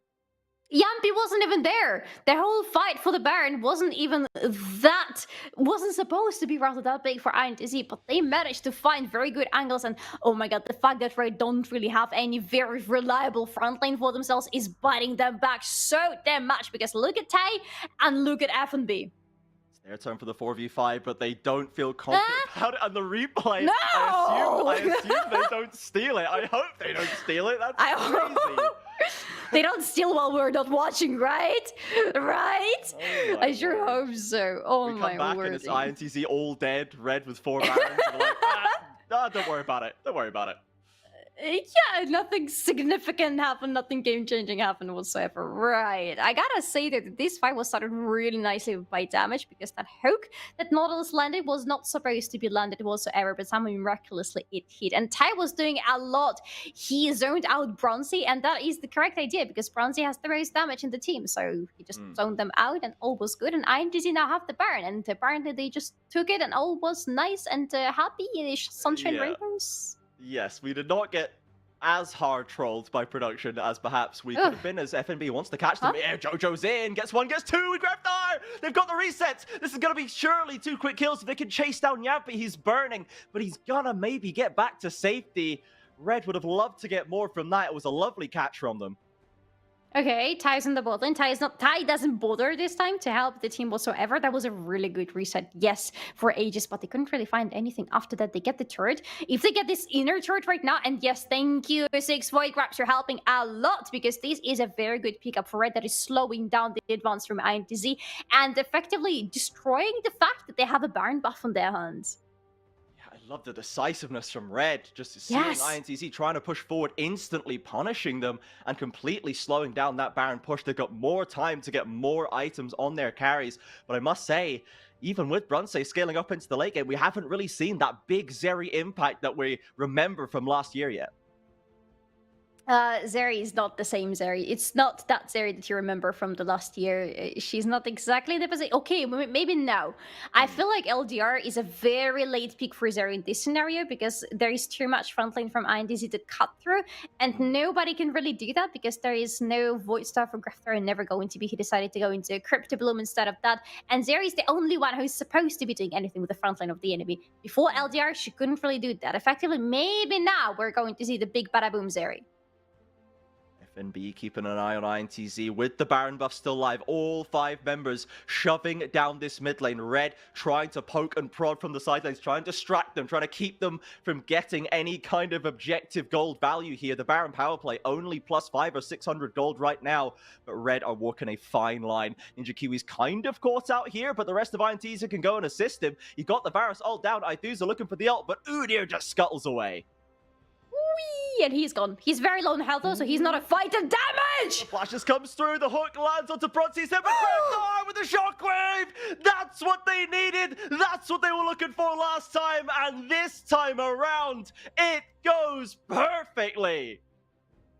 And I know that it's Bronzy who gets a triple kill in the end and an ace right before he dies himself, but I say Jojo and Greftar are the ones who delivered the victory in this fight. The beautiful engage from Jojo and that shockwave that was exceptional from Greftar, combined actually with that very Crypto Bloom that I mentioned before that healed everybody up and allowed them to push in. And look at that, that might just be the end of the game because look at the death timers on INTZ's side. They are hard shoving from Red. What did we say? We said these shockwaves from Greftar, they have to hit, and they have to hit different if you're going to build a champion like this. Well, they hit in a game-winning fashion. Massive plays from Jojo and Greftar, and Red will once again keep the doubters at bay. They will keep the wolves from the door for another week. They'll go to 6-5, and INTZ still competitive, but still winless since week 1. 20-9.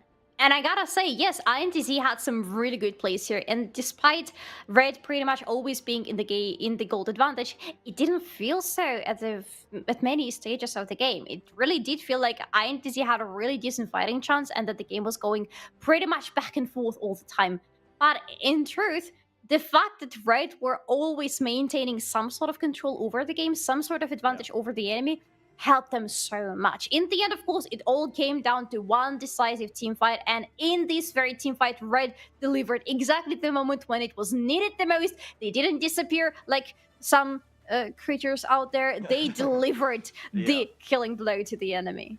Yeah, that mid-game section where Red shifted from the we're going to get up in your face and try and catch you to that we're going to shove waves, we're going to get demolish procs, we're going to use vision, we're going to avoid fights on purpose to get that gold lead back, remain control, get items for Bronze. That was so critical, I think, to them remaining competitive in a game that had started to slip out of their control, but they were able to reset the strategy and then come back for fights later when they were stronger. And even then, INTZ almost pulled it out with the Baron. They almost pulled it out so many times, but alas, it is still the hunt for a win for INTZ that is going on longer and longer.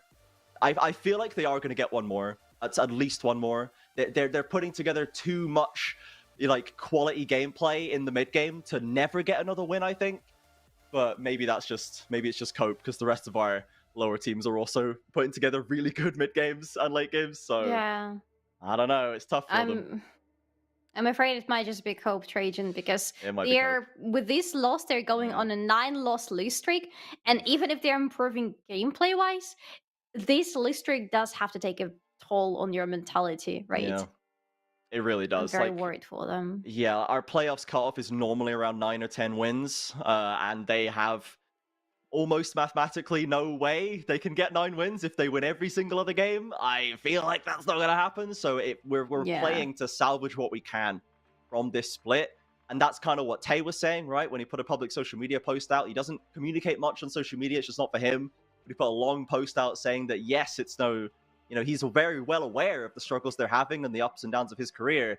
But ultimately, he still loves the game, and they are improving week by week. And I think that is true. I think they are improving week by week. Yes. It's just so is everyone else, and they're just a hair's breadth behind every week. They're not quite ahead of anyone, I will be looking forward to seeing them in the next split, to be honest, because they are improving, and I feel like in the what is left of this season and in the mid-season, they actually have the decent chance of improving a lot more and catch up with the rest of the teams. And maybe in the next season, they're going to be much more competitive than what we're seeing right now.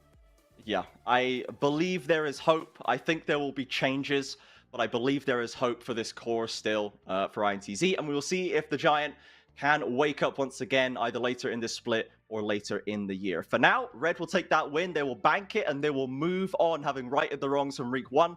And we are going to go to a short break before we're back for the last game of the day, which will be Liberty versus Furia. So stick around for that, everyone.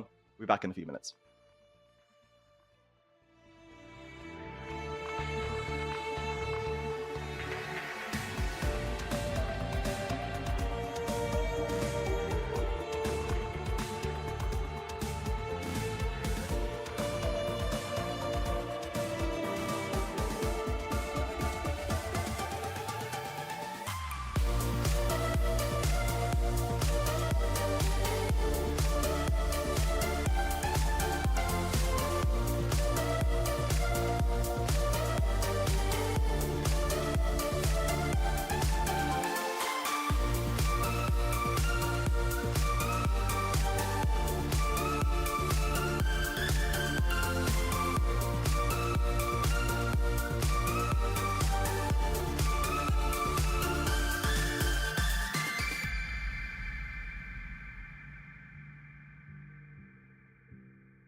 Welcome back, everybody, for our final game of the day here on the CBLOL English. Liberty versus Furia. Now, Liberty are 4-6, Furia are 3-7, both very much part of that pack of teams that are threatening the lower half of the playoffs. However, Solari, we need to address Furia. We need to address the elephant in the room for Furia, because they just ditched their whole top side. Mur and Destroy have left the country, apparently, and they've now promoted onto that top side. So talk to me a little bit how you think that's going to affect them, Solari. We don't know much about them. They're academy players, but losing Mur and Destroy, what do you think this is going to mean for Furia? I'm a little bit worried about that because they seem to me like pretty solid parts of the team. I mean, the team that is not doing too well, of course, but still, maybe some of them are solid parts of this machine. And now they're gone. And we have the players who we don't know pretty much anything about. I don't have any experience, or rather, I don't have enough experience with the CBLOL Academy. We need our friend RMC right here with us right now. Yes. But I don't know them, and I don't know what to think about this change, whether it's good, whether it's bad. I guess we will need to get into the game today and see how it's going to go, like, because it's going to show to us how this new Furia is going to stand against Liberty. Last time it was the case Furia won against Liberty. Maybe today is not going to be the case, or maybe it's going to be a 2-0 for them. Yeah, it's a change like this for Furia feels a little bit like giving up at this point in the season. It feels a little bit like, well, this doesn't work. We're just going to promote academy players. What are we expecting to do now at this point, right? Like, this feels like we've just kind of, this didn't work.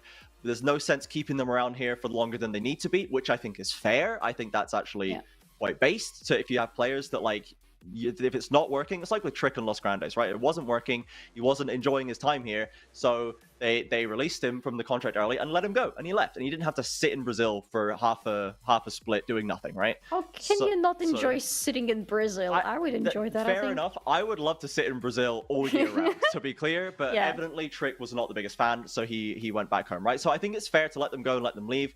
But for this roster, I feel like we've just push the boat down to next split again, right? Where this project is now stalled, it feels.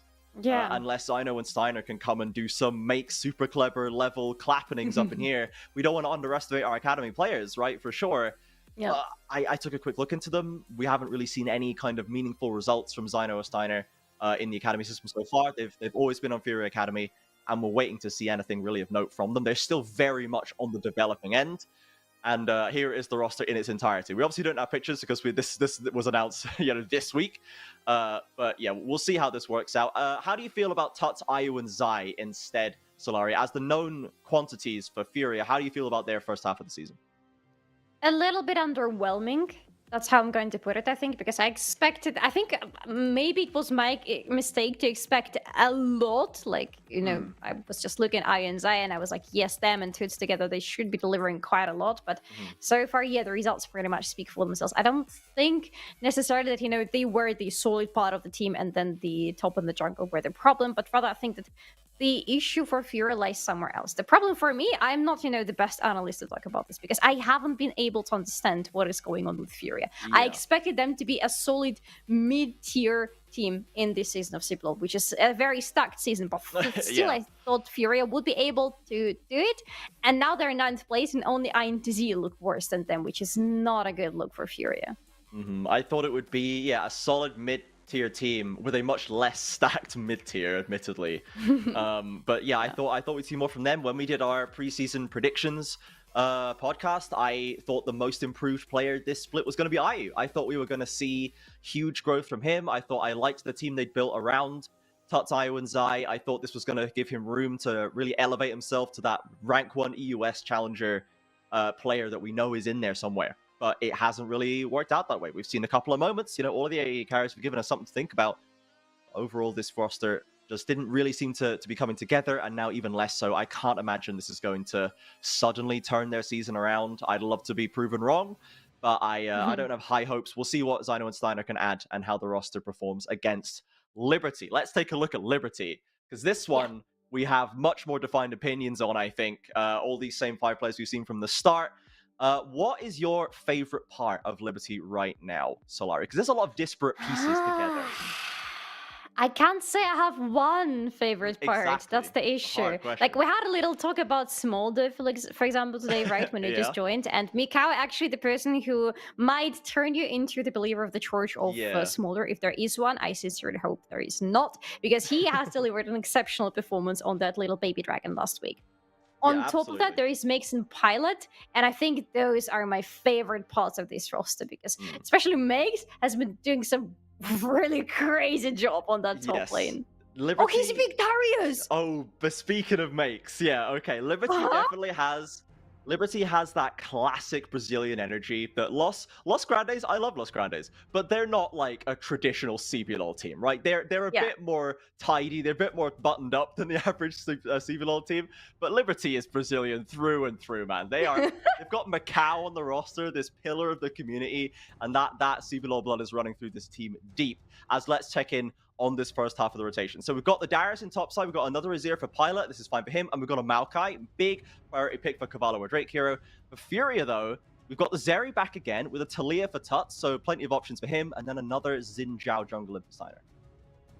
I am a little bit worried about the top lane for Furia, to be honest, because again, this is the new player, the fresh addition to the main stage roster, and he's gonna go against Makes, and he's gonna go against Makes on Darius, who is a lane bully. That is a hard one to have as your first opponent. And we have Sivir locked in for Mikau. Okay, I am so sold on Liberty right now. They are cooking something, Trajan. I'm telling you, I haven't seen Sivir in ages. Since the last season, you know, even pretty much since her rework. Because right after her rework, she was dominating the scene, and then poof, she suddenly disappeared, and now she's back, apparently.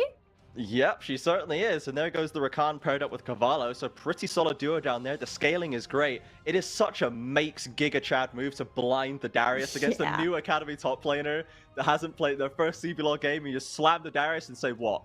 What now? What are you going to do? What are you going to do about it? They did ban TF top, which is a good idea because that is horrendous for Darius. And it's going to be the Gragas. It is going to be very much a neutralizing pick, an old school neutralizing pick. We don't really see much anymore. Yeah, I mean, we don't see either of these things on the top lane anymore these days, to be fair. So I think I like it for Furia. I think I like it for their top lane. I like overall the combination of the top lane plus jungle. I think they can get things going at the top lane. It's not about getting the kills for them. What I mean by getting things going is neutralizing this Darius threat on the top lane, because it is a rather big... Why do we have Darius for Makes? It has to be Mystic. It has to be Darius, right? I assume so, because Varus is banned. So I assume that they've just had a... Unless it wasn't. But so here's the thing about while we can see the bans here before we go into game. Furia's strategy has been hard focus bot lane in the bans, right? Karma, Senna, Smolder, Varus, Kalista. Get Mikau off these champions. I would argue Mikau has looked mid to bad on these champions, okay? Smolder, yes, ban Smolder from him, fine. I don't know why we're focusing him that much. He's clearly just happily gone onto the Sivir. This guy's been playing for decades. He knows how to play a lot of champions, and I would have liked to see them maybe deny the Maokai, maybe deny the Azir, focus more on the lanes that have been more impactful for Liberty. So I'm not sure about the strategy from Fury here. We'll see if it pays off. And for now, let's take a quick look at our predictions before we get into game. But yeah, tell me what you think about the strategy for Liberty as well. This is a pretty split vote for us, with a couple of Furia enjoyers, rotating Axeman and Camcom as well. But so for Liberty here, for Furia, they've tried to focus out Macau. You said you're pretty happy with the Sivir, right? You don't feel like they've lost anything there. Into the Zeri, do you think this is going to be fine? Do you think there's an angle for anyone to get an advantage, or are we both going 3 items as fast as possible? Actually, yeah, we're most likely going to 3 items first thing. But the thing is, I like Sivir into Zeri because I think on 2-3 items, they're going to be pretty much the same in power. Not sure about later in the game. I think Zeri should still be outscaling Sivir a little bit in the late game. But again, I'm not 100% sure on this one. What I know is 2-3 items is when they are going to be pretty much the same. So it is just important for Mikau to get to this point at the same time as IU does, or vice versa, depending on who you're routing for. Apparently, I'm routing for Liberty. I don't remember predicting them, but I stand with my prediction. Yeah, I would stand with them as well. I felt pretty confident. And this was before I knew that the top lane had been, sliced off for Furia and replaced. But Liberty, I think they already have such a strong top side. I would favor Makes and Drake here in the 2v2 anyway. And Zyno is going to be welcomed to the CBLOL by a Rakan gank behind his lane at level 1. Makes has already popped Ghost. This is Very, very rude, guys. This is cyberbullying, and the rest of Furia come in to support their Academy top laner very Aw. well, and they'll get him out of danger. I fully agree with Sai on both of the occasions. But yes, this is bullying. This is a no flash on Gragas anymore, which is not a good look. Darius without a ghost is like, okay, still playable because he has a flash available. But no flash on Gragas means so much reduced mobility, especially if Draven decides to go, not Draven, sorry, Darius rather, the other brother, wants to go very aggressive on him. And he will. He absolutely should, because Darius is a lane bully. Actually, yeah, both of the brothers are lane bullies if you think about it. But Darius is the bully on the top lane, and he wants to be winning. He's laning phase, and he absolutely can do so. Yeah, we can see Drake Hero is already remaining on Furia's side of the jungle, dropping wards, clearing camps, taking a lot of control over that top side, trying to make sure that Makes has a free lane to bully as much as possible the flashless Zyno there. So we'll see how that works out for him. And if this Gragas can effectively get out of this lane safe enough, if he can deny the Darius that snowballing. Because if you're Darius and you're trying to get yourself into a Talia, into a Zeri, it can be hard to pin these characters down later on. Makes really wants to get some gold going so that he has that power to flex in the mid lane in fights. It's going to be very hard for him to get on top of Zeri. That's very true, because Zeri doesn't really care about Darius too much, even though he has Ghost, so it's gonna help him out a little bit. Zeri still should be way too mobile for him to do anything about her. On the other hand, though, there are other champions in the draft that should be thinking about how do they get on top of Ayu and stop him and do anything about him whatsoever. Drake here and Pilot are going to be exceptional in that very sense, because they have enough control and enough movability. Is that even a word? I'm not sure. Mobility. Oh my god. Yes, I am totally lagging today. But yes, mobility to get on top of Ayu and hopefully shut him down. Yes, absolutely. Ayu is probably going to be the most reliable carry for this team right now, with the swapped out top side, with Tuts having undoubtedly a slower season compared to last time around. He has really not been able to keep pace as much as we would have liked, and on the Talia is not really set up to be that ultimate late game win condition. Is very strong in that mid game, can get the waves under control, and you can already see looking for the deep vision, maybe looking for roams later on. But Ayu, I think, is going to have the weight of the world placed on his shoulders. He's got the cull ready. He's got the scaling started. He's on a mission. Yeah, and that is what worries me a little bit about this draft, because if anything goes wrong for Ayu, Cavallo! No way! Cavallo really trying to catch these solo laners slipping in the first few levels of this game. Steiner has a little ambush prepared in the jungle, and Rakan has to flash away, in fact. Furia not being intimidated. These Academy top laner and junglers, they are getting stuck in early. No, they're not intimidated whatsoever, and I love it for them quite a lot. Maybe that's going to be a little bit harder on the top lane, because look at the healing on this Darius. Absolutely disgusting. And the damage, the ticking damage on Zyno. You just blink a couple of times and his health bar is almost gone. Oh my disgusting. God. Makes has a cull as well, bro. Jeez, come on now. No. This is so disrespectful. You've blind picked Darius. First item cull to just know that you can't punish me. I can spend my gold on whatever I want. I'll just build for the late game. I don't need to build to deal with you. As a hook from Zai connects onto Macau, Spell Shield comes out, a little bit of damage trading back and forth. They're going to get this wave, no problem. And that's how the bot lane is going to look like, right? I wouldn't say that there is definitive kill pressure pre-level 6 on either of the parties. But Furia, after level 6, with Ignite on Zai, they could do quite a lot of things. But Liberty, especially with no flash on Cavallo, for them, the bot lane is looking a little bit harder. The idea for them is to just try to scale up and try to farm as much as possible for Mikau, which so far has been a little bit of an issue because of that Nautilus mostly, and because, of course, Cavallo is rotating quite a lot around the map, trying to help out the team everywhere at once. Yeah, absolutely. And this top side is very much in hand for Liberty. They've started up the grubs on Vision, but Makes has all the prior in the world. Very similar to what we saw last game from FNB's Udyr, so there will be no contesting, I imagine. And as last game as well, the Xin is going to head towards the Dragon instead. He does have decent prior in the bot lane. We'll see if there's going to be an answer. I imagine it will just be, give him the mountain, they've earned it. Yeah, quite possibly. It's a very good drug to have in the early game, but not big enough, I would say, for Liberty to just go and fight for it and pull their resources into it. They're suffering in terms of the level a little bit, level 5 and Ayu compared to level 4 on Mikau, so they wouldn't really want to go. That was very close for Zai actually to go aggressive, but no, Liberty just standing there, farming up, not going in, but also not getting gone onto, you know? Yeah, we've picked a Sivir Rakan. We're picking a lane that doesn't really have agency itself, and Cavallo, as you say, has been all over the map fixing other things for Liberty, trying to get them ahead. And this, I think, is probably the best thing for Macau and Cavallo, who have been struggling in the bot lane. They have very high average deaths for bot laners and supports, but they are doing pretty well as Makes gets the Gragas ultimate out, but he has his summoners too. Both flashes traded, and Makes is kind of low now. This, without the healing, just escapes away from the body slam. That could have been a counter kill for Zyno, and Makes has to put some respect on the name. Isn't going to be able to walk over him for free.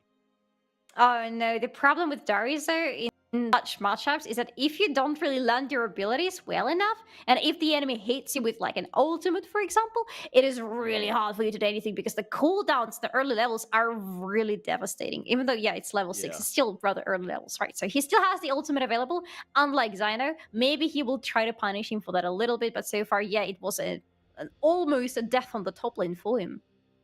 Yeah, like that Q, like if you hit it, it can completely turn the tide of a skirmish or a 1v1. And if you miss it, you really feel like you miss it, you know? You really don't have that healing, and you can see Zyno go, oh, nice. He hasn't got that anymore. Now I can go for him. But it wasn't enough to get that kill in time. Makes barely squeaked away from the body slam and is still up in CS. He's gone for the Merc Treads now, so he's going to have a little bit more defense, going to be able to try and press harder onto Zyno, who is going towards, I imagine, the Catalyst. I imagine the Rod of Ages as well, buffed as it is on this patch.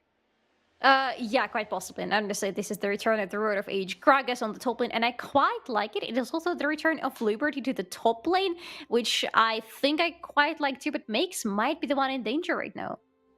We do have the ult still for Makes. He's got no summoners there. Drake Hero walled away by Tuts, and it's a 2v1 for now, but Makes is handling it very, very well. Furia dropping ever lower. Cavallo, again, where he needs to be, and Pilot slides in from stage right to scoop up Zai, serves him up, and deservedly takes the first blood for himself.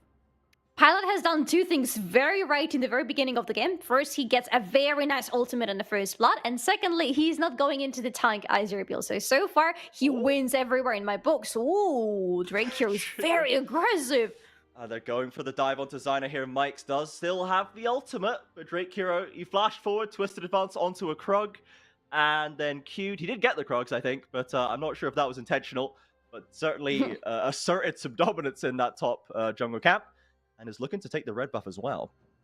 It's not. Sometimes it's not about taking the objectives, right, or something in the fight. Sometimes it's just about making a statement, making a point against your enemy. Like Cavallo right now. Look, he's not gonna kill Zai, right? He's not gonna get anything out of him, even a flash. But it's about making a statement. Speaking of it, are you?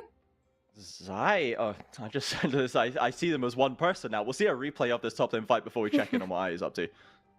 Yeah, I'm a little bit worried for Makes in this scenario, to be honest, because the fight is so separated and there is no way that Liberty are going to come up there on the top lane on time if anything goes wrong for Makes, but he stands there. He stands tall and he still stands strong for some reason. Well, maybe the reason is being that he's playing Darius, a very funny champion. But yes, Pilot coming in a clutch play right on time with the ultimate just secures the first blood. And it's so beautiful to see, because if you want somebody getting the items in, especially the first item, it is Pilot for you. He needs to get to these Snatcher's Tooth.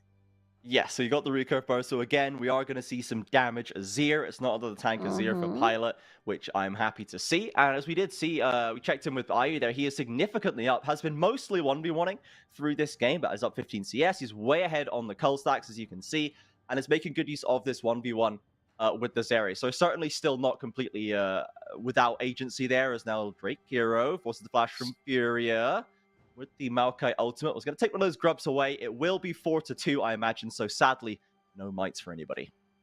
It's still for grubs. It's still nice. Honestly, just the grubs are pretty powerful as well. It would be nice to have mites, but it's the fact that they got them and the fact that there is no flash on Zinja right now. He did it really preemptively, really not wanting to get stuck in that pit with the enemies. I guess kind of understandable, but still, no flash on Zinja means so much opportunities for Liberty around the Drake that is spawning in 40 seconds from now.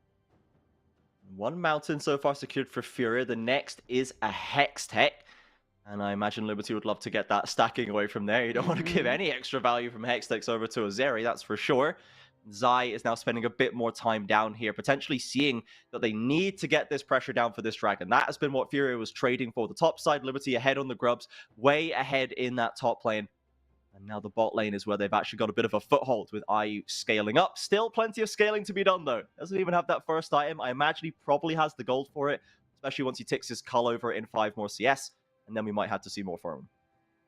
Yes, we most certainly will. The timing is not perfect though for a recall. He would love to have his skull stacked right now. Just 1 minion away from the fully stacked skull. So unfortunate, but he has to stay here. He has to wait until this moment is finally going to happen because Furia need all the help they can get around this dragon pit. They want this second drake so damn much. Yeah, they're going to clear it out, clear all the vision, get the scuttle, do all their due diligence. Drake Kira does have the ultimate ready, and IU going aggressive onto Macau, forces the flash and the ult under the turret, and the Sivir is completely out of the equation. IU used the ultimate for it, but he's still got summoners, he's still got value he can add. Oh, Cavallo is getting away. Rakan is also a silly champion. He just gets in and out of the danger just like that. But yeah, it's the fact that IU has everything except for the ultimate, and Mikau has nothing. He even used the ghost under the turret just to get away from IU, and still hasn't recalled. His recall has been delayed as well. I believe maybe trying to see if he could help Cavallo out, but either way, that is not a good look for Liberty's bot lane whatsoever. Second dragon for Furia, keeping that stacking going. It is a Chemtech Rift. Most people not super psyched to see that come through, but still, a soul is a soul, and Furia will happily take the map control that will give them later on. Drake Hero still just happily farming away in Furia's topside. He has been living up here for most of the game. Props to Zyno for dealing so well under that pressure, knowing there was always a jungler, sometimes even a support, waiting in the wings to punish you if you put a foot wrong. But Zai and Steiner trying to catch on Drake here now. Tuts has come through with the Weaver's Wall. Big damage on the seismic shove. Pilot is looking to stop this as well. Shuffles back Steiner. The Xin ult keeping him alive. Traded are the junglers. And the 1-for-1 is all that comes out of it.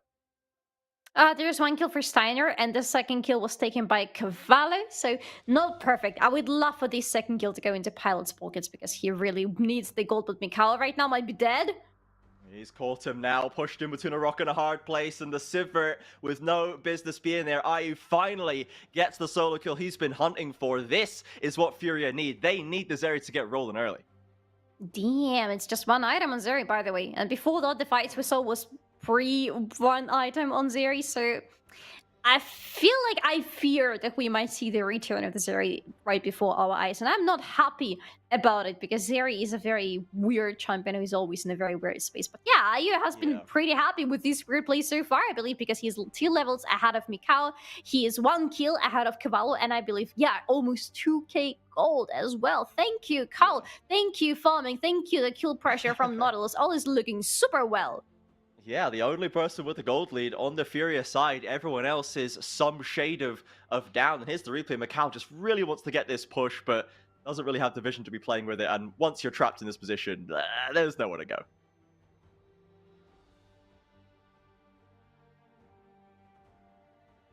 There it is. Maestro happy to see it. I believe we may have lost Solari comms very quickly. If I'm accidentally talking over her now, apologies. But I cannot currently hear her. We'll just hope that she's back imminently. For now, Liberty maintaining a small gold lead. Marginal, I would say. Furia with the dragons in hand. Liberty with the Krugs. And both teams making decent plays. But this does feel like it's going to have to be the IU show. This Zeri is going to need to give us a glimpse of the old Zeri from last year and put on that massive 1v9 performance. Because Makes is very, very big. Makes is very, very strong. We have had confirmation. We've had an internet crash, I believe, from Solari. I'm sure she'll be back as soon as possible. Liberty going for this top lane tower. Zyno tries to clear out a bit of the wave. Can't really do much about it. Pilot and Makes will pick that up. Tuts, though, answering on the far side. Good stuff from Furia to get that cross-map play going. I don't know if they'll manage to get the turret with this push. But IU is also hanging around in the jungle. Anyone who walks in there is going to walk into potentially the strongest member of Furia and might suffer because of it. There's the TP, actually. Pilot's gone behind him. Tuts is going to be in a bit of a tricky situation here. He's got the ult, got the flash. Is it enough to get him out of dodge? Flash is there. In comes Pilot. Shuffles Tuts back with no problem. And there it is. Return of Solari. Talk to us about that play if you saw much of it. But welcome back, regardless. I saw the. Thank you very much. I saw the most important part of it. I saw Pilot, and that was incredible for the second time in a row already. He just secures the kill for himself because he is in the right place in the right time with the ultimate available to him. I mean, that's what I told you about, right? When we were discussing the rosters of the teams before we went into the draft.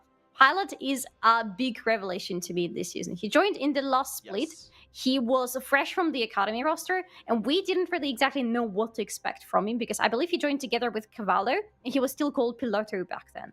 But this season, he's stepping up really massively, and I feel like he is just proving to us that he's so justified to be on the main roster in this season because he is incredible, especially on champions like Azir.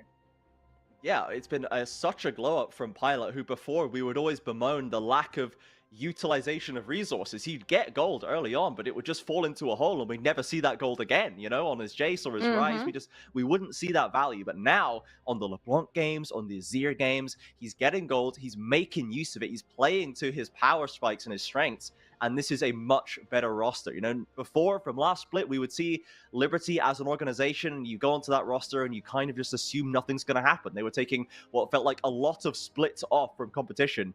But this one has really stepped up, especially this top side. They came to play. They are 4-6, hunting behind those playoff spots. They cannot be counted out. And Pilot is a big, big part of that. Yes, to be honest, in the previous season when Pilot and Cavallo joined, they joined in the worst moment possible, and it's not like they could be the fix for Liberty to suddenly correct all of the mistakes they had done in the season, because they were pretty much the last place, right? When these two, or almost the last place when these two joined. So nothing they could do, but this season, they finally can, and they're playing to their fullest potential. Well, not like that, Cavallo, okay, fine, you are forgiven. They're still playing to their fullest potential. Yeah, absolutely. We see that mid lane turret picked up. All the outers secured from Furia. So despite the fact that, generally speaking, besides bot lane, they have been kind of at the mercy of Liberty, at least it's felt like that, they're actually up on objectives. They've more or less evened the gold out, but Liberty was able to stop the dragon stacking. So they do not have an early soul win condition to play with. That said, Furia still very much in a strong position. They've got 2 items now on IU. He's feeling very good. They've got 2 items approaching on Tuts as well. So that DPS is going to go up, and they have the tools to step into this mid game feeling pretty good, as Liberty would really just like to get the rest of these towers done. They've got free gold on the map that they want to pick up. The only thing I'm worried about for Liberty right now is the fact that Makes isn't really seeing much of the progress so far, because I would love to see this Darius being much more ahead than where he is right now. He's not in a bad spot, don't get me wrong, and gold-wise he's doing much better than Zyno, of course, but 0-0-1 is not what an ideal scenario for Darius looks like. He wants to be ahead by this point already. If not for that, I just want to see a good team fight happening where he's going to be quite some gold in it, because he's still, as Darius, going to be really devastating in those mid-game team fights. But if the game gets dragged to the late game, I have a fear that Makes is going to suffer, just like right now, Makes. I am suffering looking at this positioning of yours. It's a ward. Please sweep it, Cavallo. Please sweep it. Please, just Cavallo, please. Just save us all from this torture of just seeing you sitting on Vision for the 3v3. No one's doing anything. No. We're just wasting time. And there's the cancelled recall, and Ayu's coming down. Tuts is going to TP in. They've got the catch. In comes Drake here off the barrel, but Makes is looking for the passive, looking for the resets. Darius instead calls it off, steps away from the Nautilus Ultimate, pops his ghost and runs for the hills as Zyno cannot quite catch out any of the members, but Tuts is there with the Weaver's Wall. The threaded volleys are almost enough. Cavallo slips away, and now look at those side lanes, Solari. The carries of Liberty are going crazy.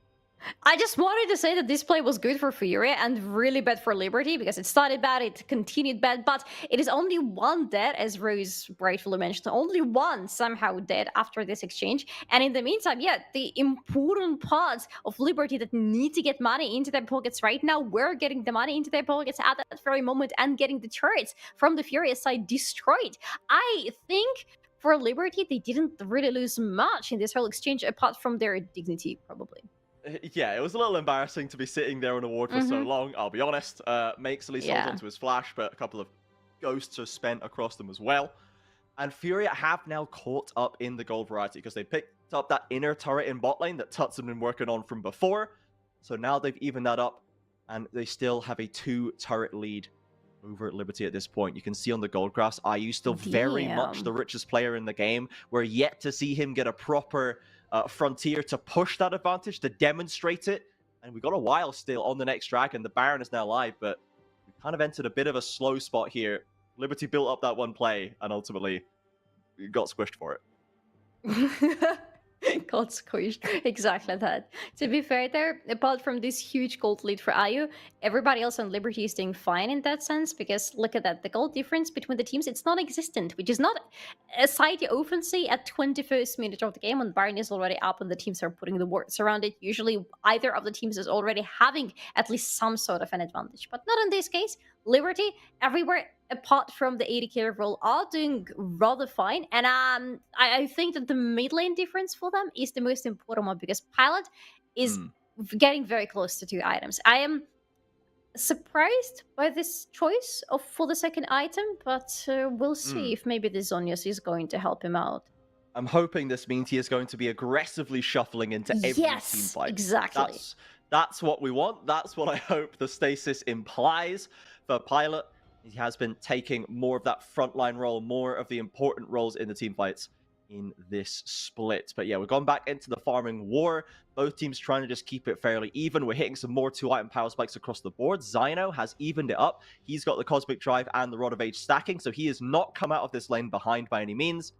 Makes has gone for the Sterax second, so a bit more survivability there for him to get that get the passive stacked up and start those resets coming through. And he needs the survivability, because he's not exactly that he's super ahead or just strongly ahead in general. So he needs this additional shielding, additional survivability to make sure that he can actually stack his passive. No, not again! That's a bold TP, drops the ult, flashes, shifting sands away, but Tuts is there with the Weaver's Wall, with the threaded volleys, another lovely hook from Zai, and Pilot loses so much in that exchange. The rest of Liberty trying to call for the 4 versus 3, Tuts has TP. This is a bold call from Liberty. Remember, they have the Brazilian blood flowing through their veins. It's going to go to a flip, and Steiner, the Academy promotion jungler, steals away the Baron. Liberty, you need to make the best of a very bad situation. Tuts is in, but Tuts will fall. Can the rest of Liberty fight their way out? Makes us thinking about it. But they're caught on the wrong side of the map. Flash apprehend, in with the knockups. There's one kill. Gets IU first and finds that apprehend, followed up by Cavallo. The rest of Furia, they are the ones now scattered. It's a couple of buffs for the red side team, but Liberty, they do make the best of it. Makes was not thinking for too long. I gotta give him that. That was a bold move from him with a flash forward, just running right into the enemies and finding this very edge that you were talking about. Because yes, things looked really there for Liberty with this steal from Steiner. This Baron is still, of course, available for Fury. It's still on the 2 members of that team, but now they've neutralized the threat by quite a lot. The whole fact that they were starting the Baron when their mid laner is dead on the bot lane, when there is a teleport available for 2, is more than a bold move. It feels like a little bit of a suicide move, but just makes things right afterwards.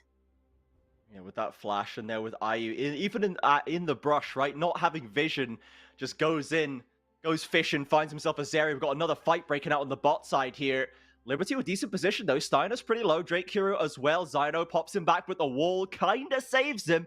Pilot with a Sun Disc up because somewhere safe to retreat.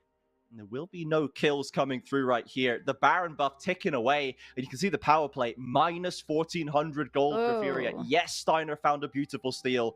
But overall, Liberty still making it their own. At least they didn't give the Baron away to Liberty. This graph would have looked much worse for Fury if not for what Steiner did. So, you know, it's a little bit of something there, right? Also, the fact that Liberty got the Drake in the process, apparently, while we were looking at the recall, they're sitting on the 2 Drakes, so the soul point for Furia has been denied. Not a good look for Furia, but still kind of manageable, because 2 dragons on either of the teams means that there is going to be a fight for the next one. And in that fight, IU needs to come out on top. He needs to have his cleanse available, and he needs to not die. Yes. Is it too much to ask for? Well, so far, this big fight has been a little beyond his capability, but that maybe the flash apprehend definitely didn't see it coming, and you can't cleanse that. You know what I mean? He's just kind of yanking you through with the hook of the axe. So IU has to have the spacing on point, and those counter carries that were building up makes building up a lead on one side, IU on the other. Makes so far coming out on top now has that much bigger lead over Zyno from getting those first couple of kills. And we've seen that the Darius, even though we would have wanted more out of them, still managed to find some value later on. And very nice value, very important value in the moment when it mattered the most, I gotta say. Now, Liberty just need to hope that the second moment like that is going to happen for them, and still the right moves are going to be found. So far, they are doing relatively okay. Fury are trying to find some aggressive ways through their jungle, but as you can see with the vision on the map, not really finding too much of that aggressive wars. It definitely could have helped them quite a lot to keep catching Liberty off guard like they have been doing so far. Pilot skips away in good time there, gets This a couple of time. autos down on the turret. Tut still with TP, and Zyno somewhat on his own. Drake Hero dodges away from the ultimate with the twisted advance, but Zyno is feeling confident, trying to push forward and find a pick. Furia won't be able to get anything from it. Both the mid lane are still hanging around in the bot side of the map. Tut's now rotating over, might look to assist with the play. The Baron and the Dragon still minutes away, but Furia are the ones pushing for the fight. They want to just remove Liberty from the game as soon as possible, as early as possible. That was very bold move there, right there from Zai. But they have to find this aggressive place. The thing is, Pilot is constantly on the sidelines right now. So for Fury, the choice is, do you want to split up, play the slow game, and stop the advance from Liberty? Or do you want to try to play a little bit more aggressive and go with the advance of your own? Apparently, they're choosing the latter, but not really finding any hooks to stop the fights from. Yeah, maybe they're tracking the flashes, going, we need to find a fight now so we can get onto these carries and get some value there, trying to move more summoners perhaps. But yeah, Liberty playing nice and controlled, giving them the space that they need, not stepping into Zai's, not stepping into the darkness of their jungle, not giving Zai room for a free hook or anything like this. So they've managed to maintain and completely deal with that Baron. Steiner got the steal, but as you say, we couldn't find more after it. And now checking in with the inventories, we're now hitting 3 item spikes. Sundered Sky for Makes gives him a bit more survivability. The Rabadon's is done for Pilot, and he's heading towards a Void Staff or that Zhonya's clearly just holding on to the stasis, but not going straight for a second item, and I like that choice. I quite like it too, and I like the Pilot is going for either the Void stuff or the Crypto Bloom. We'll see about that. I think I would like to see Crypto Bloom. I'm a little bit biased towards this item. I just like it quite a lot, but Tats has already completed for himself, so it would be nice to see the same answer from Liberty to make sure they have even more healing and more resets if the fight happens, and that's what they need to be playing around. Even with Darius on their side, they need to be playing around his healing and his resets. So just add a little bit more to this mix, and in theory, it should be fine in these fights, but that's just in theory. We will need to see for maybe just 30 minutes because the next Drake is coming up, and we'll see a fight that's going to answer all my questions, and I have a lot. I do have a lot of questions. We're still waiting to get answers from players like IU on this Zeri. We need to see that Zeri start to find the value. Got so much of a lead still to play with. 2.2k ahead of Macau after all said and done. And we need to see that value come through in a fight. The Baron is now live. The Dragon as well would be soul point for either side. Cavallo has a deep flank here beside Furia. I don't know if they know. He's gone onto the Gragas. Has picked him up with the ultimate as well. There's a flash. Blocks the body slam, but no one can get anything to stick. And a lot is invested by Liberty there, but they don't really get anything for it. Oh, they're starting the Baron. I'm very worried for them. No vision for Furia there so far. Drakira has the ultimate, so it's going to be a really important thing to look out for. Same for a Pilot, but Furia, they can punish him so much for this decision right now. Steiner, do you have another steal in you to keep this game alive? Into the pit, there you go. The Gragas also splits them apart as the Baron goes lower and lower, but he doesn't have it ready, and the axe falls on his head. Makes picks up the first kill. Dragon secured by Drake Hero as the Darius goes crazy. Pilot serves up another. There's 2 more. Is it the Penta? And Makes is our second Academy top laner this split to pick up a pentakill. Oh my goodness, and it's also on the top laner. We have 2 pentakills so far in this season, and both are coming from the top laners. Top lanes are superior, and Makes us so happy. You can see it on his little camera. He's so happy, and honestly, rightfully so. Yes, exactly, just as us. But that is the move that I was talking about. That is the right place, right time, right moves for Liberty that brings them all the way to the victory. This is going to be a 5-6 Liberty. And just like that, you find a play like that, the game is just over. Even if they couldn't have ended right there, the game's over, man. They got the Baron, they got a Darius pentakill off the back of it. excellent work by Liberty, really setting up Makes to succeed, and so much of the team was a part of that, right? Cavallo, Pilot especially, we have to highlight this Azir from Pilot, just delivering kill after kill to his team. Yes, honestly, only Mikau was suffering a little bit in this game, but again, he was just set so much behind on his lane that you can't really judge the guy too much. Everybody else there in the team was doing almost always an exceptional job, except for some hiccups, especially with Evasion, especially with him getting called 2 times on the bot lane. Those were not nice looks on them, but everything else was great, and the fact that Makes was there on time, this first kill in the Baron Pit in the last fight was super important, because removing the enemy jungler who's trying to go for a steal, and you know he can do it because he has already done it in this game against you. Super important kill. And after that, it's all about the resets for the team. Once they get the first, they just snowball from there on. Absolutely. So well played by Liberty at the end there. Love to see that from them. And yeah, Makes on the Darius. Didn't get the massive lane domination, right? But once the fights rolled around, was getting such great value from that Darius pick with the Apprehend and the ultimates. Love that play for them. And yeah, Mikau on the Sivir, you know, there were 5 AD carry bans in that game. Maybe 6, actually, by the end of it. They were really trying to focus him, right? They tried to push him off a meta champion. He goes off meta, goes onto the Sivir. Admittedly, does get kind of, you know, beaten up by IU on the Zeri. Fair enough. IU's pretty good at League, but Mikau didn't lose his tower super early. He was clearing the waves when he needed to. He wasn't dying unnecessarily in team fights, and he presses R and lets Makes go burr. You know, that's fine. Yeah. So they've shown that we can't box Mikau out of bot lane entirely. You know. Yeah. No, I'm not saying you know, anything like he was useless or he was dragging the team down, because none of these things happened. And his ultimate was really useful for Makes. I believe it was a big thank you from him somewhere closer to the end of the game, because it should have helped him quite a lot. But yeah, I think, as you rightfully pointed out, the fact that he wasn't really necessarily dying so much on the bot lane and not giving too much of an advantage for Zai. Otherwise, it could have been a completely different game. Yeah, it really, really could. Love that. So Liberty 5 and 6. Furia now 3 and 8, and in terms of how the top laners did, Zyno was playing a lane that is losing. He was playing a losing lane in the Gragas. You're playing to not lose very hard to Darius, and he didn't lose super hard. He didn't like die a ton of times. He didn't lose his tower super early. He was trying to make things happen in team fights and skirmishes later, so nothing really we can say negatively about him particularly. And then for Steiner, did get a nice steal. We didn't see a lot of action from the Xinjiao from him, but did get a steal to come through there. So it was just kind of a game for them, you know? There wasn't, I don't think there's much conclusions we can draw from it just yet. It was a very tough game for them to begin their journey with the regular season with, and it was just one game. So yeah, I don't think we can draw any conclusions for them whatsoever. But definitely Steiner, surprised me a lot with that steal. So now we will need to keep our eyes peeled on that guy, because maybe, who knows, he has more to show us. Yeah, I imagine they probably do. But as we say, these other teams, man, Liberty, Fluxu, Furia, or maybe not Furia, Liberty, Fluxu, Los Grandes, just keep on showing us more and more. They keep on growing, they keep on improving. And if you're not improving at the same rate, you're going to get left behind. INTZ and Furia are really starting to struggle, as that top 8 teams fighting over those 6 playoff spots is about to get pretty sweaty in the second half of this round robin.